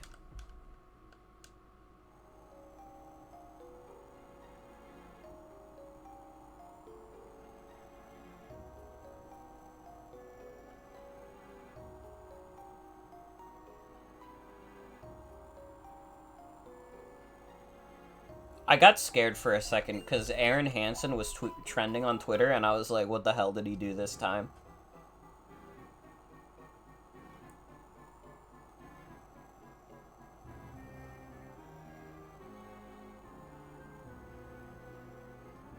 Oh, he's on trending because they're doing, like, another, like, YouTuber boxing thing.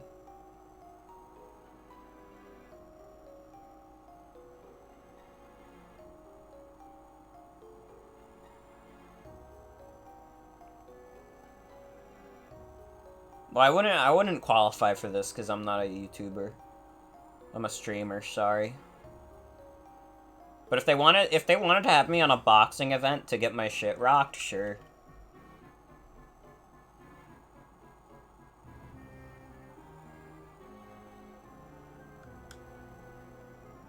I remember the last time they did, like, the YouTuber boxing thing, Aaron Hansen got his shit rocked by Epic Mealtime, which is, like, maybe one of the funnier sentences of all time. It's very hard to come up with a concept funnier than Aaron Hansen at Game Grumps getting his shit rocked by one of the Epic Mealtime guys. Honestly fitting, because I would believe that the Let's Play era of YouTube took everything away from Epic Mealtime.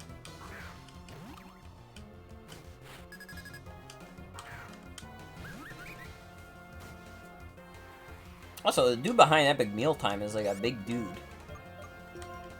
He had to be like a whole weight class above Aaron, maybe. I don't know though. I don't keep track of the physical builds of YouTubers I don't watch.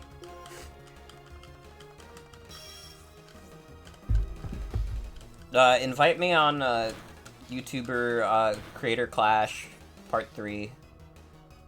And I'll get my ass kicked because I'm like 5'4". It is not the anniversary, but they announced another event like that. They announced the second Creator Clash and Aaron's back. So he might just get his shit rocked again. Oh god, was that when he was wearing the cornrows? God.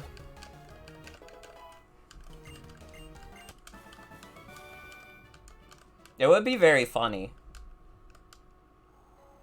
It makes sense why I got some notifications for the Aaron Hansen cum coma tweet today. Although it's kind of been a little steady. I feel like once a day I've been getting like a cum coma notification. I think we might be finally at the point where the people of Twitter have finally accepted the Aaron Hansen cum coma post into their lives. It's a part of the Twitter ecosystem now. Who would be a funnier person to kick his shit in this year? I don't know. It's kind of hard to beat Epic Mealtime. Just, like, conceptually, like, Epic Mealtime beating the shit out of Aaron Hansen from Game Grumps is, like, really funny. So I wouldn't even know. I think Aaron Hansen getting beat up by Vsauce would be funny. I think that Vsauce, if he was like a boxer, he would box like animal style. I think he would be like filled with like a primal rage.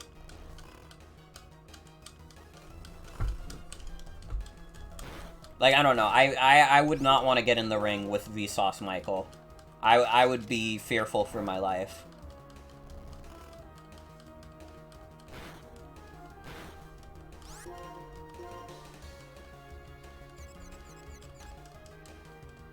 No, pants, come on.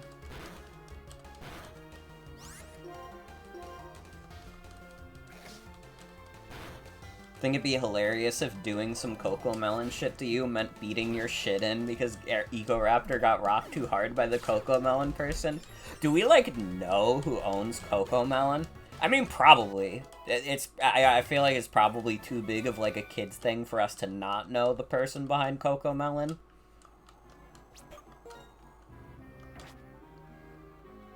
I need to do a Google search. Who owns Coco Melon? Who makes Coco Melon?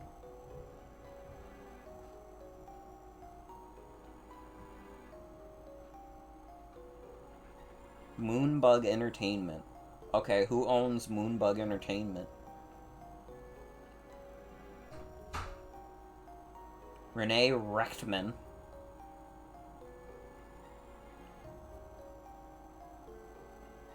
Oh, they were acquired by Moonbug. So wait, who owns Coco Melon?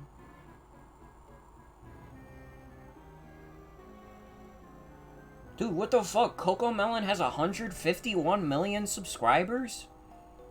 When the fuck did this happen?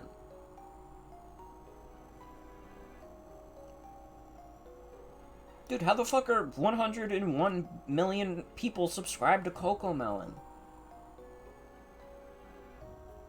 Making it the second most subscribed channel in the world behind T-Series? And how many subscribers does T-Series have? 233 million? That's crazy. Mr. Beast is number 4. I don't think Aaron Hansen should get his shit rocked in by Mr. Beast, but I do think he should get his shit rocked in by the Mr. Beast impersonator. You know what I mean? I think, like, the guy from that was, like, in the Mr. Beast rap battle, I think that he should be the one to get to fight Aaron this year.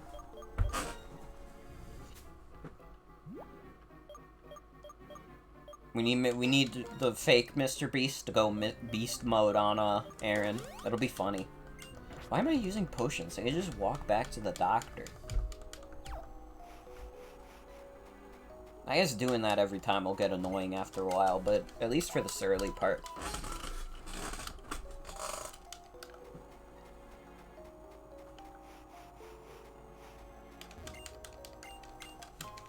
Thanks for the sand. Are you fucking serious?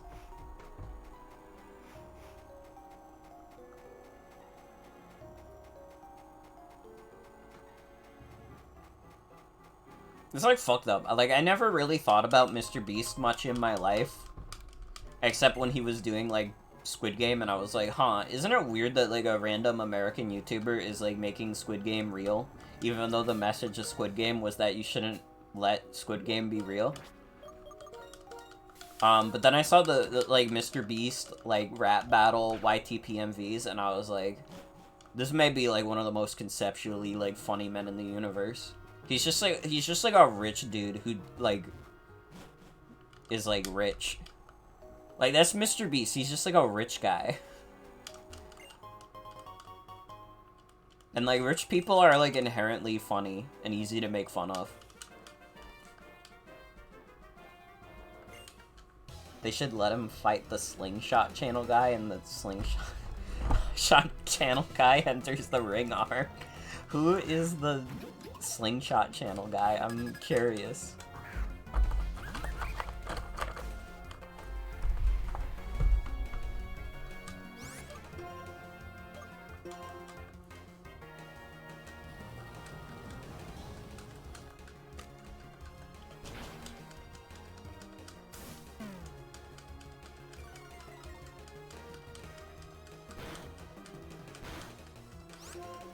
Making me slow. I'm still faster than you, though. He's some German dude who makes DIY weapons out of 2x4 and shoots them at Jello. That's kind of awesome.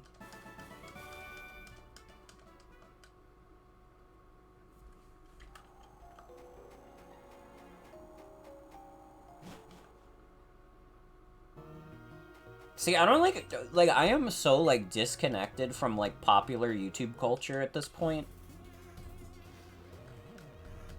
Because, I don't know, YouTube is, like, such a big website at this point that it's kind of impossible to, like, you know, keep track of, like, all the big, like, creators and what they do and whatever.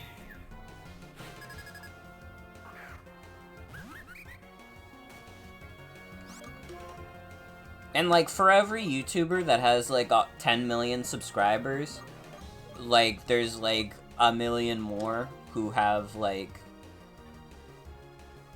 100,000. And then there's a million more who have 10,000, and a million more who have 1,000. And then there's 100 million people. There's maybe, like, 1 billion people on Earth who have a YouTube channel with, like, 2 subscribers at most.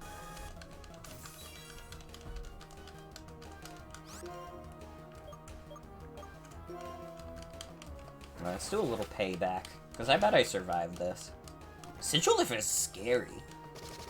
In terms of, like, its power for this early in the game. Do you know that he tested a homemade crossbow on a police riot gear and it managed to break through it, so a German tabloid tried to accuse him of promoting terrorism? Damn.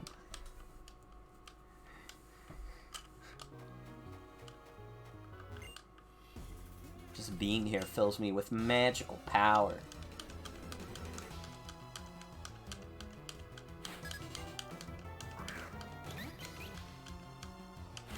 His response was to make better crossbows. Based.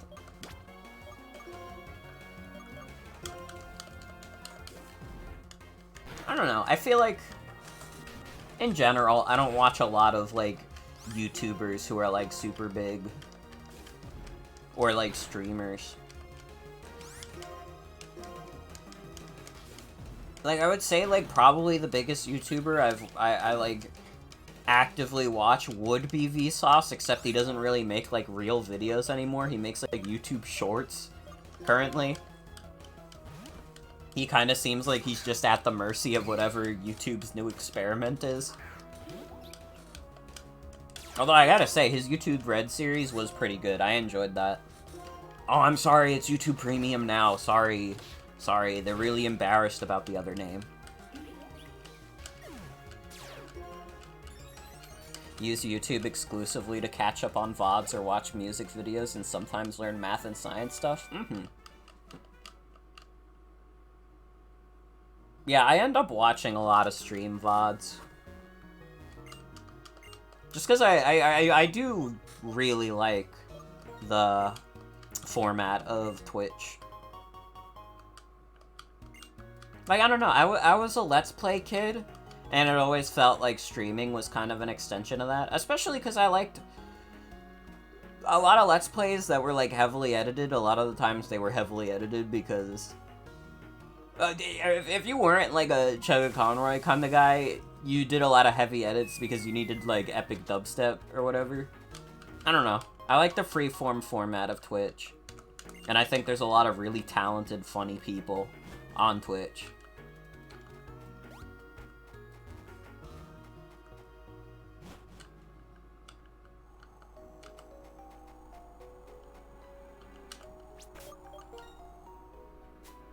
And you know what? You know what?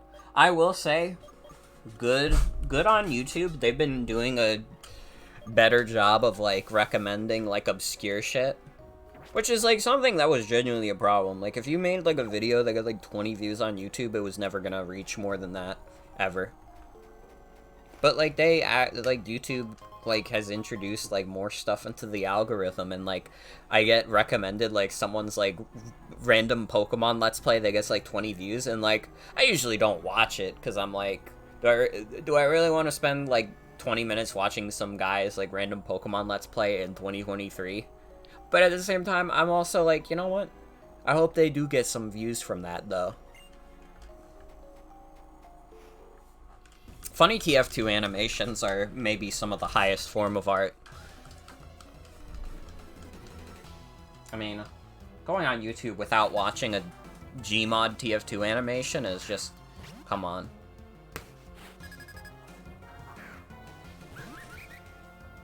Have to fight their curation tooth and nail to keep the algorithm relevant.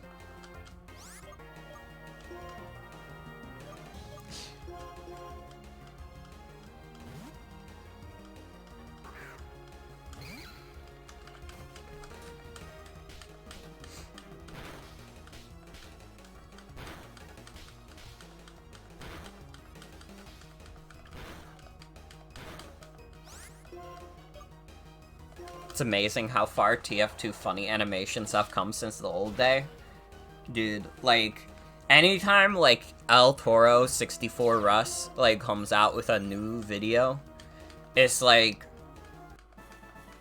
he's, like, creating, like, fucked up, like, TF2 creatures in a way I haven't seen anybody else do, and I'm always so entertained by it.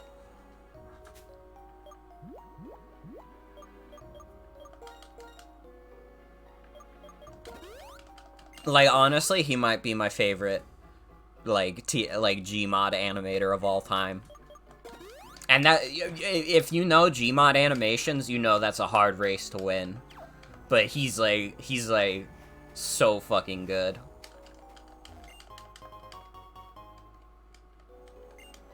Scoutfin also helped with the custom expression models. I don't know if I've ever seen a Scoutfin video. I should, though. I'm always in the market for more funny TF2 videos.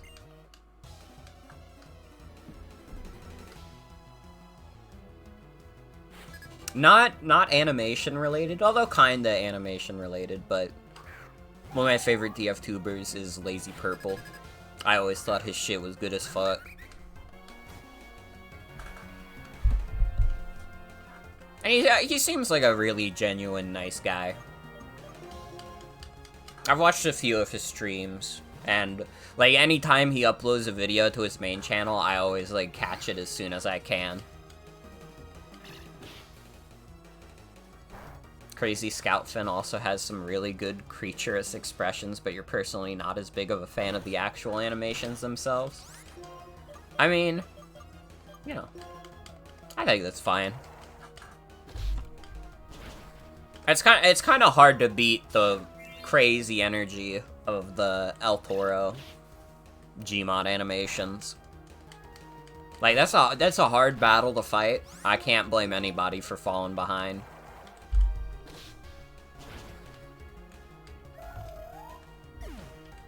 Oh man, I remember watching, like, Ethiomod back in the day. I watched him a lot, too. I mean, I was a Rubber Fruit kid. I know where Rubber Fruit is these days, but I won't tell. Tail Slap! Let's fucking go. I didn't know you'd learn it that soon. Ooh. Strictly better than Double Slap. My post about Lazy Purple being a psyop to get people playing TF2 again is so true. Every time a new Lazy Purple vid comes out, it gets you playing TF2 again. Literally! Like, literally, the most recent Lazy Purple video, I remember, like, watching it, and then, like, an hour later, I was like, man, I really want to play TF2.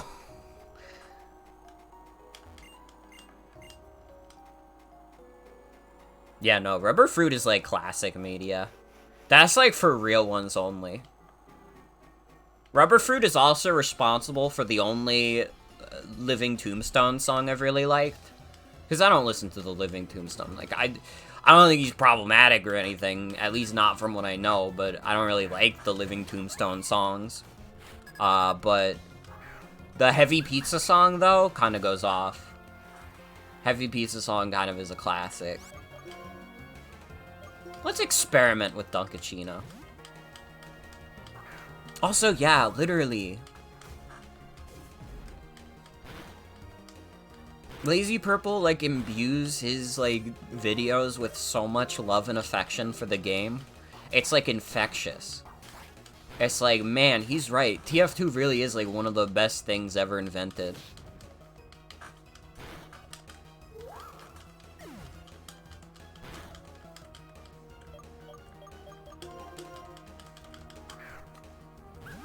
I probably need to get the evolution before Dunk's that good, huh? I thought that Dunk was not gonna be that frail. I'll be honest. I was not expecting Dunkachino to be that frail.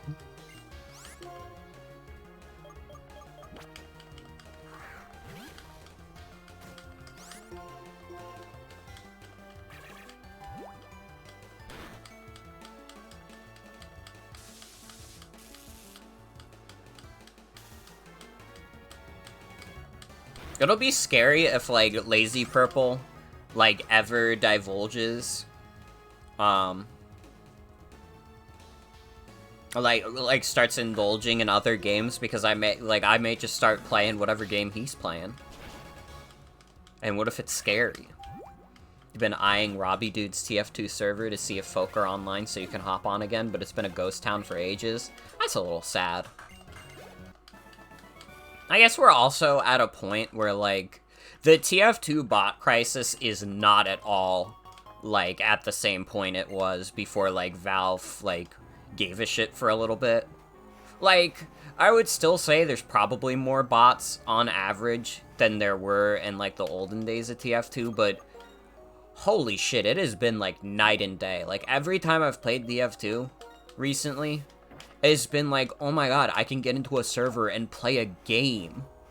And maybe occasionally I'll have to kick a bot, but, like, it's same as it ever was. It's fucking TF2. I'm playing actual games of TF2. So I'd imagine a lot of the custom servers that maybe didn't only exist because of the bot crisis, but were definitely populated because of them, they might be losing some traffic.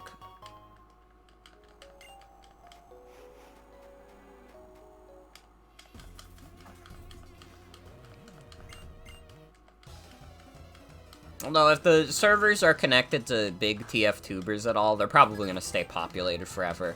Like, I imagine, like, people still hop on Uncle Dane's server. I imagine people still hop in Lazy Purple servers. A good TF2 community server is like a home to you. I respect that. I'm, like, a weirdo. And, like, I was talking about this earlier when my friends were talking about, like, Final Fantasy XIV in chat. Part of the reason why I like TF2 is that I can kind of just ignore other people. Talking to other people on online games is scary. That's why when I was, like, a TTT player back in the day, like, I would use, like, I would stay on the same server once I found a good one, and then, like, never change. And, like, maybe when I was in my TTT phase, I went through 2 servers, and that's it. One from 2013 to 2014, and then another from, like, 2015 to 2016. And then, like, I don't play TTT much outside of that, because the idea of playing on, like, a random community server when I don't know if people are gonna behave or not is scary.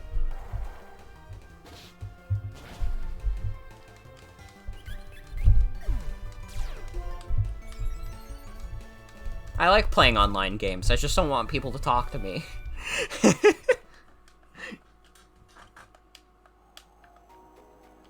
Again, that's why I get scared off of MMOs, because that feels like you have to engage with the community a little bit.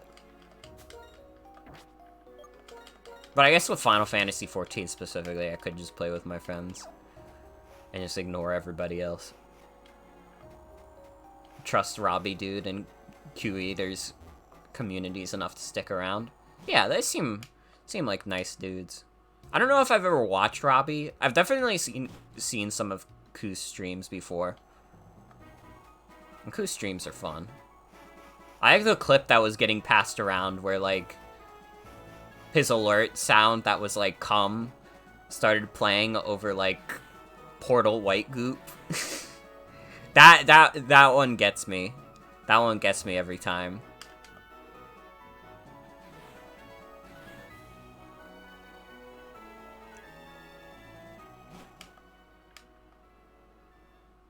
I don't know, is Ku playing Earthbound right now? I think I saw that alert earlier. Maybe I could watch some of that, because Earthbound is a dope game. If he's still streaming that after I'm done.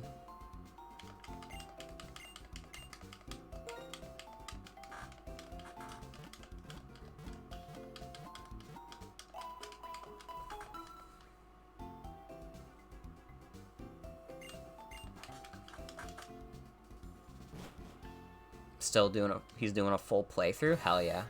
I might just watch that. I'm always looking for random stream stuff to put in the background. I've been watching Big Yellow, who's one of my favorite YouTubers right now. I was watching them do Tamagotchi Life. you want to play Earthbound and you're currently not spoiled and so you haven't been keeping up, keep it that way. Earthbound is so good. And you know, Earthbound is not a particularly story-driven game, but it's about the little moments. And if you get to experience those little moments blind, I think it'll be, like, magical. I love Earthbound. Earthbound is, like, one of my top games ever. I like, honestly, at this point in my life, I would say, like, I have, like, a bigger preference towards Earthbound, but Mother 3 is extremely close. I would almost say they're, like, about even. But Earthbound gets the edge. But the Mother series is so good. And you know what, Mother 1, it's a dumpy little NES RPG, but it's a very unique one. But yeah, Earthbound gets my highest recommendation always and forever. I'm one of those people. I'm literally in a fuse with a cartridge of Earthbound because the West mistakenly overlooked. No. The thing about Earthbound specifically is that it's kind of like a soft remake of Mother 1 in that the premise is very similar, but different events happen. And they have the same main villain, though in different forms. But you do not need to play Mother 1 at all to understand Earthbound. There's basically no references to it. Although Mother 3 does have references to the original Earthbound, and a villain from Earthbound returns in Mother 3. Actually, a couple characters return from Earthbound. Not that many, though. Not that many, though. I love the Mother series. And you know what? I respect Shigesato Itoi for not letting that shit, like, you know, become oversaturated. I think if we got more than 3 Mother games, like, it would get a little stale. I think the fact that we got 2 absolutely banger games that have, like, stuck with people for this long, and then we got, like, a pretty good, like, prequel to those games, like, that's all you could really ask for in a series, right? It doesn't need to be much more than that. Like, I think Nintendo fans, like, don't process that sometimes series can end. Because, you know, Mario's never gonna end. As long as Nintendo, like... And, like, even when Nintendo, like, in a million years loses the copyright for Mario, someone's gonna be making Mario games. But I think it's good that, like, a series like like, Mother exists. And, like, it's just... It was allowed to end. It was allowed to do its thing and then disappear.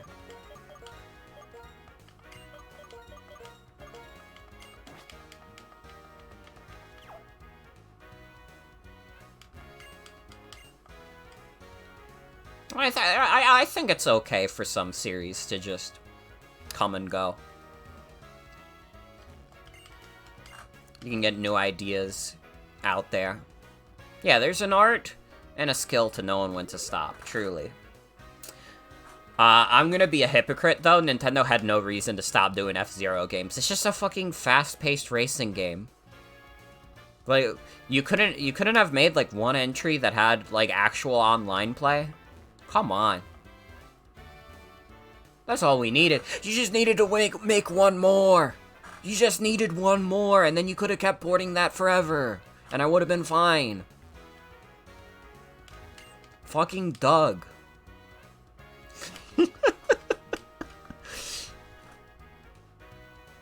It is definitely... I think it's more true when it comes to video games for, like, series that are very story-driven. I feel like if you have a very story-driven series, then that makes more sense to have, like, a beginning and an end point. But if you have a series like Mario, like, you know, they don't really have to end Mario. They should keep trying to, like, do unique things with him, but they don't really need to stop making Marios. Like, what would be the final plot point? Mario kills Bowser? Nobody would like that. There's some sick-looking spiritual successors, though. I've seen a couple, and I've been interested. I never gave them a shot, though.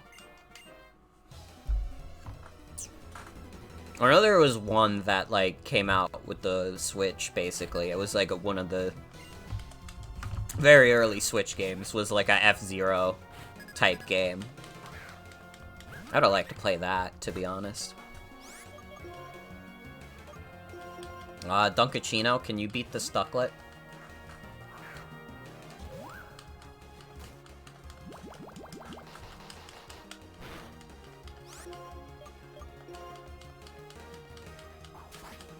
Ones you've seen are still in proof of concepts phase, but look pretty rad?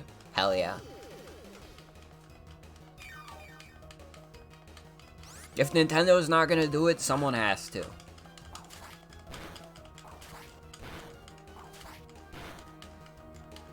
Damn, I kinda need Dunkachino to evolve, huh?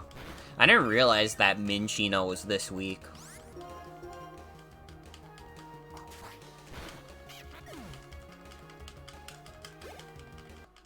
Even with, like, I have Technician boosted Tail Slap, and it still feels like it's not doing nearly enough.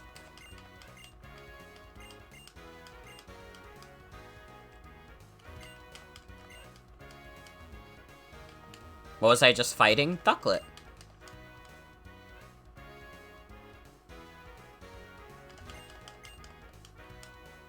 Do any of you soccer guys want to fight me? Please? It is very much a normal duck, but like blue.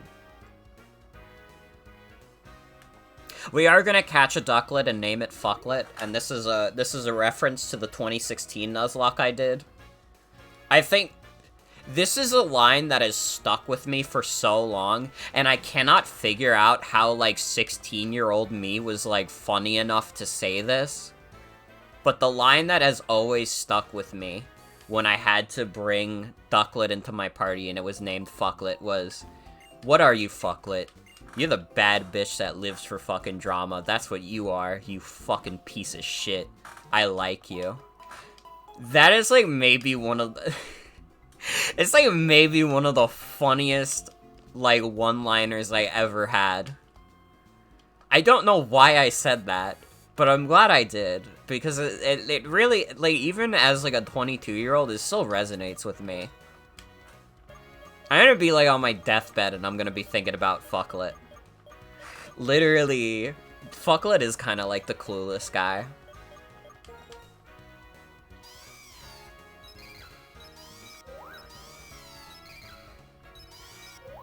Honestly, maybe I want to give Dunk the Eviolite. Dude, Dunk literally has a plus attack nature, and her attack is still ass. Come on, man. I need those tail slaps to hurt.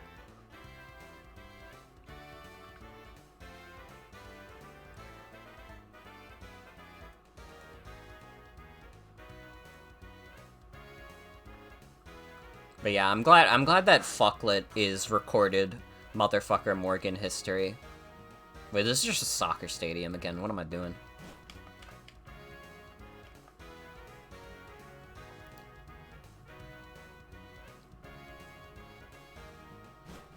That entire Nuzlocke, honestly, is...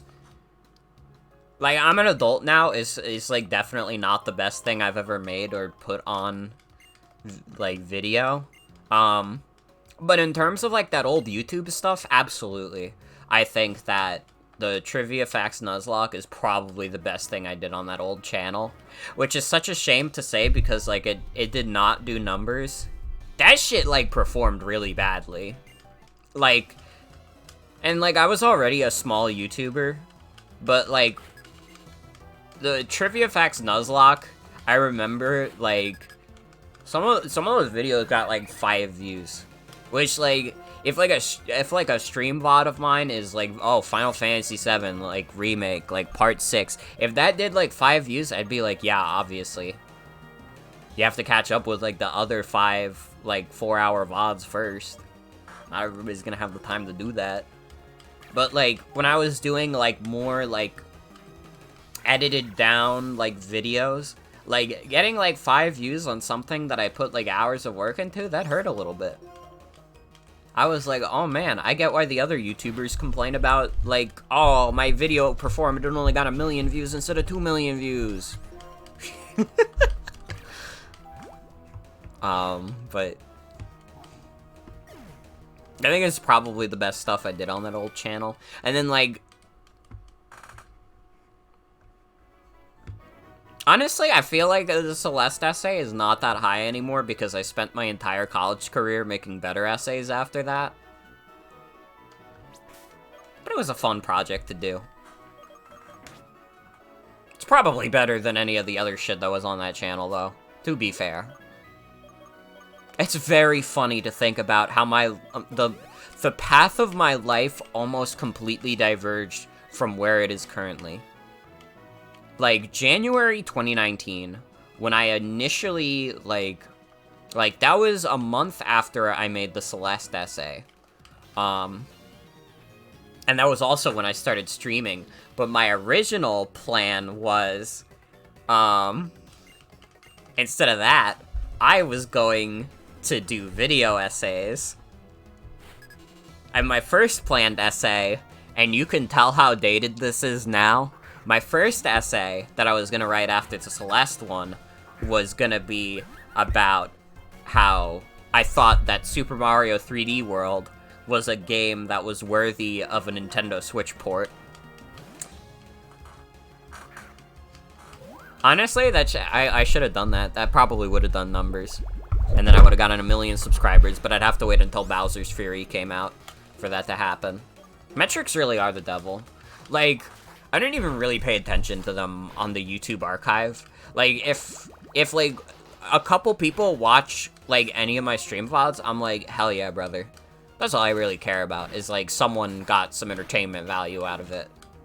Doesn't really matter who or how many people.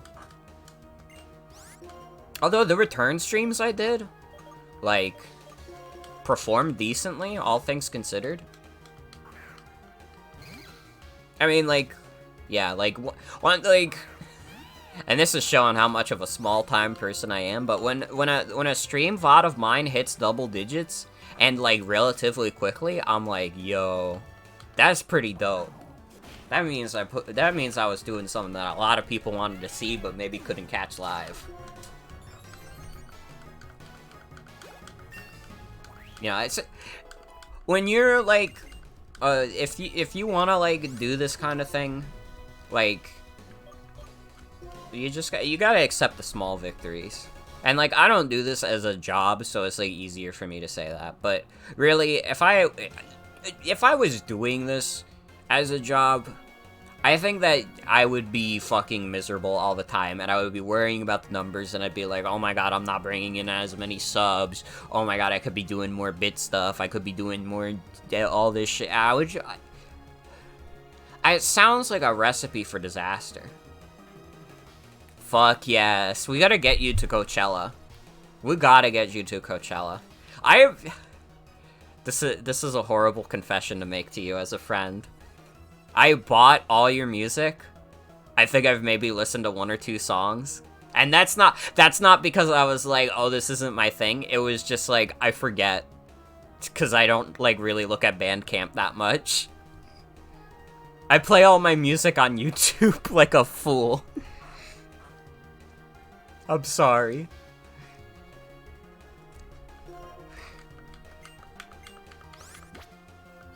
But I will gladly buy any future music you do, because you are my friend, and I want to support my friends. It's like whenever one of my friends opens up commissions, I'm gonna be all over that shit. I'm gonna be like, you know what to do.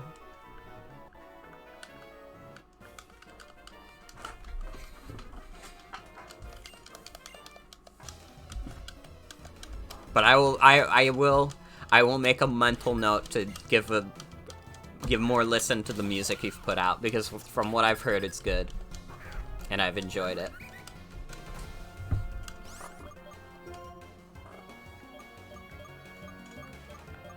No problem. Like a smug leaf. Excadrill is kind of cool. I could use Excadrill, maybe. Ooh. Dude, I remember when, like, Sandrush Excadrill was, like, the craziest thing to me in competitive Pokemon.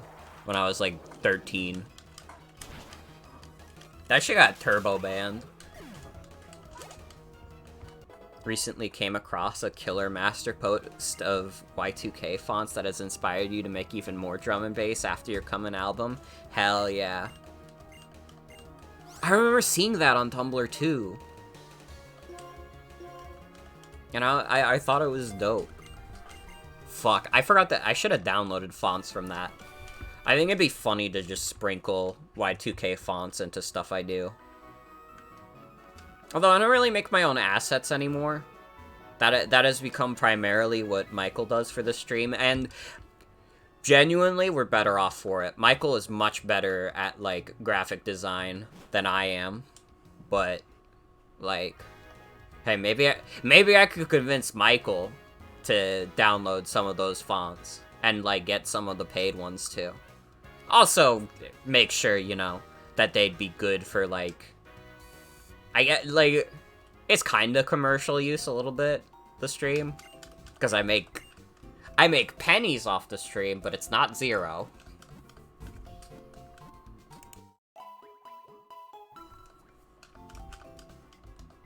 Some of them are like, if you pay for it, then you're fine.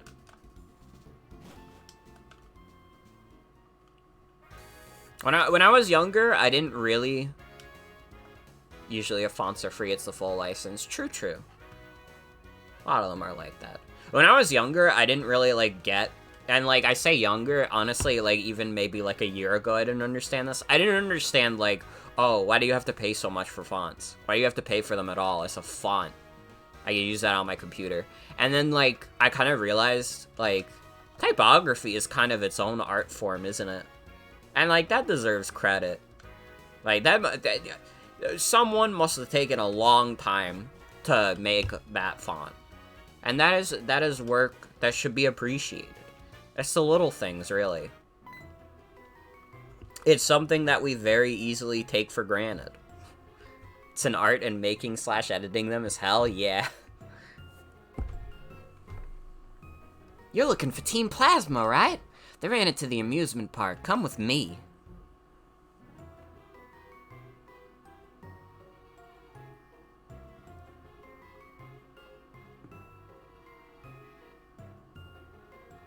They're not here. Let's ride the Ferris wheel and see if we can spot them. I love Ferris wheels, the circular motion, the mechanics. They're like collections of elegant formulas.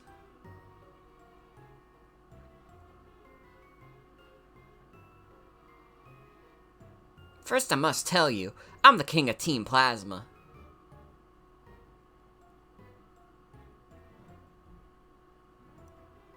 Kessis asked me to work with him to save the Pokemon.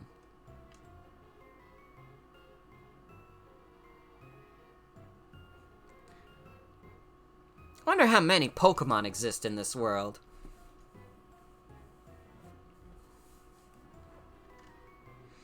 Socks commissioned you a little while ago for custom inscription templates for God Game, and you had to modify the font inscription uses just to include 2 extra characters? Holy shit. Weeks worth, damn. I respect the dedication to the craft.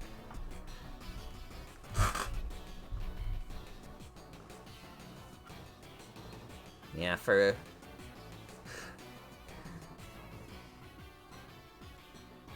stuff that's just not there, that's gotta be hell. I say this every time God Game is brought up. One day I will be on another God Game stream. Socks actually did even invite me to the last gauntlet, and I wasn't able to make it in time because I was at work. But one day, it'll happen, I promise. If I die and I never play God Game again, that would be really sad, because I had a fun time. There's probably, like, a bunch of mechanics that have been added since the last time I've played. That would just, like, go over my head. Hell yeah, I'd be down.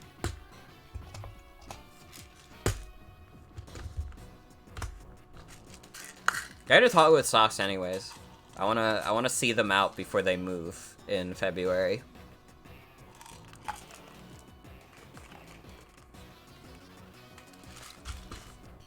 You got to play a match on Rox's New Year's stream against Babish Gaming. Awesome. Who was Babish Gaming? Was that just... Who was that?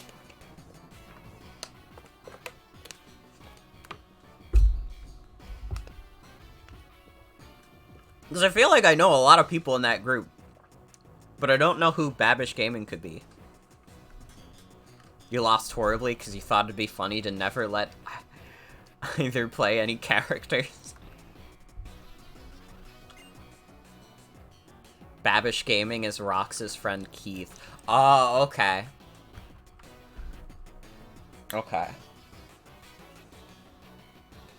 Yeah, I'm not super familiar with some of Rox's friends.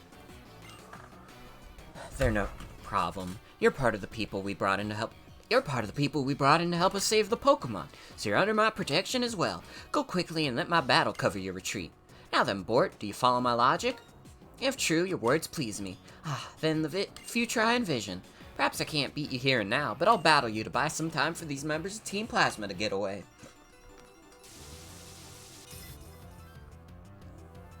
Yeah, they seem like good folk. All the people in that general circle. Every time I've talked with any of them, they've been, like, extremely pleasant. And I hope I get to talk with them soon, because, like, again, I had been dealing with such, like, bad anxiety for years, and now that I'm, like, medicated for it, I would like to think you can kind of tell I'm, like, a little more confident on stream. And maybe I still don't go super out of my way to, like, DM people, because I still kind of don't like DMing people, but, like, if there's, like, a group activity, I'm more willing to be like, oh, hell yeah, I should try and join in on that.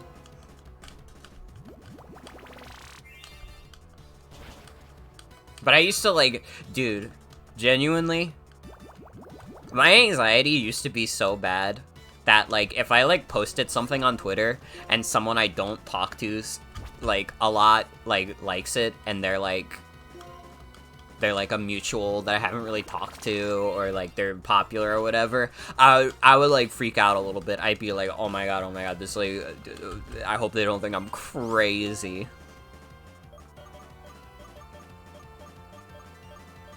It really always comes back down to you're always your worst critic. You know? I always assumed I was the most annoying person in the room.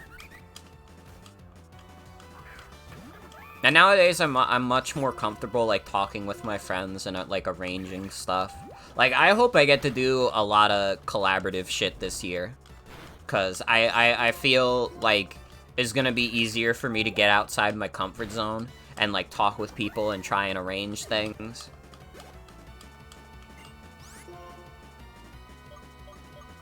My pants is better than your pants.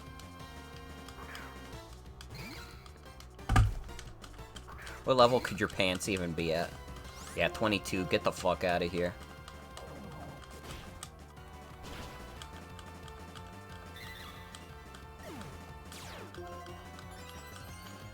That's the reason why you trained yourself to shut off your brain entirely when making posts online, which could ever only lead to positive results without consequence? Mm-hmm.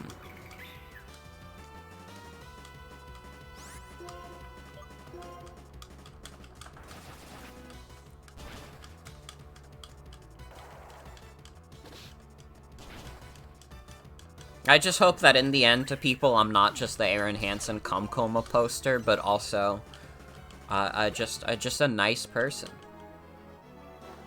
The result was the same, but you, who are you? You're quite strong, but I have a future that I must change, and for that future... Hospital. I'll defeat the champion and become unbeatable, unlike any other. I'll make all trainers free their Pokemon. Just try and stop me. If you want to be together with Pokemon, your only hope is to collect the badges from each area and head for the Pokemon League. Try and stop me there if you dare. If your conviction is not strong enough, you will never be able to defeat me. I just did beat you, though. The Aaron Hansen cum-coma post is very low on things I think of when you see me. I think it's just funny that, like, At this point, basically everybody who follows me has to have seen it at some point, and it's just like something they have to accept about me, is that I made that post. And you know what? If they can't accept me at that, they will never jive. We'll just never jive. But it's like crazy. Whenever that gets like quote retweets and people are like, this post is so good. This is like a World Heritage post to me. This deserves like 20,000 retweets. I'm always so flattered. It's like honestly, out of all the posts I have ever made that has gotten popular, it's the one I'm most proud of. Cuz I just think it's a really good punchline. It's eloquently worded in a way. It's just good. It's just good. We will miss him so much. Like, there are a lot of posts I've made over the years where I see it and I'm like, man, I wish I could have worded this differently. I've never thought that about that one. There's no way I could change the wording and have it be as good.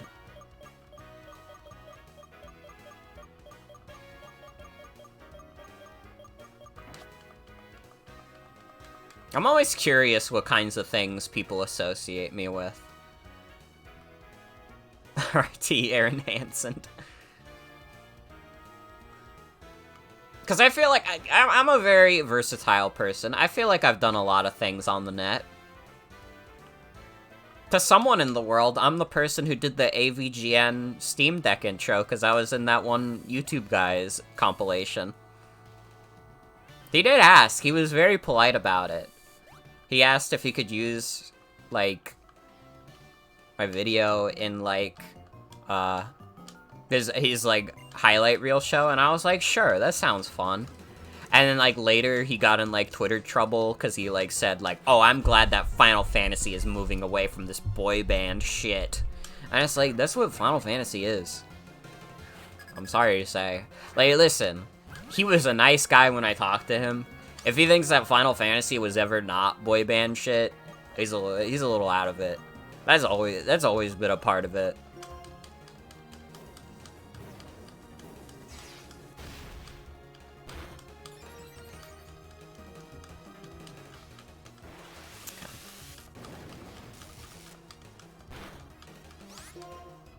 Like, listen, I talked to this guy who was very nice. The opinions are my own. They do not reflect my employer. Or whatever.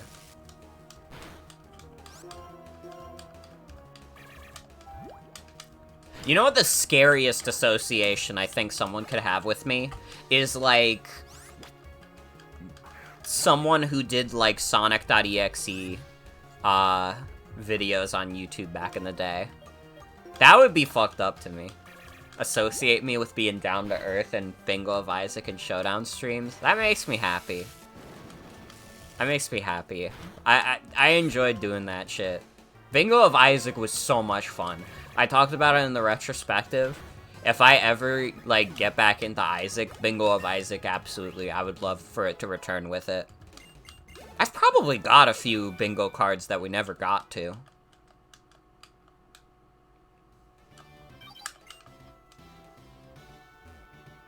I try to be a down-to-earth individual. Yeah, we gotta get back on it someday. We shall see. Isaac, I love it to death. It is a very hard game. Like, when you haven't played it for a while, it is a hard game to get back into. I mean, it was easy when I was into, like when Repentance just came out. We shall see. I definitely won't be playing with Fiend Folio again when I get back to Isaac. Because Fiend Folio is a great mod. It is also hard as shit. And I don't think I could do hard as shit Isaac. I would probably be playing, like, baby mode a little bit. Like, I'd do some Northern Lion shit. Where he just, like, played it with, like, base Isaac. You know, you get the D6, which is really good. And you just play like that.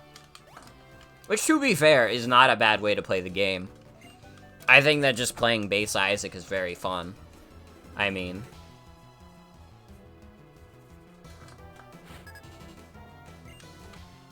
The problem always goes back to, with Repentance, is that they probably needed more damage up items.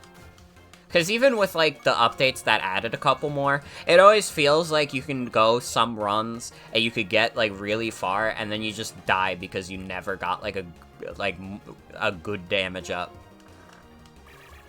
Maybe you got, like, Blood Clot or something.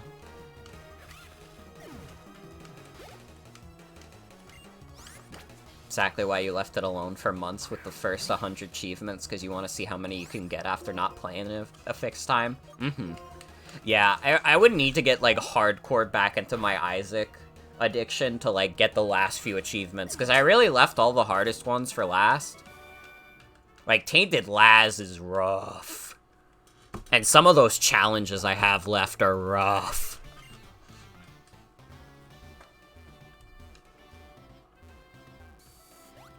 I did get all the Tainted Lost ones out of the way, which I'm very proud of.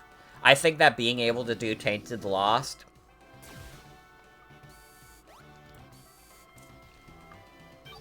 I think that being able to do Tainted Lost, if nothing else, it proves that I was able to do the hardest shit in the game.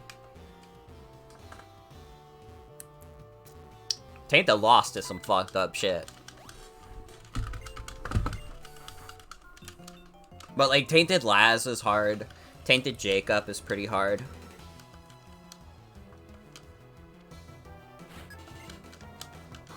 This weekend is gonna be a hell of a time. Ooh, what's the plan?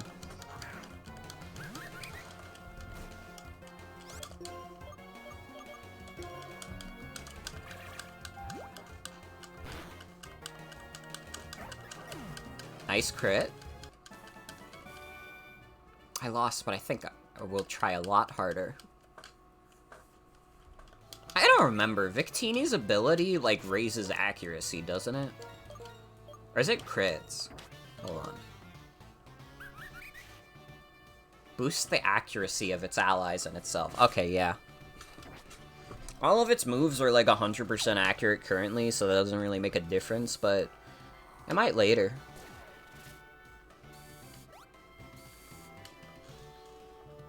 Birthday's coming up, so you'd figure how many of the 100 achievements you can get in that time. Hell yeah, I'd love to see that. I don't remember if I follow you on Twitch. I should if I don't. Because I would like to see that. If you do it on Twitch anyways.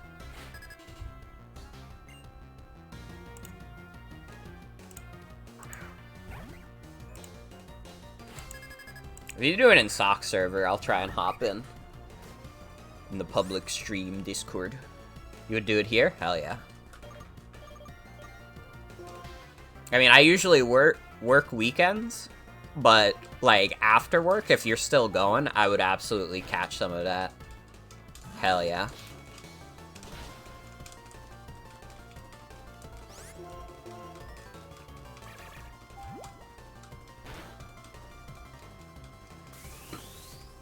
Man, this team's actually a little hard for me to deal with right now. Huh. Like, the double Emolga is a problem for Servine. Friday evening, then Saturday midnight plus late night. I definitely catch the Saturday late night. Maybe both Saturdays, depending on when in the midday it is. But, like, I'm always working closing shifts, so evening...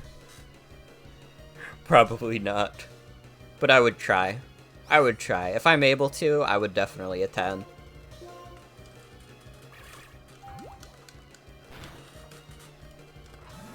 That's the one problem with working the late shifts that I do, is like, listen, I like having the freedom to kind of be able to stay up a little bit, you know?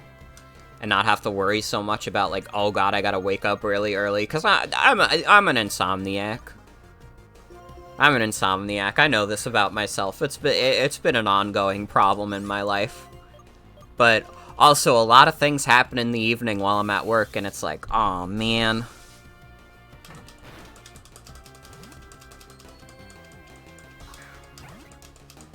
No, I can at least knock out this What the fuck? Man, this game sucks, actually. This game's fucking dicks. Sorry, I don't mean that. I didn't meant what I said. Absolutely, if I'm available, you know I'll be hopping in.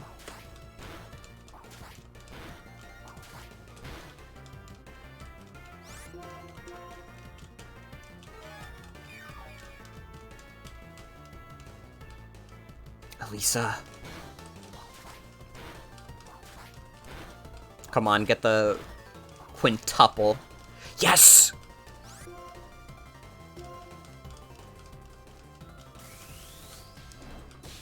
Switch into your Zebstrika, but also don't kill. Never mind. Fuck. Okay, if you send out Zebstrika, that's fine. No. I need these Emolga out of here so I can send out Smugleaf. Need to give OBS a run through and make sure it's all prepped. Oh, yeah. OBS is a little fickle beast sometimes, but if you can get it to work, it'll be your best friend.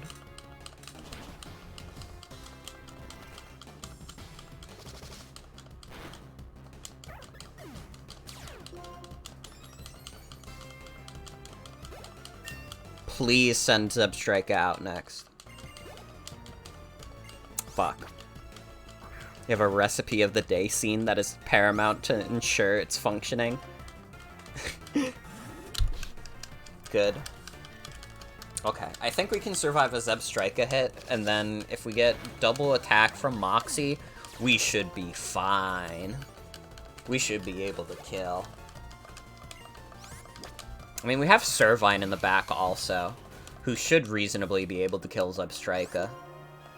I thought this thing was level 29. It's actually weaker than I thought it'd be. Yeah, that didn't even do that much. I think Aerial Ace did more. Bye. Damn. Pants is, like, really good, huh?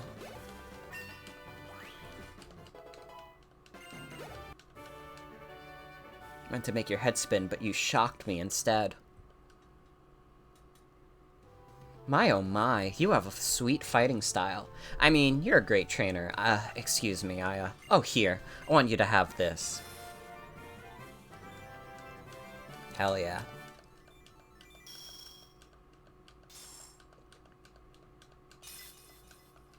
Four badges down.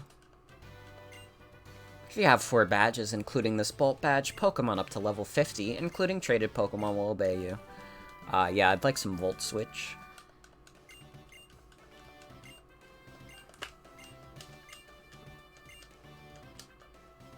I'll wait for you on Route 5.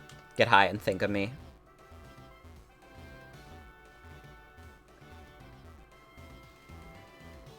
At some point, I should probably clean up my OBS.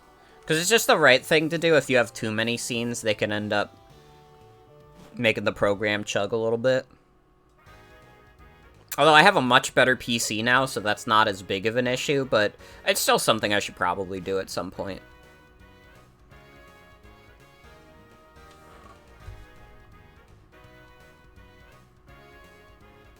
I still have Nostalgia Critic Isis, do not click.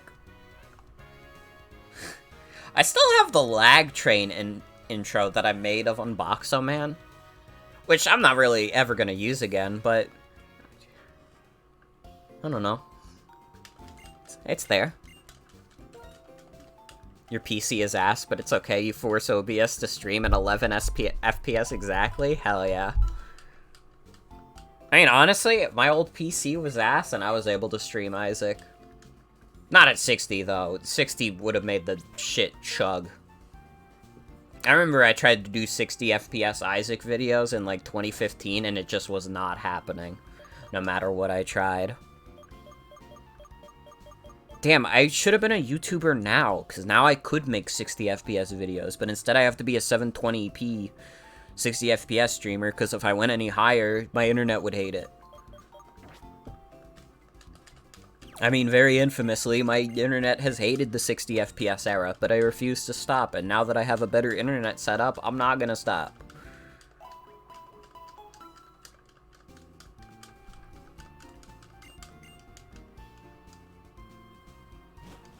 Honestly, though, genuinely, like, like, whenever I move out of my folks' homes and I can just plug in the router into my PC, like, this shit is just gonna, like, I'm gonna go, like, 1080p 60 FPS in this bitch. Although maybe I shouldn't, because I don't have monitors that big. I guess I would have to do that first. I would have to get monitors that would make sense for that.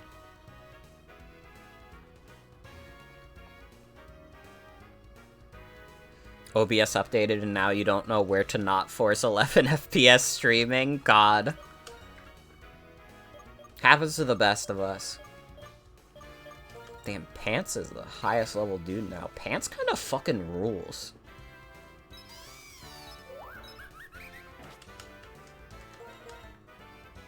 Let's see Popeye's stats. Very high speed. Quick little guy, isn't it?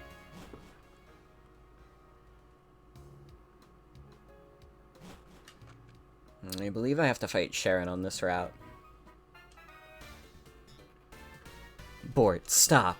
You've got a bolt badge, I've got a bolt badge. Let's test who's stronger, you or me. This time, I'm going to win.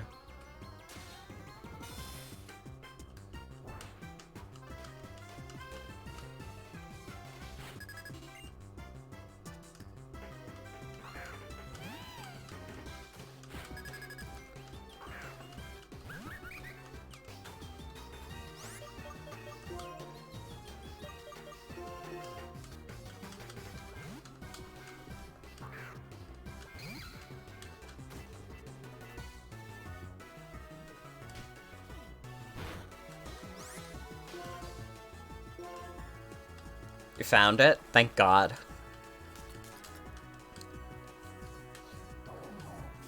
Honestly, the real end goal for streaming is to have, like, a Mupine setup. Where it's, like, 144p, like, 5 FPS at most. If that.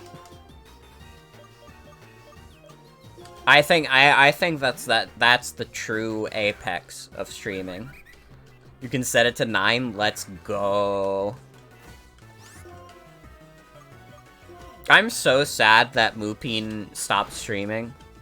I think that Mupine streams were a fine art. Maybe the best performance art on Twitch.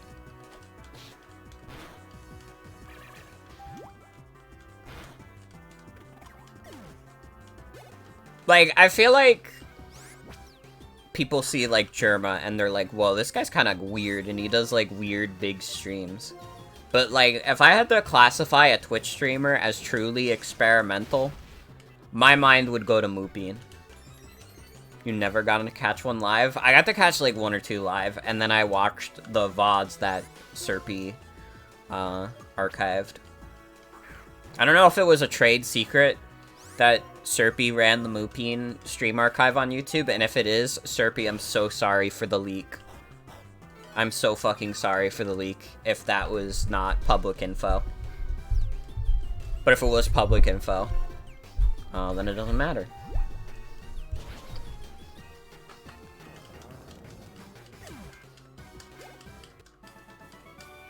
Well, you are strong as usual.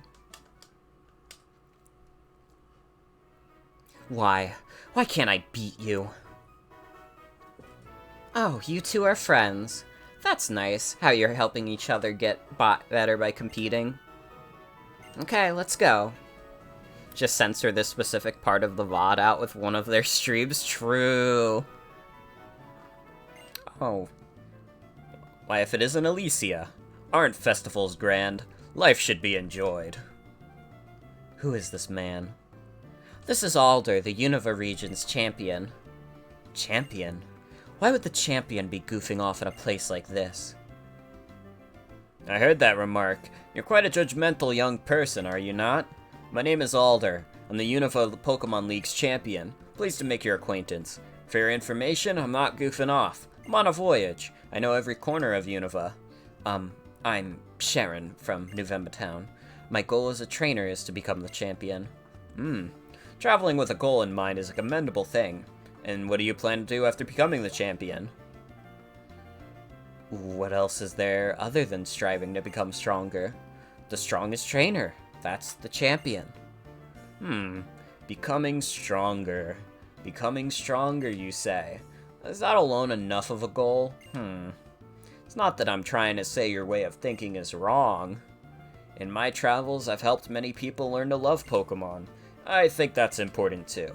If you play with those children, you might gain more of an understanding. Will you have a Pokemon battle with those two? Hey, you two, come here for a moment. Understood, but before that... Okay, let's battle. When was the last time there was a Mupine stream? I'm gonna look this up and get, like, a little depressed.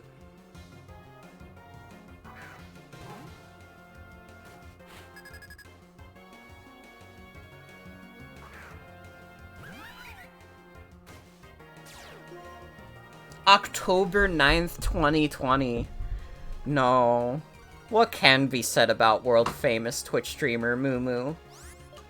This is so fucking sad. The world really lost a real one when Mupine stopped streaming.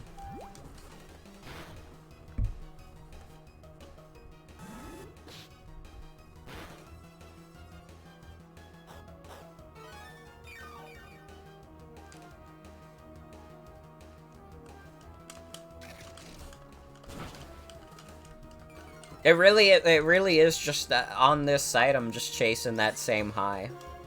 I need to, like, scope out more, like, random zero-viewer streamers. We need to see if there's just, like, people doing, like, super crazy experimental shit that nobody else is seeing.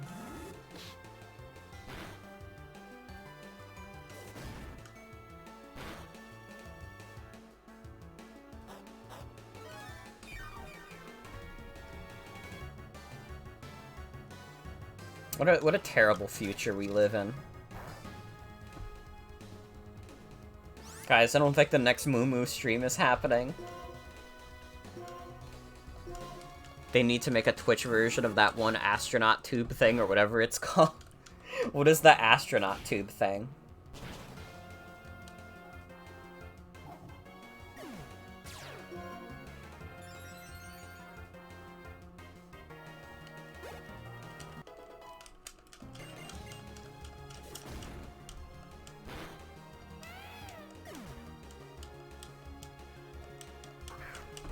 Come on, Sharon.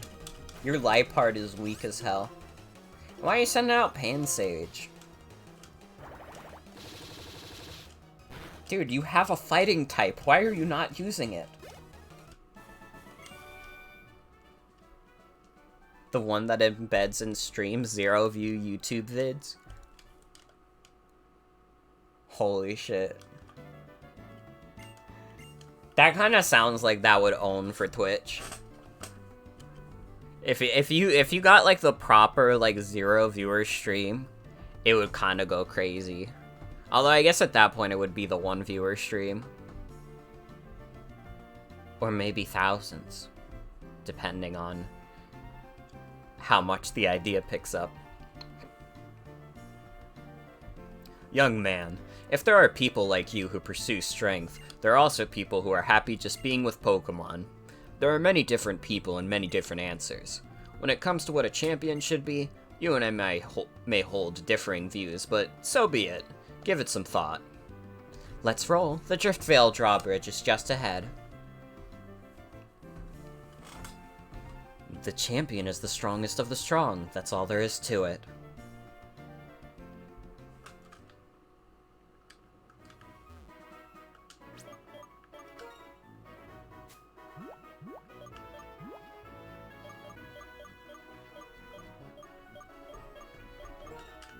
I should teach Retaliate to Dunkachino. Got some normal stab in there that isn't fucking swift. And not just Tail Slap. Although Tail Slap is very good and what we're gonna be mostly sticking with. Honestly, not a terrible moveset on Dunkachino.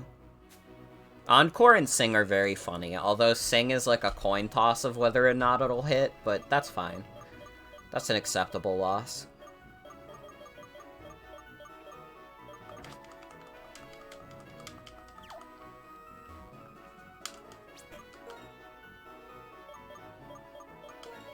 try Dunkachino out in some battles. I'll even move the Eviolite to Dunk, just so she doesn't die in like 2 hits. Now she'll die in 3.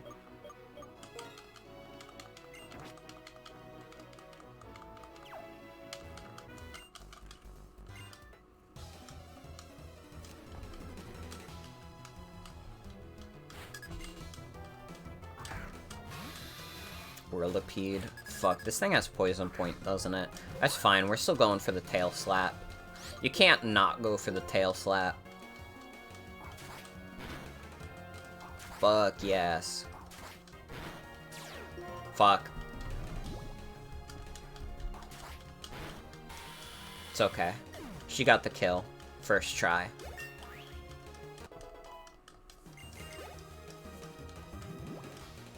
Everybody wants her Dunkachino. Should we try our luck again?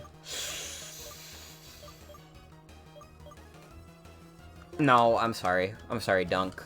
Not while you're poisoned.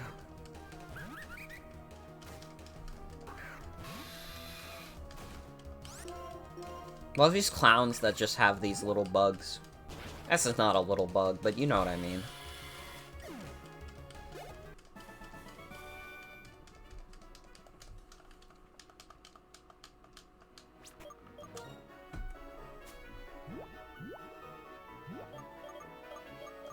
Let's see.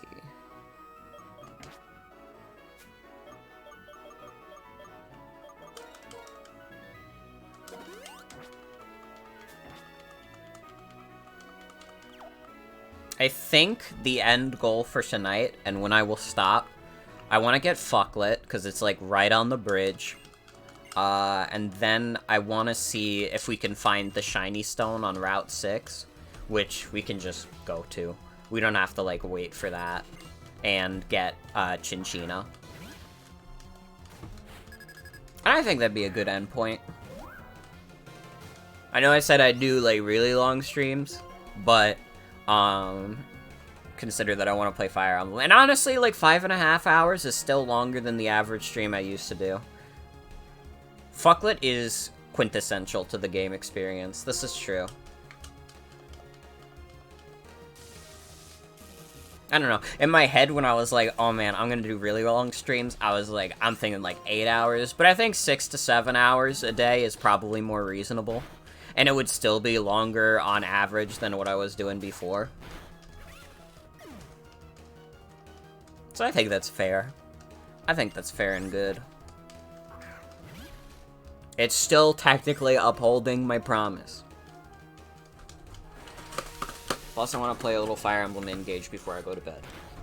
That's all!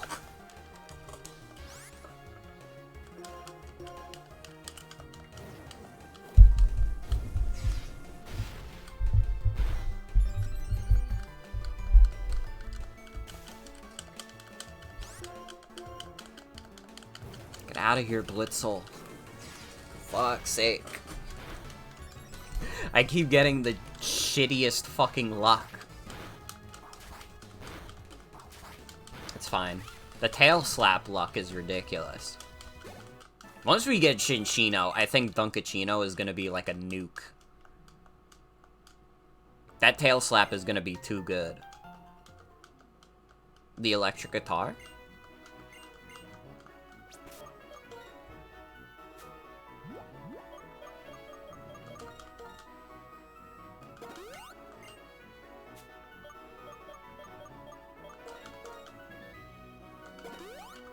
I'll use the nice fresh water that Clyde gave me. He's always so supportive of my endeavors.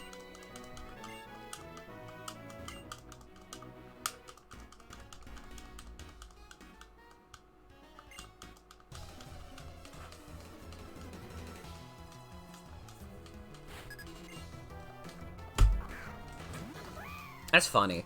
I've talked about this before, and like since we're talking about Fucklet, and that's Trivia Facts Nuzlocke stuff. The ultimate fate of the Trivia Facts Nuzlocke is maybe one of the saddest things in the world. So, I had recorded the finale of the Trivia Facts Nuzlocke. It was almost done. I just had like a couple more parts to edit. And then what happened was that my hard drive at the time failed. And I had to get a clean wipe on it. And that wiped out the last couple of episodes that had been recorded, because it was all done. Honestly, it probably would have been like... would it have been like 3 or 4? It might have only been like 2 or 3. But the last episode of the Trivia Facts Nuzlocke that got uploaded is me beating the 7th gym leader. I had gotten as far as the Pokemon League, and what would have been the ultimate fate if the series had finished was that I wiped the Pokemon League in a pretty embarrassing fashion. So maybe in some way it's better that the footage never leaked, but I'm a little sad I never got to truly finish it, because it was a fun series. I liked doing it. But I did wipe to the Pokemon League. That shit did not finish. I died badly. And Trivia the Victini, who was my longest-lasting Pokemon, was also the last Pokemon to go down.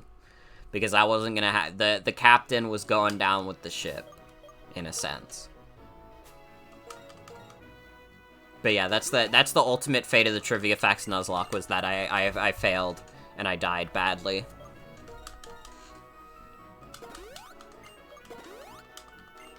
And that's my story.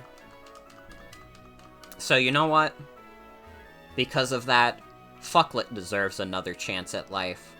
You know? Fucklet deserves to have a playthrough where he doesn't die. Although, I gotta be honest, I don't think Fucklet actually made it to the Pokemon League. There might actually be footage of Fucklet dying in the Trivia Facts Nuzlocke that I forgot about. Because I definitely do not think Fucklet made it to the Pokemon League.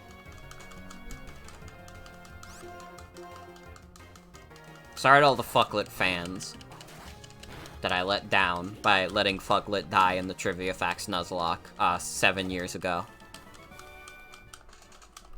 Truly lost too soon. I do remember that I got Fucklet to evolve into Swanna.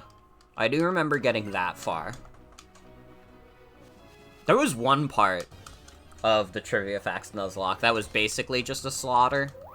It was the part where I got up to the 7th gym leader. That shit was rough. That shit was rough. I just lost Pokemon after Pokemon.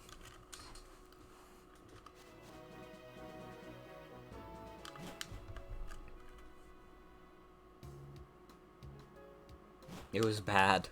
It was really bad. I remember I lost a Garbodor that I was really enjoying using. I remember losing...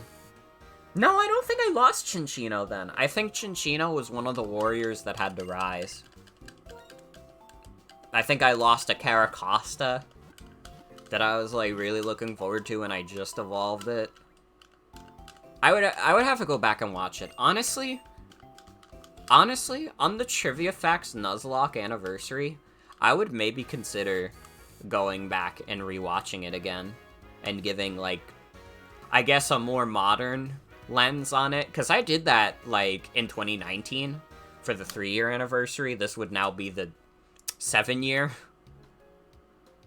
I'll be sure to do another one at the 12th anniversary if we actually do this.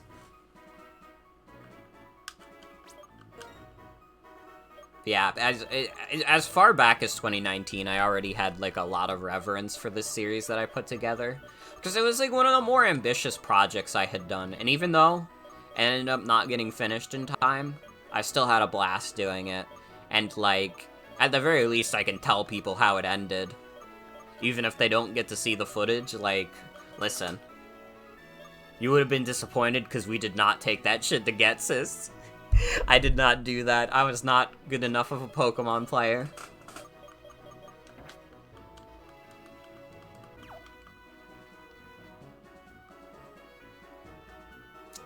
Guess I gotta fight that backpacker.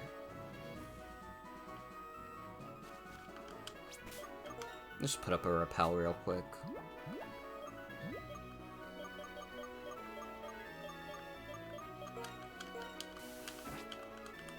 God, I remember even, like, editing, like, the last part I was working on was the one where I took it to Dragon Spiral Tower. I remember the team was not looking good then. I think I had, like, a fucking Watchhog on the team at that point, because I was so desperate.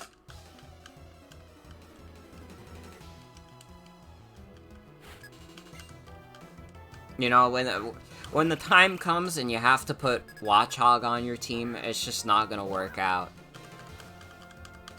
It's just that's the point where it's like game over. What even is a Watchhog? It's the evolution of Patrat, which is the early game rodent for Black and White. Its stats are not very good.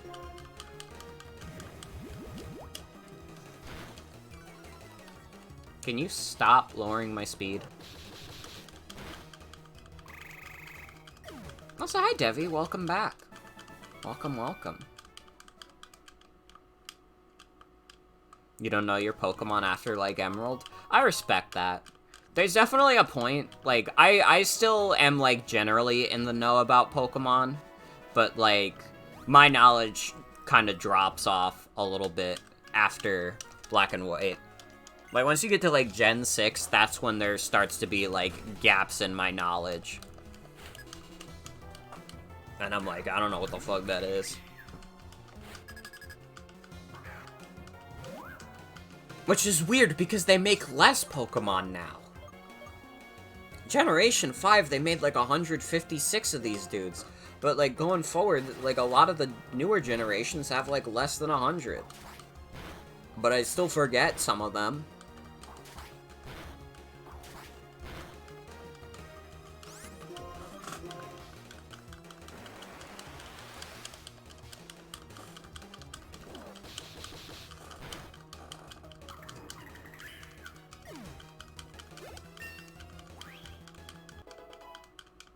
I would love to do a streamed Nuzlocke one of these days. I tried to do one in 2020, but I had, like, the idea, like, oh, I would edit this one, and it would be, like, a spiritual successor to, like, the Trivia Facts Nuzlocke, and then I didn't do that, so I think I would just do, like, a more casual thing.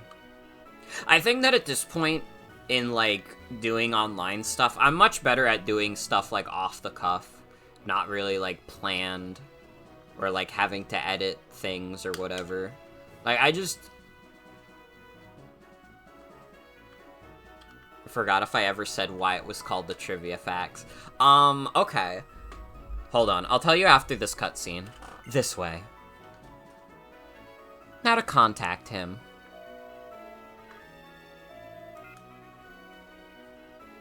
It's me, Alicia. Please lower the drawbridge. I have a couple of trainers here who want to challenge you. Okay, thanks.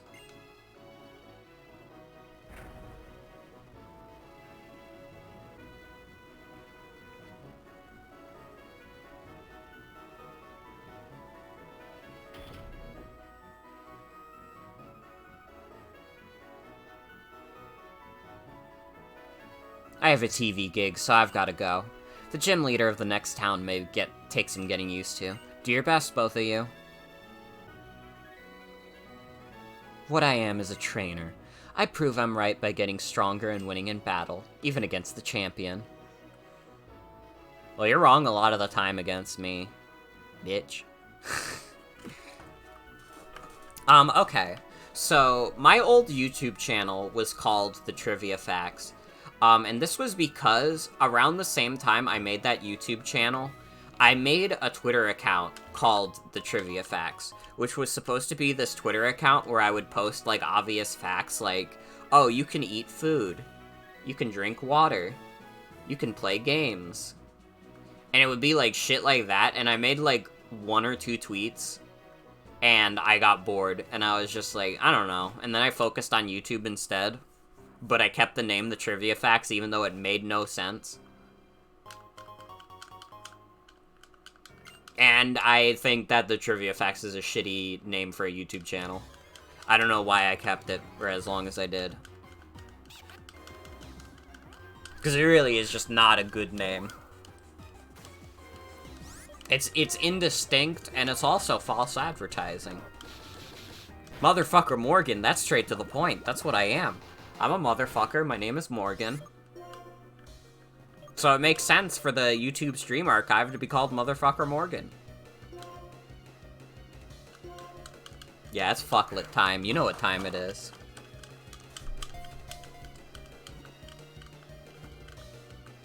Honestly, I was thinking about ending a little in a bit, but actually I might play for a little longer. We'll see. We'll see how I feel in a bit. But now we got fucklet. It's like the energy has been rejuvenated. Honestly, it's like getting to see an old friend after such time. You understand. Truly the bad bitch that lives for fucking drama. Alright, let's get fucklet out of the box. I know what I was forgetting this whole time. I forgot I got a fucking bike. Yeah, this was back in the days when Nintendo let you put fuck.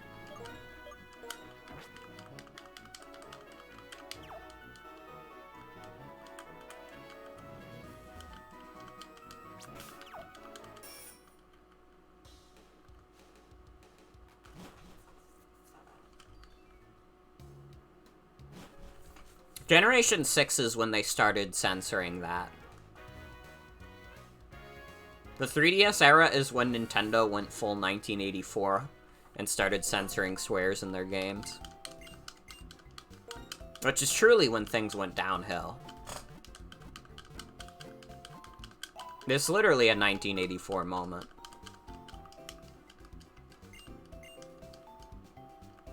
I mean, how am I gonna live in a world where I can't transfer a guy and have him be named Fucklet?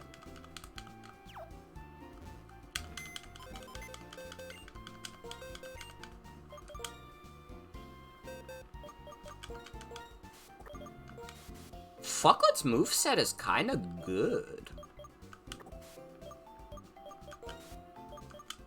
This shit kinda good. What's its stats like? Its stats are pretty bad. But the moveset is good. God, why is stats so low? It's like... I guess it's also lower leveled, so it's hard to judge against the other guys so far. We'll slap a EXP share on Fucklet.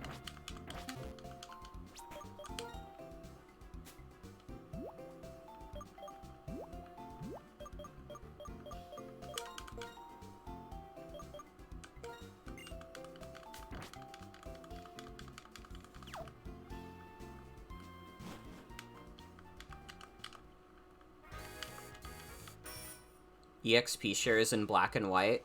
EXP share is in every game, but it works differently in the older games. It makes it so it gives half of the EXP that you earn in a battle to one specific Pokemon. But it's always existed. Hell, it first appeared in Pokemon Red and Blue as like an experience all, like it is in the later games. Although it's not nearly as busted, to be fair.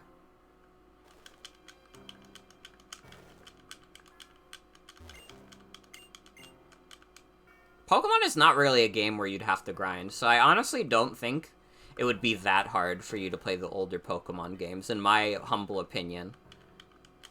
But I'm also biased. I'm also biased because I love these older Pokemon games. I mean, once we get, genuinely, like, once we get past Generation 5, this is where I kind of stop being a kid and I turn into a teenager, and that was when I got cynical. Not really even with Pokemon necessarily, but... I mean, there's also a reason why I don't hold as much love for the Pokemon games that followed after Black and White 2. Because I wasn't a kid anymore. So anything would have been harder to impress me. Also, X and Y are bad. But that's beside the point. That's beside the point. And also, that's up to personal opinion. I know there's people who love X and Y, and I acknowledge it's still, like, a really well-made game. But it's not like the old ones, though.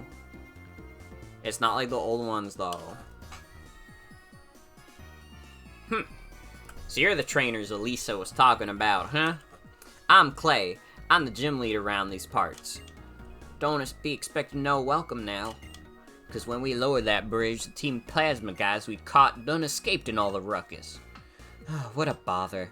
We're grateful that you lowered the bridge, but how is it our fault that they escaped? You can say whatever you want. But what's important is y'all showed up and then Team Plasma escaped. Maybe it's a little heavy-handed, but you ought to start looking for Team Plasma too. You're both talented trainers, aren't you?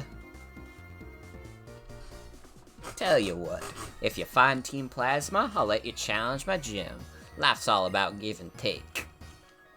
Well, I suppose that's fair. But really, we would have looked for Team Plasma even if he hadn't asked. I can get stronger while beating that bothersome bunch. Bort, I'll go on ahead.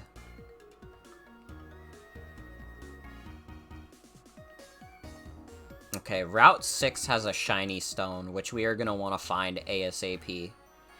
So we can evolve Dunk. Everybody loves my Dunkachino.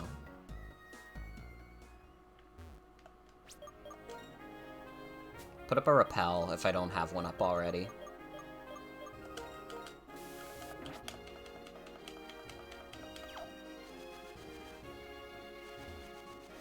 I really hope it's not that item that I have to surf for. That would be really sad. What's this? Hyper Potion. Not the shiny stone.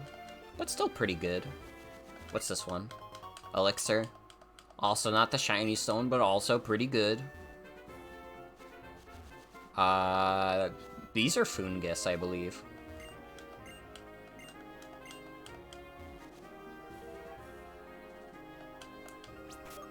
Okay, we can't go to Charge Stone Cave, so it has to be outside of it.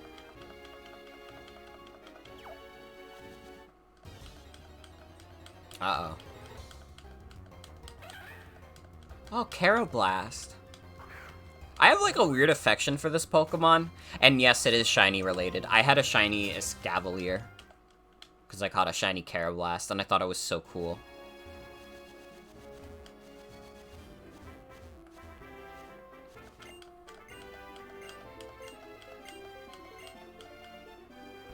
Ah, I might need Surf. I might just need Surf.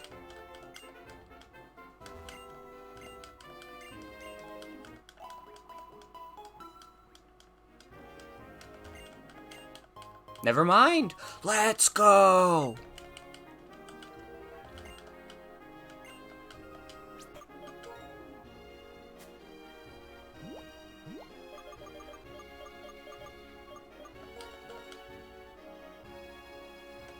Everybody loves my Dunkachino.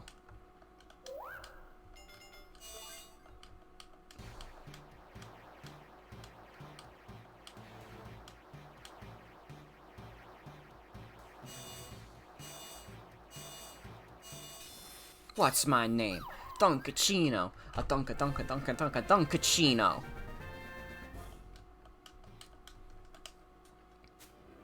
Alright, now let's take a look at Dunkachino's stats. That's more like it. Seems like it's about on par with Victini, at least in terms of the speed. Definitely better in the attack department. More frail, but Victini is a mythical, Dunkachino is a random guy. Yeah, now we're cooking with fluff. A little marshmallow topping on your Dunkachino. Or like whipped cream, maybe. Either way, it's the spot. Honestly, I thought about it. What if we used the ice cream? Do we have any votes for Team Ice Cream? Because we're pretty close to it. It's in the cold storage, which is back in town.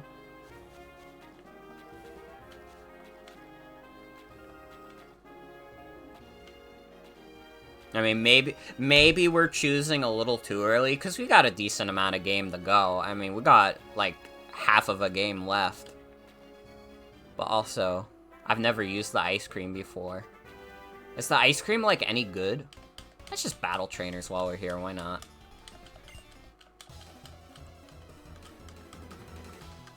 Alright, we got a poll for ice cream. Feel free to rig the poll any way you want.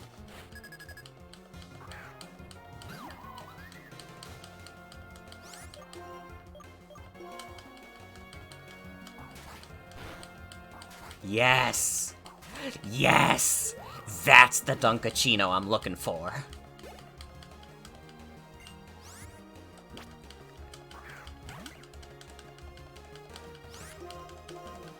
Now people are getting absolutely dunked on. We're getting a little bit of the Dunkachino sweep.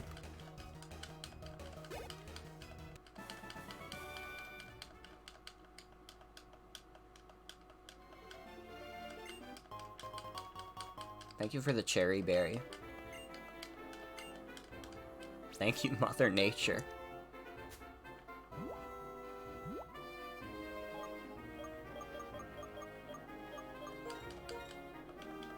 Oh no, wait, I remember what I was looking for, item related. I was gonna take the Eviolite off of Dunkachino and put it back on Pants.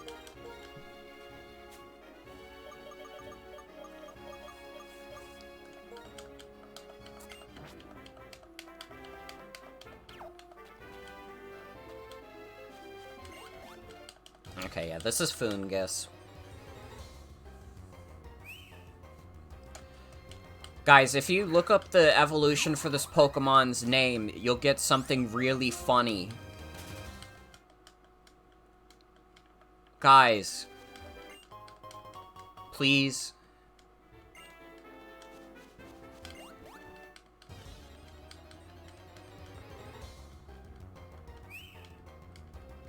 Oh my god. Alright, the people have spoken. They said, yeah, sure to the ice cream.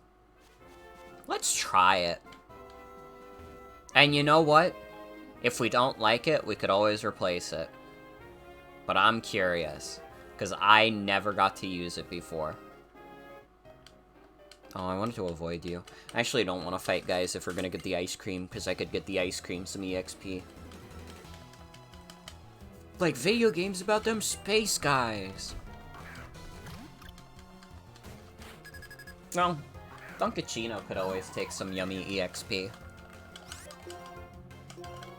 They're all lambs for the slaughter now that Dunkachino has reached her true power. Look at this. Can you believe that Dunkachino was struggling in battle before? She's crazy now.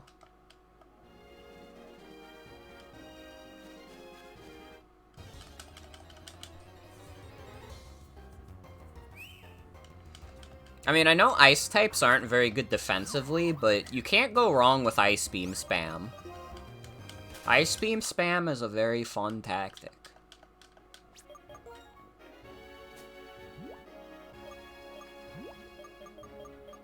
I gotta organize this shit.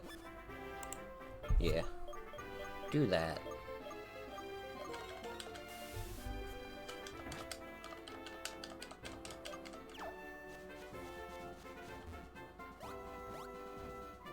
Honestly, I know ice types are not very good. I like them, and I like using them. If only because Ice Beam is a very fun move to spam. But even then, like, I really enjoy using, like, Weavile and such, and you're not gonna be spamming Ice Beams with Weavile. Did I kill yet? Oh, in what sense? Bye, Michael.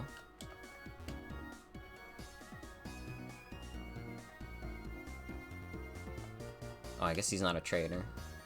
Murder? Well, Dunkachino has kind of become like a little murderer. Just a tad bit.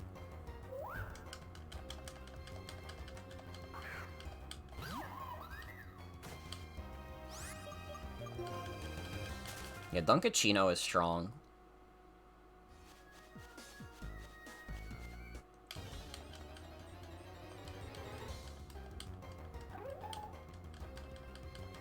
I don't want Timber. I'm sorry. Not who I want on my team. Didn't realize I meant my Pokemon and I thought I just meant Al Pacino. It's not Al anymore, it's Dunk. Just saying.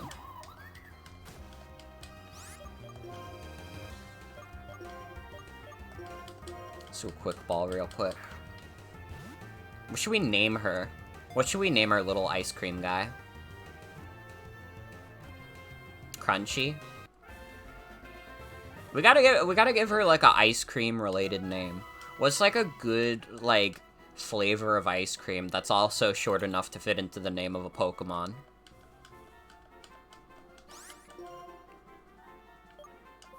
iPhone 5C Moose. Oh, I kind of just want to name her Sunday. Is like Sunday too easy? I kind of like it though. I kind of like just calling her Sunday. She'll be like Addams Family Wednesday, but for Sunday. Slaughterhouse? I wish I could fit Slaughterhouse. That would be funny as fuck. Let's go Sunday. I'm a very simple person when it comes to Pokemon nicknames. I don't put a lot of time into it. I named one of these guys Popeyes and the other Fucklet. This may be one of the funnier games I've played for nicknames thus far. I can't remember the last time I played a Pokemon game and got this silly with nicknames. Because we got some silly ones this time.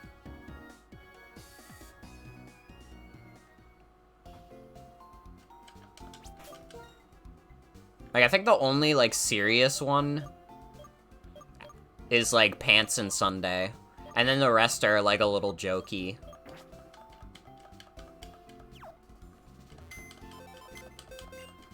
Yours are usually named after OCs or characters you like. That's fair. I usually just catch so many Pokemon in playthroughs that I, like, run out of names really quickly and I just start doing shit. Alright, so these 5 warriors are now all boxed, and we have a true party of 6. Dunkachino, Popeyes, Smugleaf, Pants, Fucklet, and Sunday.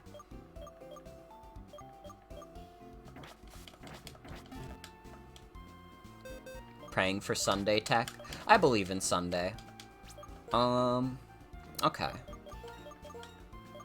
I want to give Sunday the XP, and then I want to put Fucklet in the front, since Sunday is now the weakest party member.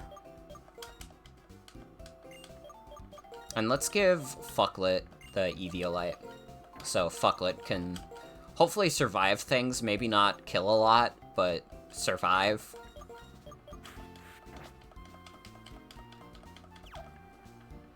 I think we got a good squad here. I'm liking this squad. We have Swanna, Victini, Superior, Scrafty, Chinchino, and Vanillux. I feel like I say this every Pokemon playthrough, but I'm always like, yeah, this might be my favorite team I've put together. I think that just as I get older, I put together funnier teams, is the thing.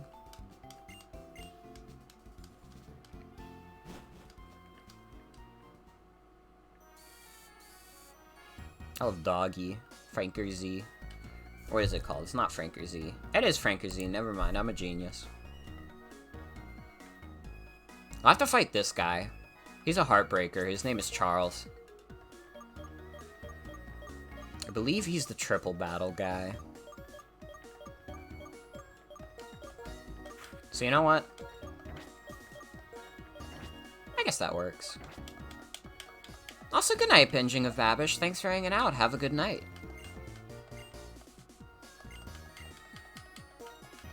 Oh, wait, it's rotation battle. Oh, that's fine. We can just slaughter with Chinchino. Honestly, maybe this is stretching it. Maybe I'll end a little earlier. If I could beat the 5th gym tonight, that'd be kind of dope.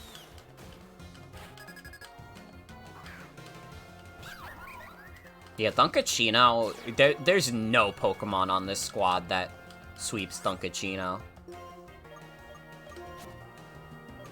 No, not Popeyes.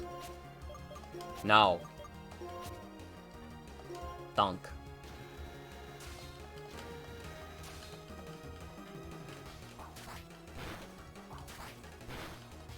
Yes! Yes! An absolute dunking. Fuck, it grew to level 23. Oh, and this is gonna be some nice, yummy EXP for, Sunday. You do not remember this functionality at all in this game? Yeah, it's very underutilized, partially because it's a kind of dopey mechanic.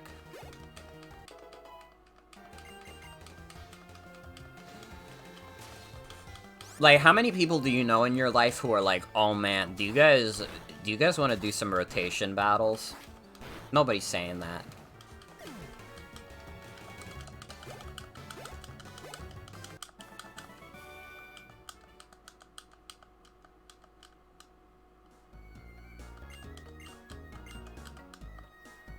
If you want to do more rotation battles, go to Opelucid City. I forgot what they have in the market. Was there anything good? Oh, he sold out.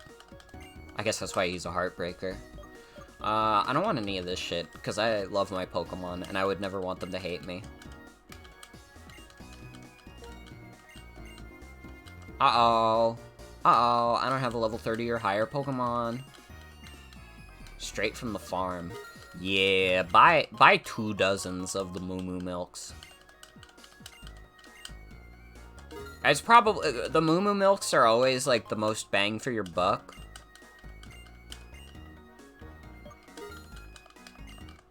Pretty cheap for 100 HP of heals is nice.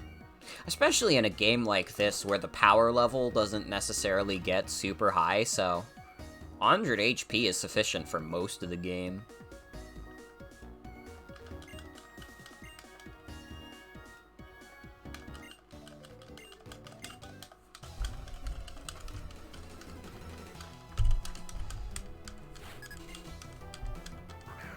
Whirlipede. Yeah, I think Fucklet could take it on. You got this, Fucklet. This is your first real battle.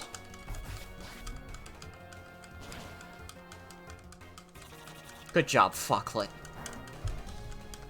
Nice. The Eviolite's doing its job. I don't know if Aerial Ace is considered a direct hit or not. I know it's physical, but being physical and being a direct hit are considered different things. And I don't want to get hit by the poison point. What's up, Michael?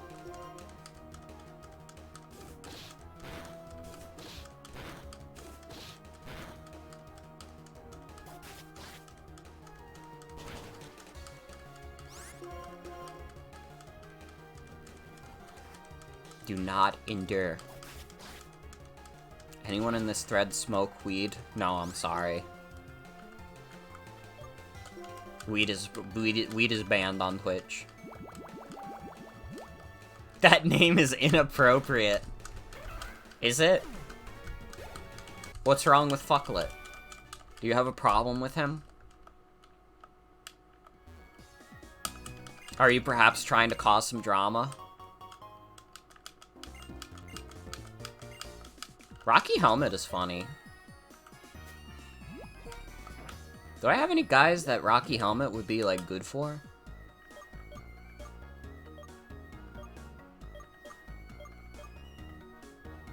You know what, Dunk? If you get hit, make him pay for it.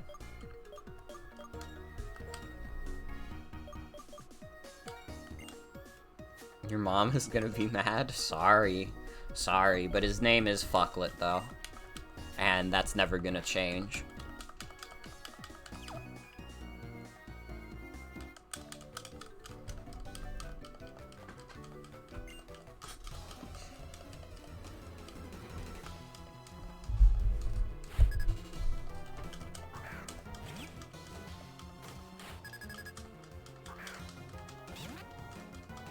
Okay, I do not win the 1v1 with an electric type ever.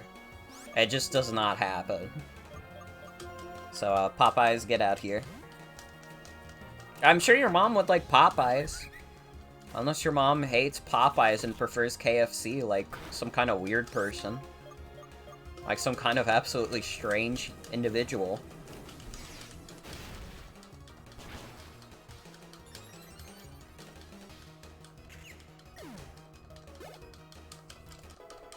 Sunday grew to level 22. Taunt. It's not that good.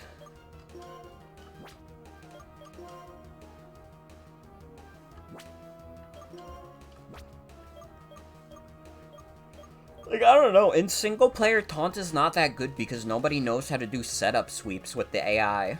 Stop. We can't stop, won't stop. Dwebble. Fucklet could beat Dwebble. Maybe. You did redeem pretty bad for that. I wish that, like, in stream elements, you could like make apparent what was redeemed for what. Because I think it would be really funny if this shit actually got, like, highlighted in the OBS preview.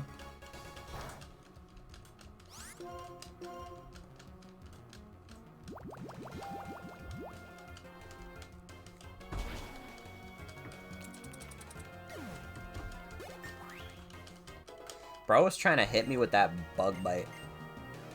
3D text over the screen? That would be pretty funny. Feather Dance? Yeah. I think Aqua Ring would be better overall.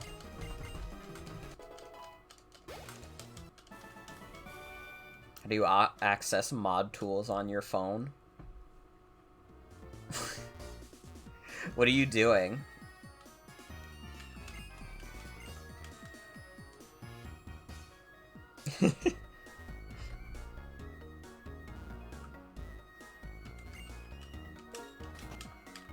Take a fresh water just for Clyde.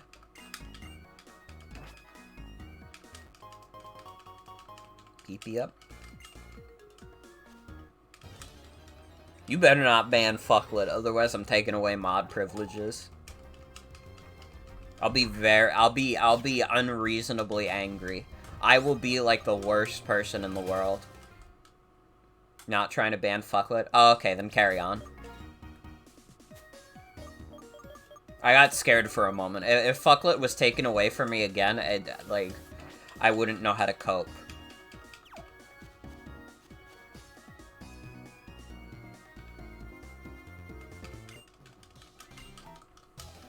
I should have caught Sunday in the grass here, because it's got higher leveled guys. That's fine.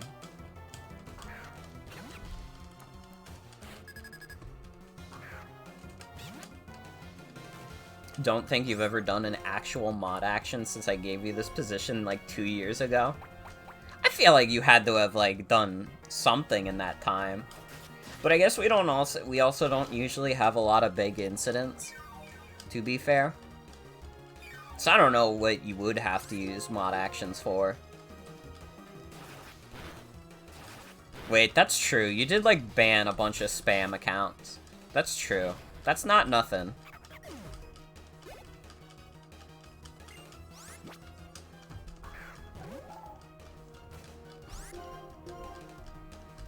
Can you ban the term Bernard Sanders? Just because I don't want anybody to call him that if we ever have to refer to him. For your birthday this year, can I ban you? Why? What's in it for me to ban you? Fuck, I was really hoping that would kill. Because now Fucklet's gonna die. Yeah, I don't know. Having him referred to Bernard Sanders is, like, really upsetting to me. So if someone could ban Bernard Sanders real quick.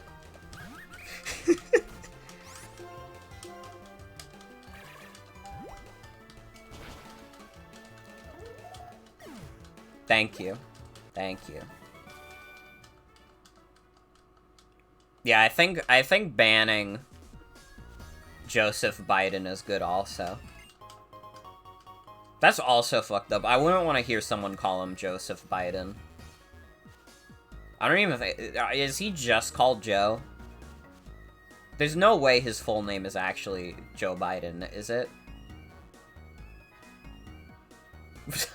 Unblock gets his... You can't. No, better idea, ban user gets this.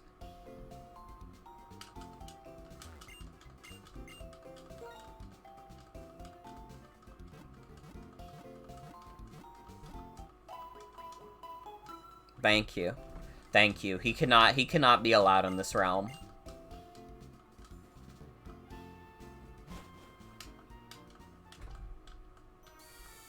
It's the only thing you can do on your phone? Mm-hmm.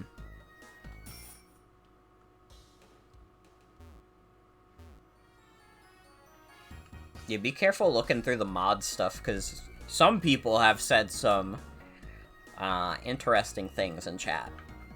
Interesting things that got them banned. Bort, do you think Ting Plasma could be in there? I don't like cold places, but we have to check. What a bother. Should you unban POTUS? That's like a Elon Musk question. Like when he asked, should I unban Trump? Like we're the new owners of Twitter, I think. But we're gonna make it even better than... We're gonna make it better instead of worse. Yeah, ban Elon Musk. Can you ban Tesla too? I don't want him to like go on his alt account. Well, still, is there anything more important than strength for trainers, like the champion said? Oh, I'll never understand just by thinking about it. What a bother. Let's hurry up and check the inside. Thank you. I appreciate it. Listen, Elon Musk, if you're watching this, like, can you stop? Yeah, ban Twitter, ban SpaceX, just like, Elon Musk, get out of here. You're not welcome in this community. Alright? If you had run Twitter better, maybe I would have considered it, but you ran it into the ground. Or you're running it into the ground, it's still up, but it's getting there. Why are you adding blocked term Thomas Edison? You have to keep that in there in case anybody says, Thomas Edison was a witch. Technology is bad, Thomas Edison was a witch. You have to keep it unbanned for that.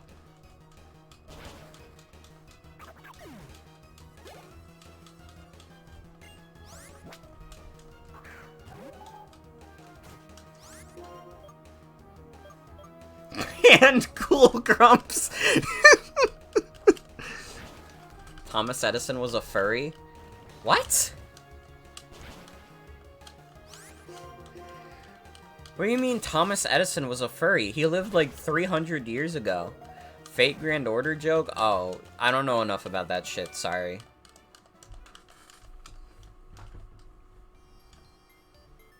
Fate Grand Order is like a fake video game. My fucking duck is going to ducking die? It's fine. Fucklet'll be fine. Fucklet lives for the drama. There are 1,000-year-old furries. What do you think was happening in Egypt? I don't think that counts. It's not the same as modern furry culture. Okay? It's different. And even if it was the exact same thing, that does not mean there's any historical proof of Thomas Edison being a furry. Is all I'm saying. You watched Space Jam tonight? Space Jam is a movie. Honestly, it's a movie.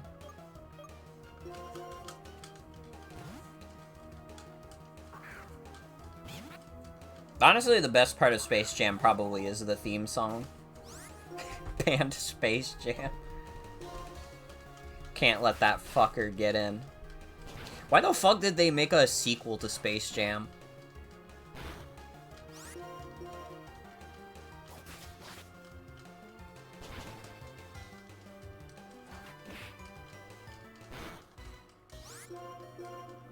Like, I don't know, Space Jam is, like, not, like, it's, like, not good, but it's also, like, not so terrible that it'd be like, oh my god, I gotta, like, hate watch this in theaters. Like, I don't know, I'd seen Space Jam, it's kind of just unremarkable for the most part. More so than, like, being, like, actively, like, the worst thing I've ever seen. It's just, like, a very mediocre kids film. But it got, like, memed. They made it for the same reason they put Morbius back in theaters. I mean, yeah, but, like, it would make more sense if they did that, like, 10 years ago. Like, 10 years before they made the second Space Jam movie. Also, yeah, Morbius tanked when it went back into theaters because, like, people didn't want to go to theaters to watch Morbius. Yeah, I'll come to your house and play Looney Tunes games with you.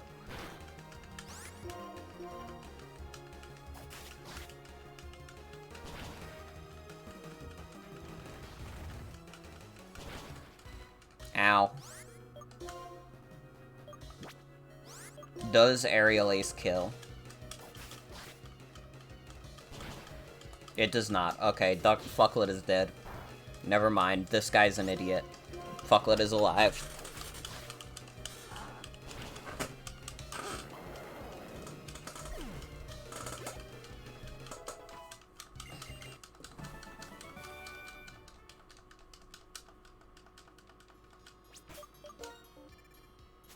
Let's get a nice heal for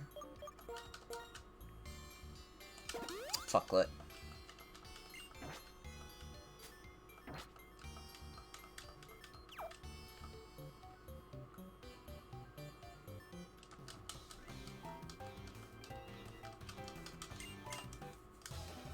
No clip off realistic fall damage on next time we play Gmod. Let's open up Gmod and, play with toys. I don't know. I think this is a part of the night where I'm getting sleepy, so we will end the stream soon. But I kind of want to see if we could beat the gym leader first. Because we're pretty close. We're pretty close. But I do think I'm starting to get tired. I'm starting to get sleepy.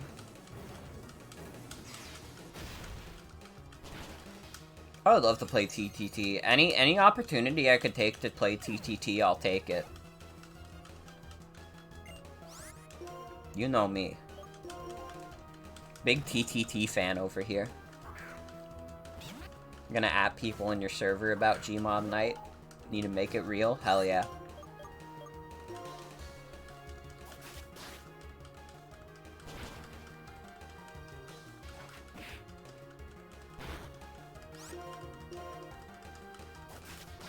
I missed the one TTT group I had for a bit.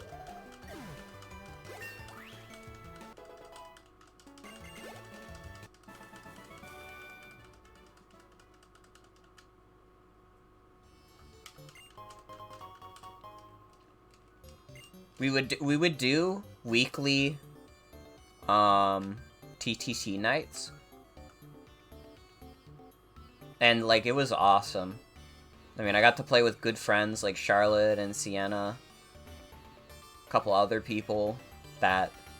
One of them, it's very funny to say this. One of them, I'm not gonna say who, just in case they do not want to be named.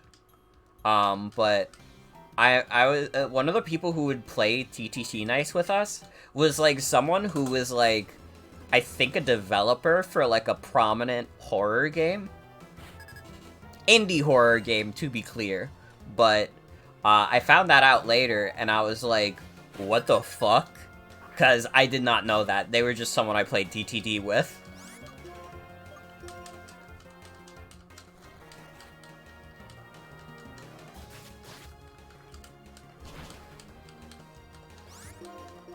But yeah, that shit was a lot of fun, and I missed the weekly TTT nights.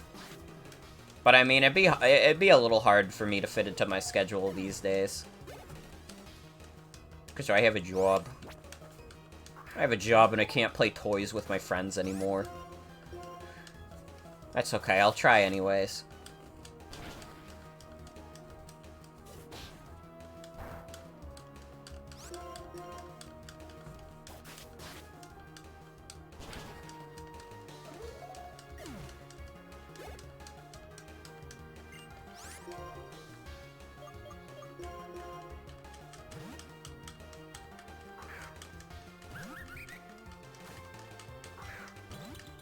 And really, that one post, I'm like the person that everybody's always saying, like, fuck me. All my friends have jobs, so I can't play toys. They can't play toys with me anymore. That's how everybody feels about me. I'm the friend who can't play toys anymore, and it's so fucking sad. I want to play toys with my friends.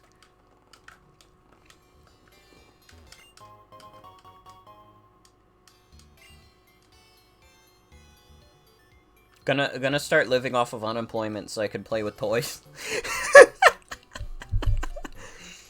Oh, is someone in there? Shall we go then? I mean, I don't think all my friends are unemployed. I can't have exclusively unemployed friends. I don't believe that. But I do think a decent amount of my friends are unemployed. At least I'm pretty sure. I could be wrong. Someone could roll up into a Burger Time call and be like, yeah, I have a job, and I'd be like, you do? I didn't know that. Sorry. That's on me. All of you, huddle around me. I can't take this cold. Whatever. I can't believe you were really hiding. If it's a bother, but you're cold, shall I show you outside? Pokemon are our king's friends. While we are taking care of them, we can't let any harm come to them here. Everyone, drive these intruders away. Understood, Zolan of the Seven Sages. Put them up, cause here we come. Bort, let's take care of one side. According to the government, you're self-employed. It's not a terrible way to be fair.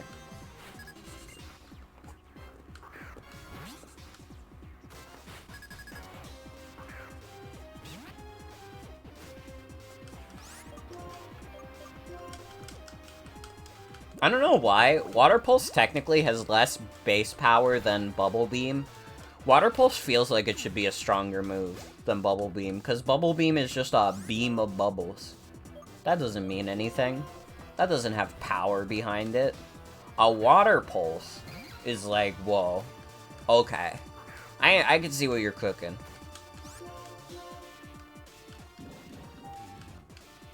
According to the government, you don't make enough to file for taxes.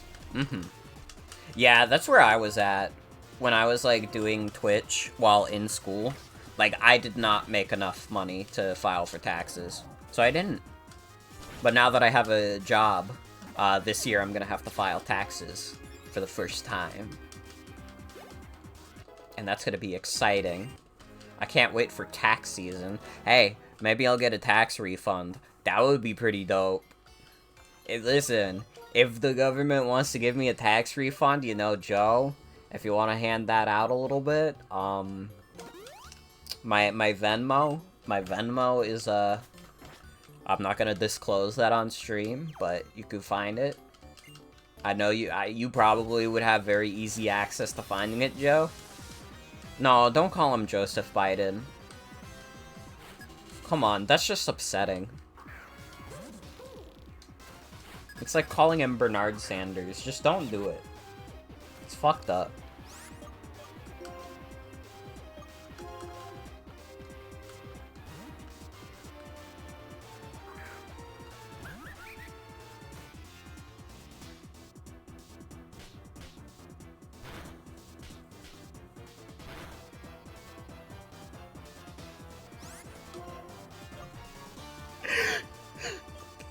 Michael just banned IRS official.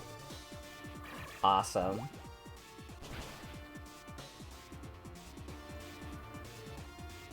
Ban OSHA? No, wait, don't ban OSHA. We need that. We need to make sure we comply with OSHA. All right. Listen, I'm in a lot of deep shit with OSHA right now.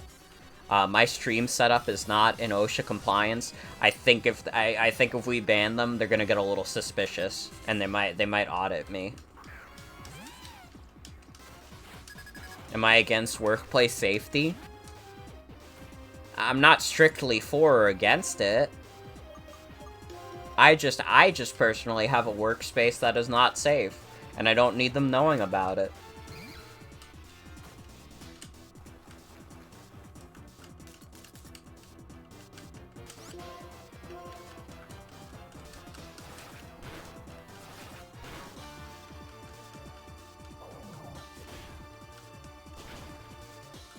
The Joker strikes again. Pants is Moxie.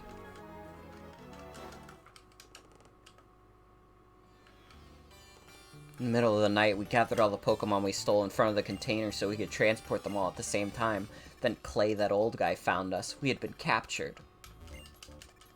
Oh, I thought that was the last guy. I still gotta fight more. I gotta be honest, I think after this story beat, like, we're gonna stop right in front of the gym. Because I am tired. I could probably go to bed right now. Wouldn't that be nice?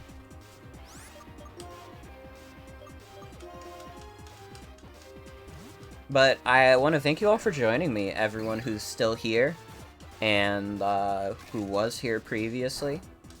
Thank you as always for a great stream. I'm liking the new direction. The new direction is partially that I'm not as anxious anymore. So I feel like, I don't know if you guys have noticed it, but I feel like my commentary's been more on point because I'm not afraid to say shit. I can just actually say things and then be confident in it.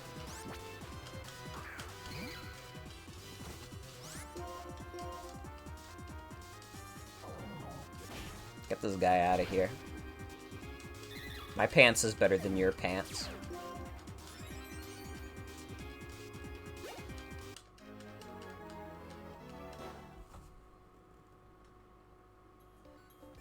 Pokemon that work with people look like they're having fun, but the truth is they're suffering. There's no doubt about it.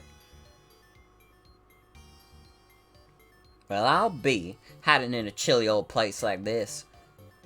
You guys take these Pokemon robbers. Roger. Why are you working with Pokemon, shit-ass? Obviously, Team Plasma is hypocritical. How else are they gonna achieve their goals without Pokemon? You think Getsus is gonna pull up with a gun? He's gonna get arrested. Grandpa tries to pull out a gun from his holster and they already put him on the ground. You guys ain't so bad. Yep, a promise is a promise. Come and challenge my gym. Also, I gotta be honest, in a world with Pokemon, whatever. Team Plasma's ideal, separating people and Pokemon. It's exactly the same as not having Pokemon in this world at all. That bunch is a waste of oxygen. Damn. That's kind of a raw line for him to say. They're a waste of oxygen. Holy shit, Sharon. Calm down. Bored. It's cold, so I'm getting out of here.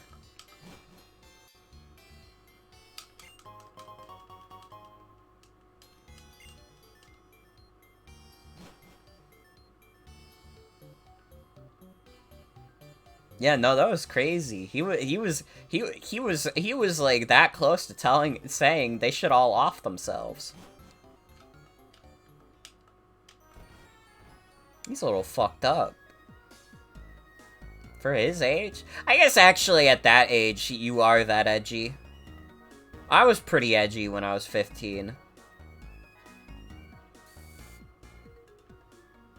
I thought things that were funny that I would say nowadays. I'm like, damn, why are you saying that? Why would you even say that? You need to calm down a little bit, buddy.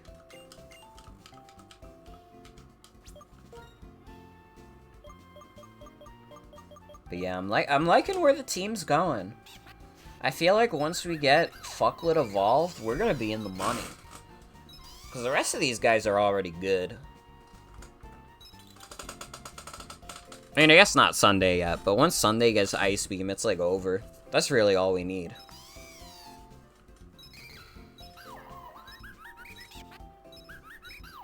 Bunkachino.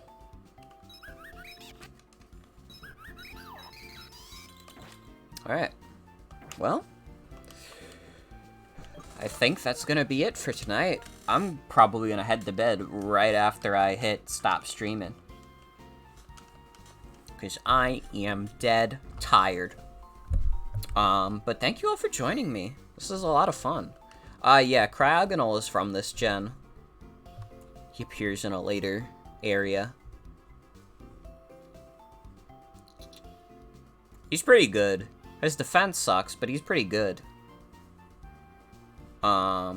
But that is gonna be it for tonight's stream. I want to thank you all for coming. Hope y'all have a good night and take care. I'll be back tomorrow. We're gonna be doing a variety kind of stream. We're gonna be starting with Uno, I think. And then we'll see what else we do that night. But yeah. Have a good night, everybody. Take care. I'll see you tomorrow for the variety stream. I guess all of these are variety streams, but you know what I mean. Goodbye.